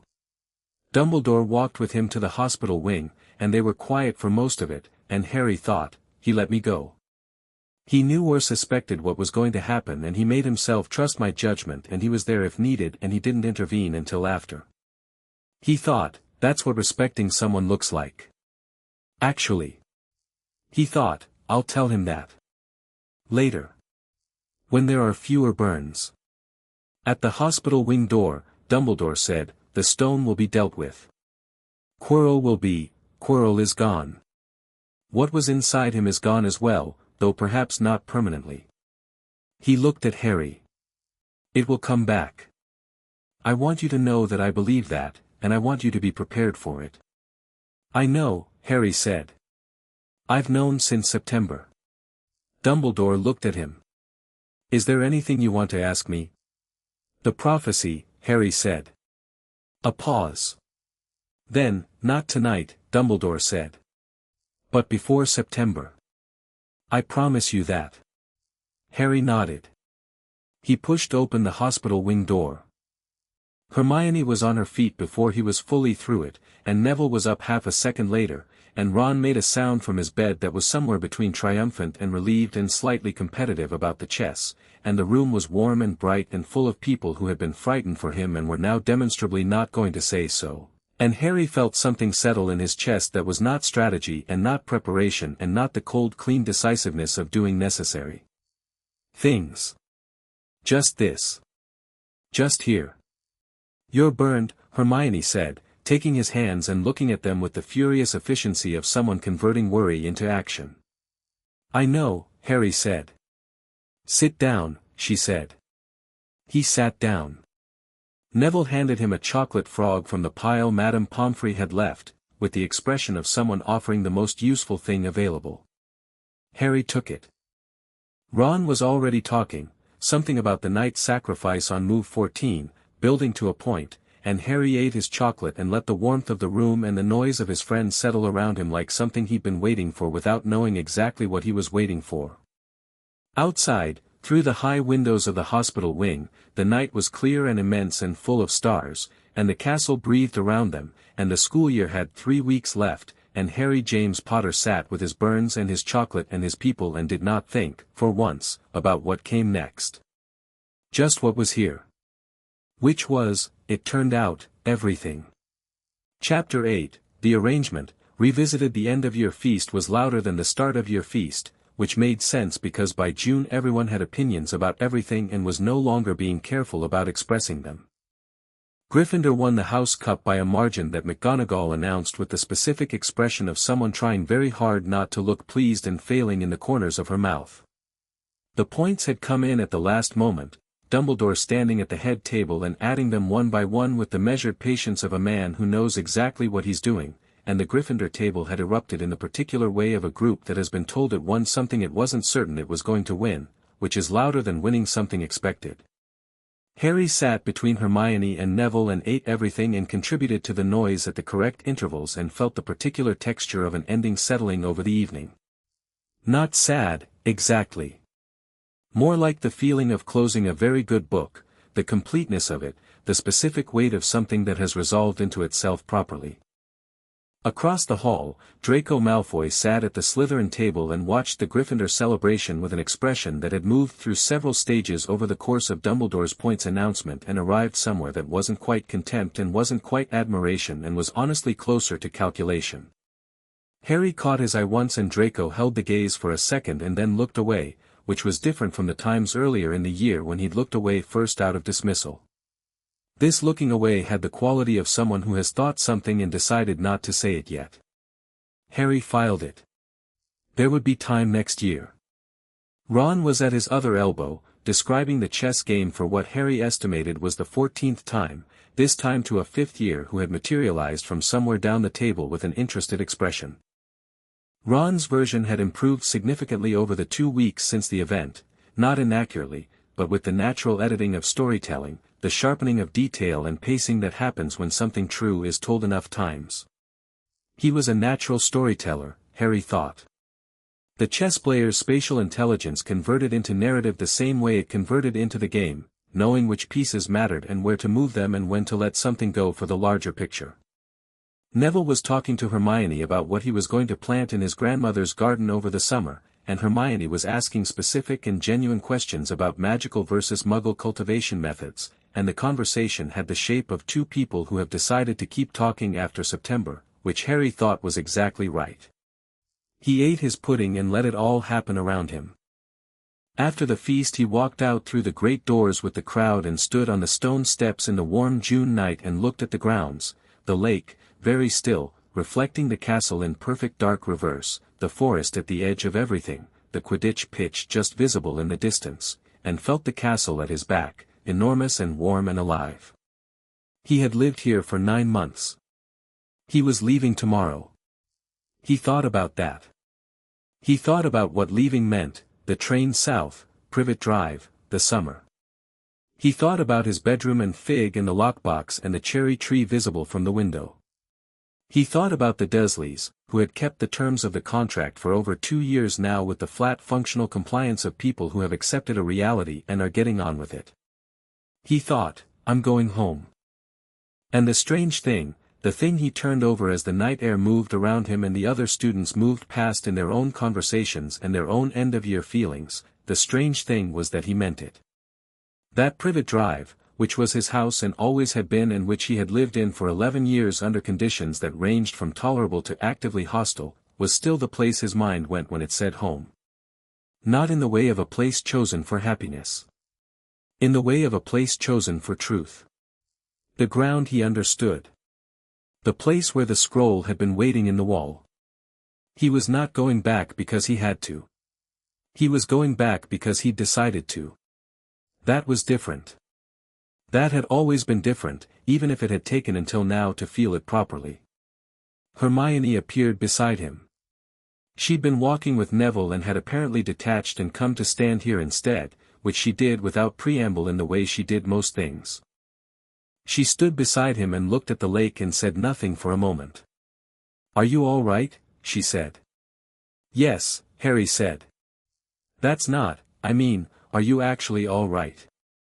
Not the version of all right where you've assessed everything and determined that it's within manageable parameters." He looked at her. She was looking at the lake and her expression was careful in a way that meant she'd been thinking about how to say this for a while. "There's a difference," he said. "I think so," she said. "I think sometimes you answer questions from the managing everything place and sometimes from the actual place and they sound the same from outside but they're different." She paused. "I'm asking about the actual place." He thought about that honestly. About the burns on his hands that were healed now but that he could still feel the ghost of when he pressed his palms together. About Quirrell's face dissolving. About the cold, frightened thing that had passed through him in the last second. About his mother, because it always came back to his mother eventually, to her in that room in Godric's Hollow making the choice that had made him, making herself into the instrument of his protection without being able to know for certain that it would work. "I keep thinking about my mother," he said. "Tell me," Hermione said. Not as invitation but as instruction, the same flat directness she used when she decided something needed to happen. He told her. Not all of it, some of it was still too interior for words, or at least for these words, at this particular moment, but he told her about the scroll, which she'd known about in summary but not in the detail of it, the warmth of it against his palms at 6 years old in the dark of a cupboard. He told her about the cord opening for him and no one else. He told her about the handwriting at the bottom of the legal document, which he'd never been able to fully explain to himself, why it still hit him with the weight it did every time he thought about it specifically, the I love you, I love you, I love you in the warm red-black ink that was more red than black. He told her about standing in Gringotts at 7 in a shirt that said Little League and having Ragnarok offer to be his personal account manager, and about the specific comedy of that, the complete tonal dissonance of the setting and the reality of who he was in it. He told her about Dumbledore in the kitchen, and about 4 minutes, and about the hat saying people. Hermione listened to all of it. She did not interrupt except once, when he got to the part about the cupboard for 8 years, where she drew a short sharp breath through her nose and then pressed her lips together and stayed with it, and he appreciated that she did that she didn't minimize it or rush past it to the resolution. She knew, Hermione said, when he'd finished. Your mother. She knew they might not be kind to you and she prepared for it anyway. Yes. She trusted you to be able to use it. Yes. She was right. I know, Harry said, and it came out slightly different from how he usually said things, slightly less arranged, and he let it be that way. They stood in the night air for another minute, not saying anything, and it was the good kind of not saying anything, the kind that holds a conversation rather than ending one. Then Hermione said, My parents are coming to pick me up tomorrow. They're Muggle dentists, I've told you. They've never been to a place like this. A pause. I keep wondering what they'll think. If they'll be able to, if it'll make sense to them. Show them the ceiling, Harry said. She looked at him. In the Great Hall, he said. If they come inside for the send-off. Show them the ceiling first.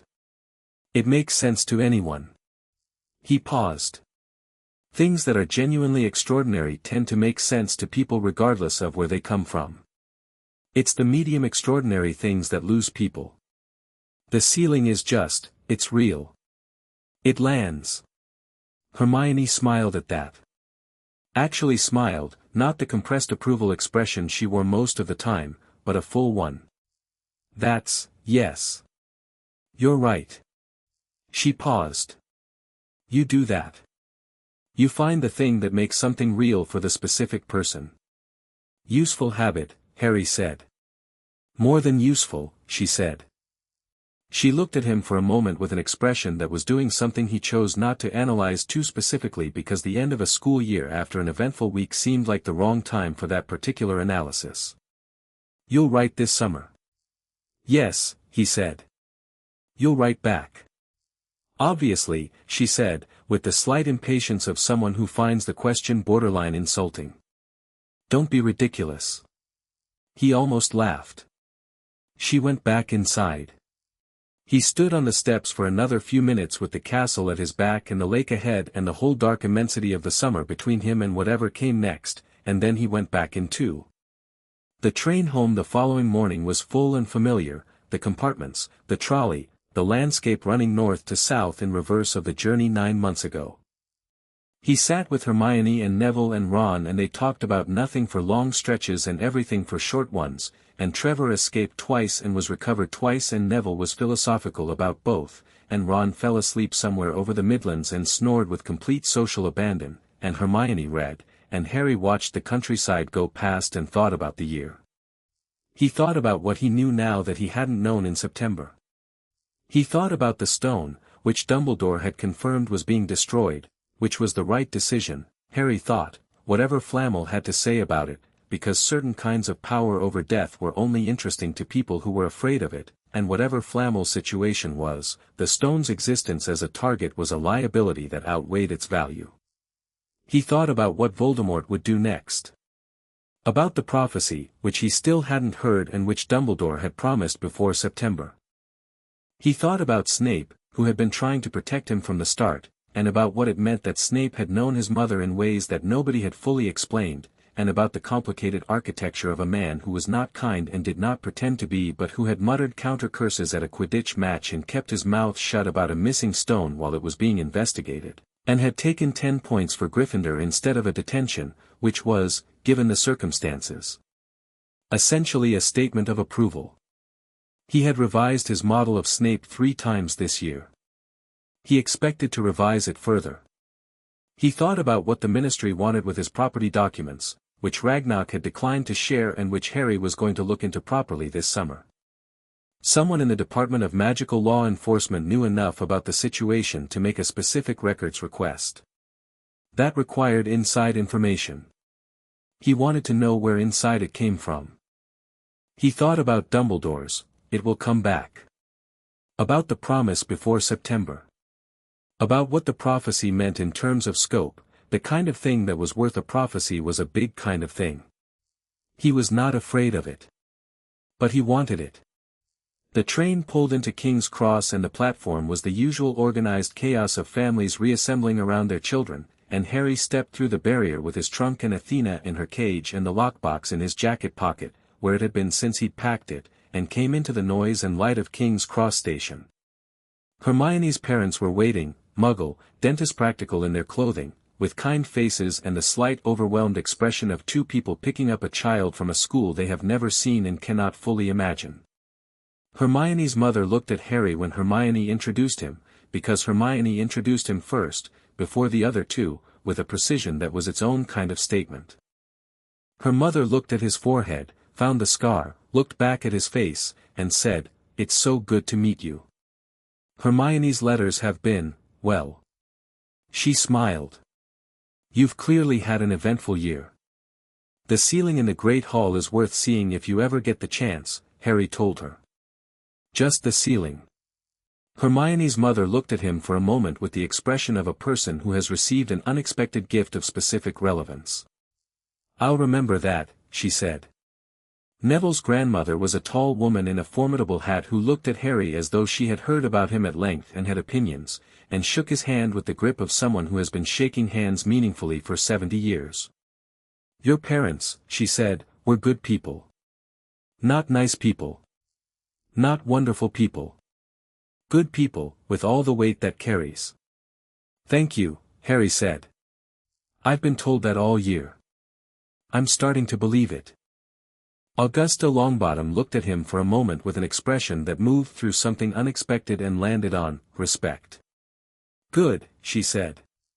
Ron's family was enormous and immediately engulfing, 5 other Weasleys plus Mrs. Weasley, who looked at Harry with the immediate warm concern of someone who has heard about the hospital wing visit and has made a decision about it, and who said, "You'll come for the last 2 weeks of summer."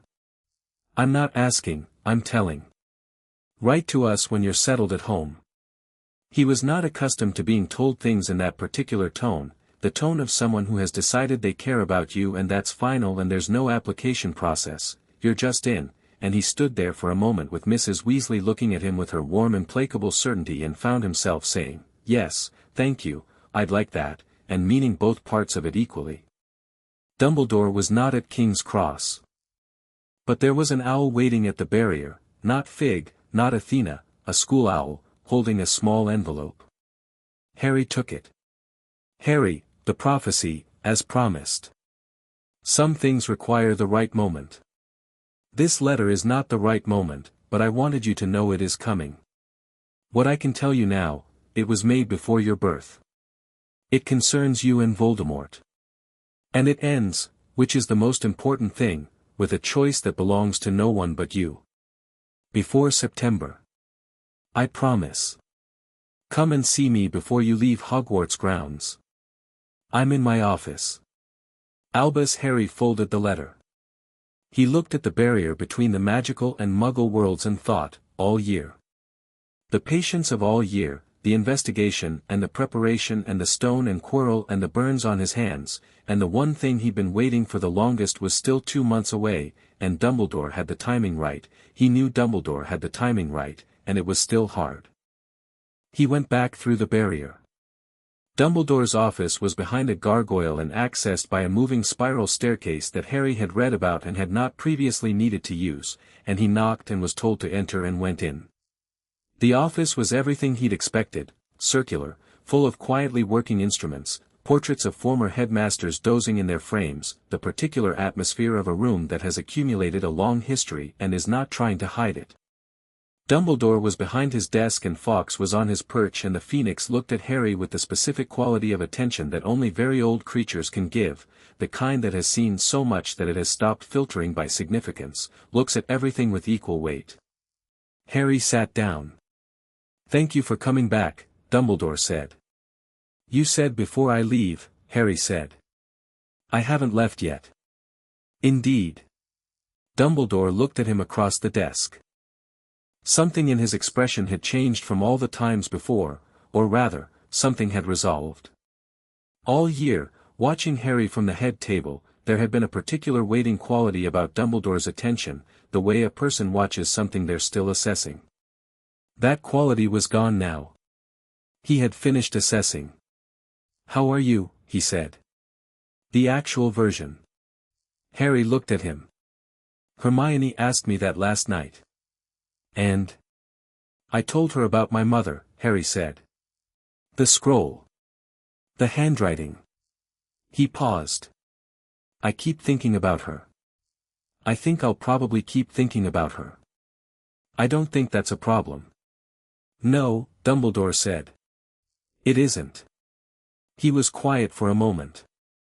"She would have been. I find myself wanting to tell you what she would have thought of this year, but I suspect you already know." "I have a sense," Harry said. "Amused, mostly. By the 7-year-old in the Little League shirt, specifically." Dumbledore smiled.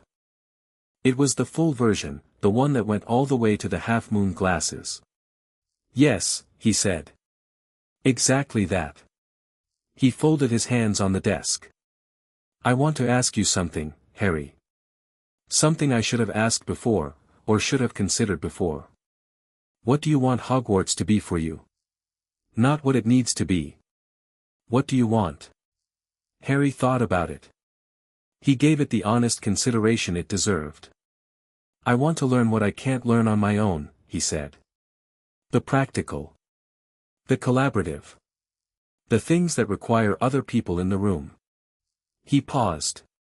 "And I want to be ready for whatever the prophecy asks of me, in a way that I choose rather than a way that I'm pushed into." He looked at Dumbledore steadily. "I want the information. All of it, as fast as it's genuinely appropriate to give it. No managed gaps, gaps where you tell me they're there." "I understand," Dumbledore said. "I will do better at that." He paused.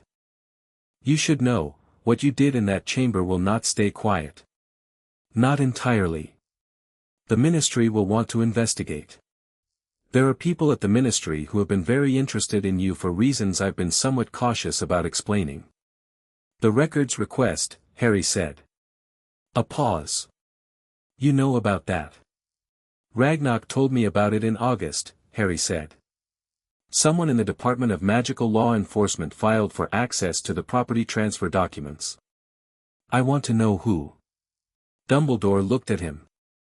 "That particular request," he said carefully, "was filed by Cornelius Fudge, the Minister for Magic." Harry was quiet for a moment, assembling what this meant. He knows about the contract. He knows there is a property registered to you in Goblin law. He does not know the specific terms of the arrangements at Privet Drive. Dumbledore paused.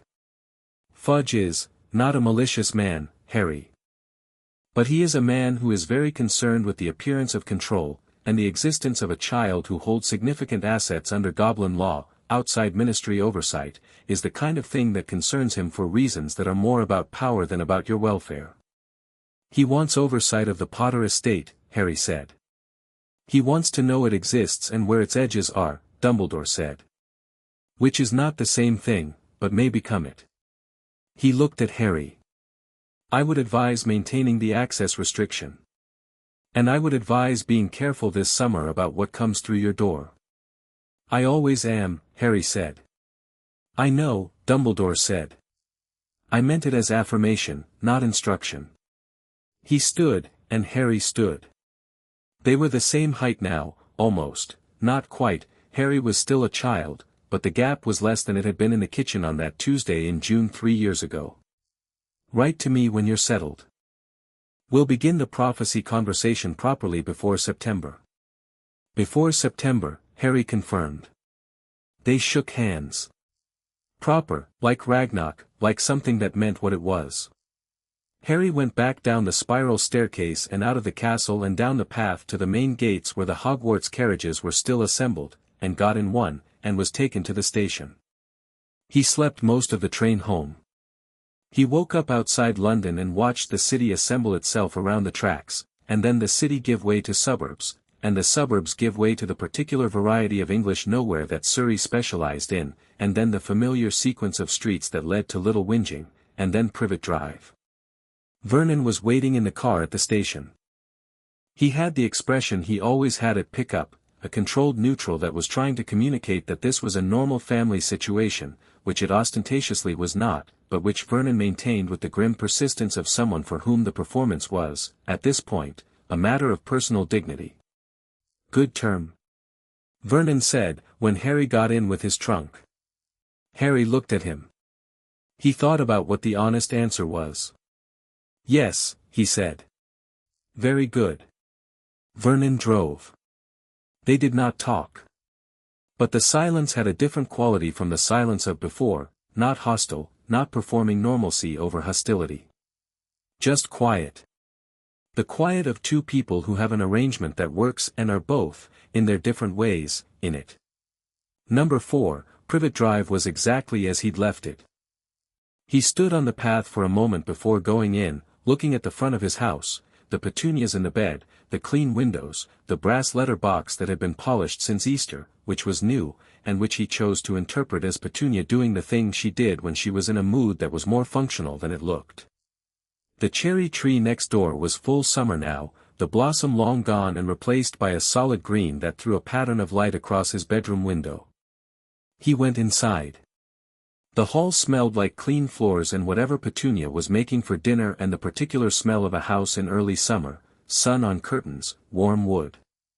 He put his trunk at the foot of the stairs and stood in the entrance hall of his house and breathed it in.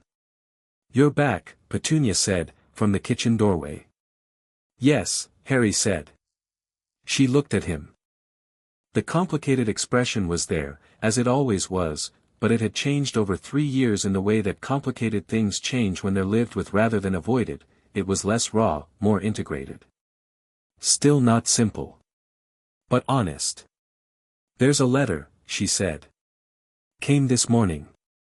The owl is in the kitchen, it's been eating the spider plant. That's Fig, Harry said.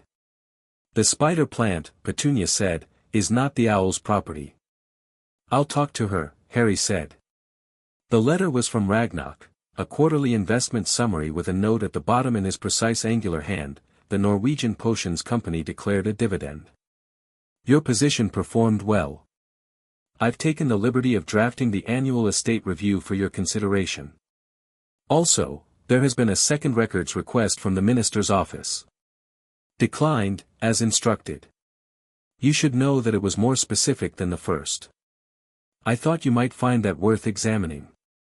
R. Harry read it twice, then folded it and put it in his pocket and went to deal with Fig, who was on the kitchen windowsill looking entirely unapologetic about the spider plant. That's not yours, he told her. Fig expressed indifference. I'll get you more sunflower seeds, Harry said. Lay off the houseplants. Fig considered this and appeared to accept the terms. He took his trunk upstairs. He unpacked methodically. Books on shelves, clothes in the wardrobe, lockbox on the windowsill where it always was when he was home, the warm late afternoon sun on it, and Athena arrived through the window approximately 3 minutes after he did, as if she'd been outside waiting for him to get there first, maintaining her position of not being anyone's bird but choosing to be his anyway. He sat on his bed. The house was warm around him. Below, the television came on, which was Dudley arriving home from wherever Dudley had been today and proceeding to the lounge without stopping. Somewhere in the kitchen Petunia was doing something with a pot and a lid. Vernon's car in the drive. The garden outside his window, the neighbor's children somewhere in the street, a dog barking 2 houses down. He was home. He thought about the year. About Hermione's our friend and Neville's okay and Ron on the chessboard and Mrs. Weasley's I'm not asking, I'm telling. About McGonagall's expression when she announced the house cup, and Flitwick bouncing on his toes after Harry's first successful summoning charm, and Hagrid's enormous hands wrapped around a teacup, and Dumbledore's full smile in the office this morning. About the stone, which was going to be destroyed, and Quirrell, who was gone, and the cold, frightened thing that had passed through him and was not gone, was somewhere, reforming, waiting for its next option. He thought about it will come back. He thought about the prophecy, which had been made before his birth and ended with a choice that was his and no one else's. He turned that over. A choice. Not a destiny. Not a prophecy of what would happen, a prophecy that ended with a choice. He thought about what his mother would make of that framing. He thought she would find it correct. She had always been about preparation rather than fate. He picked up the Ragnarok letter again. A second records request, more specific than the first. Fudge was building a picture. Harry thought about what picture Fudge had, and what picture he wanted to correct it with, and when. He thought, next summer. After second year. When he had more of the landscape and could decide how to move in it. Then he put the letter down and went to his desk and got out parchment and a quill and wrote 4 letters. One to Ragnarok, thank you for the summary and the notice. I want to see the specific language of the second request. Please send a copy at your earliest convenience. I'll review the estate materials this week and send comments on the portfolio by the end of the month. One to Dumbledore, settled at home. Ready for the prophecy conversation whenever you are. Summer is quiet so far. One to Hermione, I'm back at Privet Drive. Tell me what your parents thought of the send-off. Also, what did you mean when you said you'd done an accidental Patronus? Dumbledore mentioned it. I want the full account. One to Neville, home. Gran seemed in good form. Trevor survived the year. I'll be at the Weasleys for the last 2 weeks of August. Apparently Mrs. Weasley doesn't take no for an answer, which I respect enormously. Right when you're planted. He sealed them all and tied them to Athena's leg in pairs, Ragnarok and Dumbledore first, those were priority, and Athena looked at the weight distribution with an evaluative expression and adjusted her grip and went out the window into the golden evening. He sat at his desk for a moment longer. Then he picked up the framed copy of the property deed, the working copy, not the original, the one that lived in the estate vault, but the reproduction he had made at Gringotts 2 years ago and hung above his desk the week after the contract was signed, and straightened it slightly on the wall. It was level. It had been level. But the gesture felt correct. Like acknowledging something. Lily Jane Potter, née Evans, being of sound mind and magical certification, do hereby transfer in perpetuity and in full the property known at Muggle Register as No. 4, Privet Drive. He looked at it for a moment. His mother's name, his name, the reference number, the Gringotts seal. The angular goblin witnessing marks. And at the bottom, in the copy as in the original, the 3 lines she had added herself, in the handwriting he had never learned from experience but had known the moment he saw it, I love you. I love you. I love you. He looked at it for a while. Then he went downstairs. Petunia was in the kitchen and Dudley was in the lounge and Vernon was making himself a drink, and it was a Tuesday evening on Privet Drive, and Harry went to the kitchen and asked Petunia whether she wanted help with dinner. She looked at him. He looked back. The potatoes, she said. If you want. He got the potatoes. They worked in the kitchen in the low evening light, and the familiarity of it was strange and not strange at once, the particular familiarity of a place that has been the site of both damage and repair, that you know in the complicated way you know things that have been hard and are now something else. Not good, exactly. But real. But his. The owl knocked over the spider plant, Petunia said, not looking up from the thing she was cutting. I know, Harry said. I apologized on her behalf. She's not particularly repentant. A pause. Bring it in from the window, Petunia said. The plant. It'll recover, but it needs direct light rather than draft. I will, Harry said. Another pause. The kitchen doing its kitchen things. Then, from Petunia, in the specific voice she used for things she'd been thinking about for a while and had decided to say, your friend. The girl who writes, Hermione.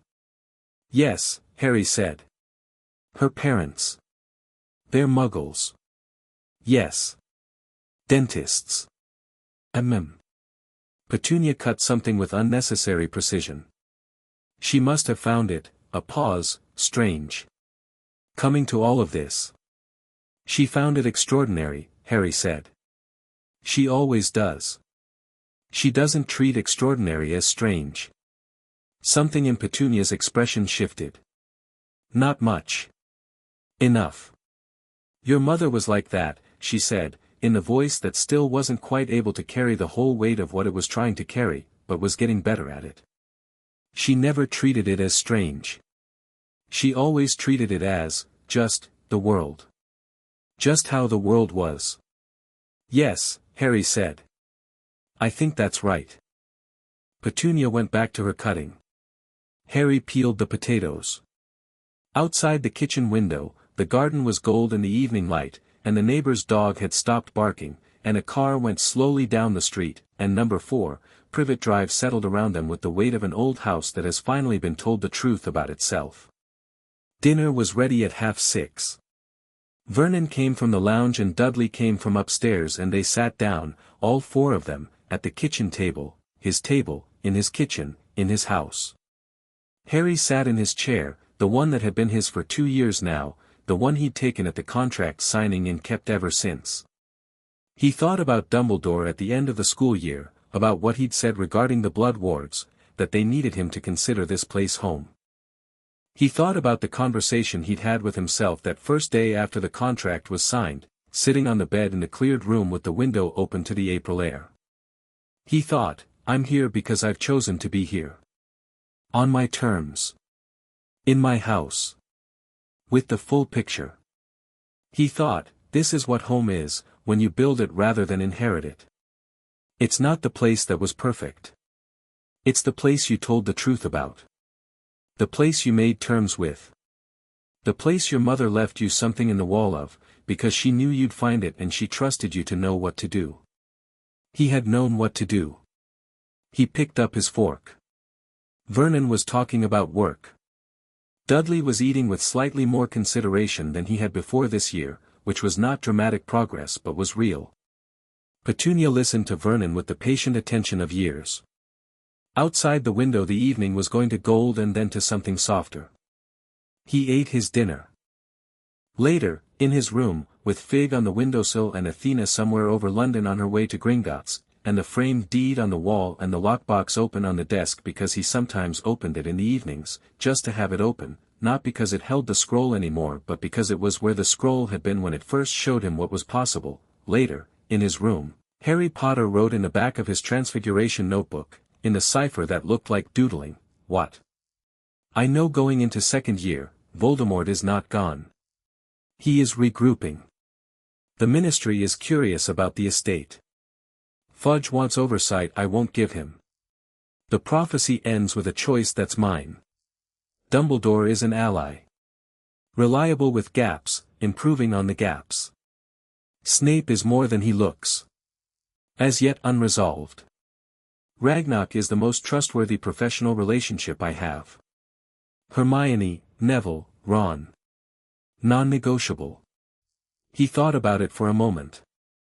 Then he added, my mother trusted me with the tools before I knew there was anything to use them for. She was right to. I'll keep earning that. He closed the notebook. Outside, Privet Drive had gone fully evening, the streetlights coming on, the neighbors' televisions visible as warm squares of light in their windows, a woman walking her dog past the front gate. Ordinary. Completely ordinary, if you didn't know. If you looked at number 4 from outside, you'd see a house like every other house on the street, well-maintained and unremarkable, with a cherry tree on the neighboring side and a polished letterbox and curtains closed against the summer dark. You wouldn't see the scroll that had been in the wall. You wouldn't see the boy who'd found it at 6, in the dark, and understood it. You wouldn't see the Goblin law, the framed deed, the lockbox that had held everything when there was nothing else to hold it. You wouldn't see the correspondence with Ragnarok, the letters from Dumbledore, the contract signed at the kitchen table on a Saturday morning in April when the world had been rearranged correctly for the first time. You wouldn't see what was growing, steady and deliberate and exactly as prepared as a dead woman had trusted it would be. Harry looked out his window at Privet Drive, at the ordinary evening going about its ordinary business, and felt the warm hum of something that was not yet at its full size but was building toward it, patient and sure, the way his mother had been patient and sure, the way Goblin law was patient and sure, the way everything real is, underneath its surface. He turned out his light. In the dark of his bedroom, in his house, in the life he was making with the tools she'd left him, Harry James Potter went to sleep. He was not afraid of what was coming. He had never been afraid of what was coming. He was ready.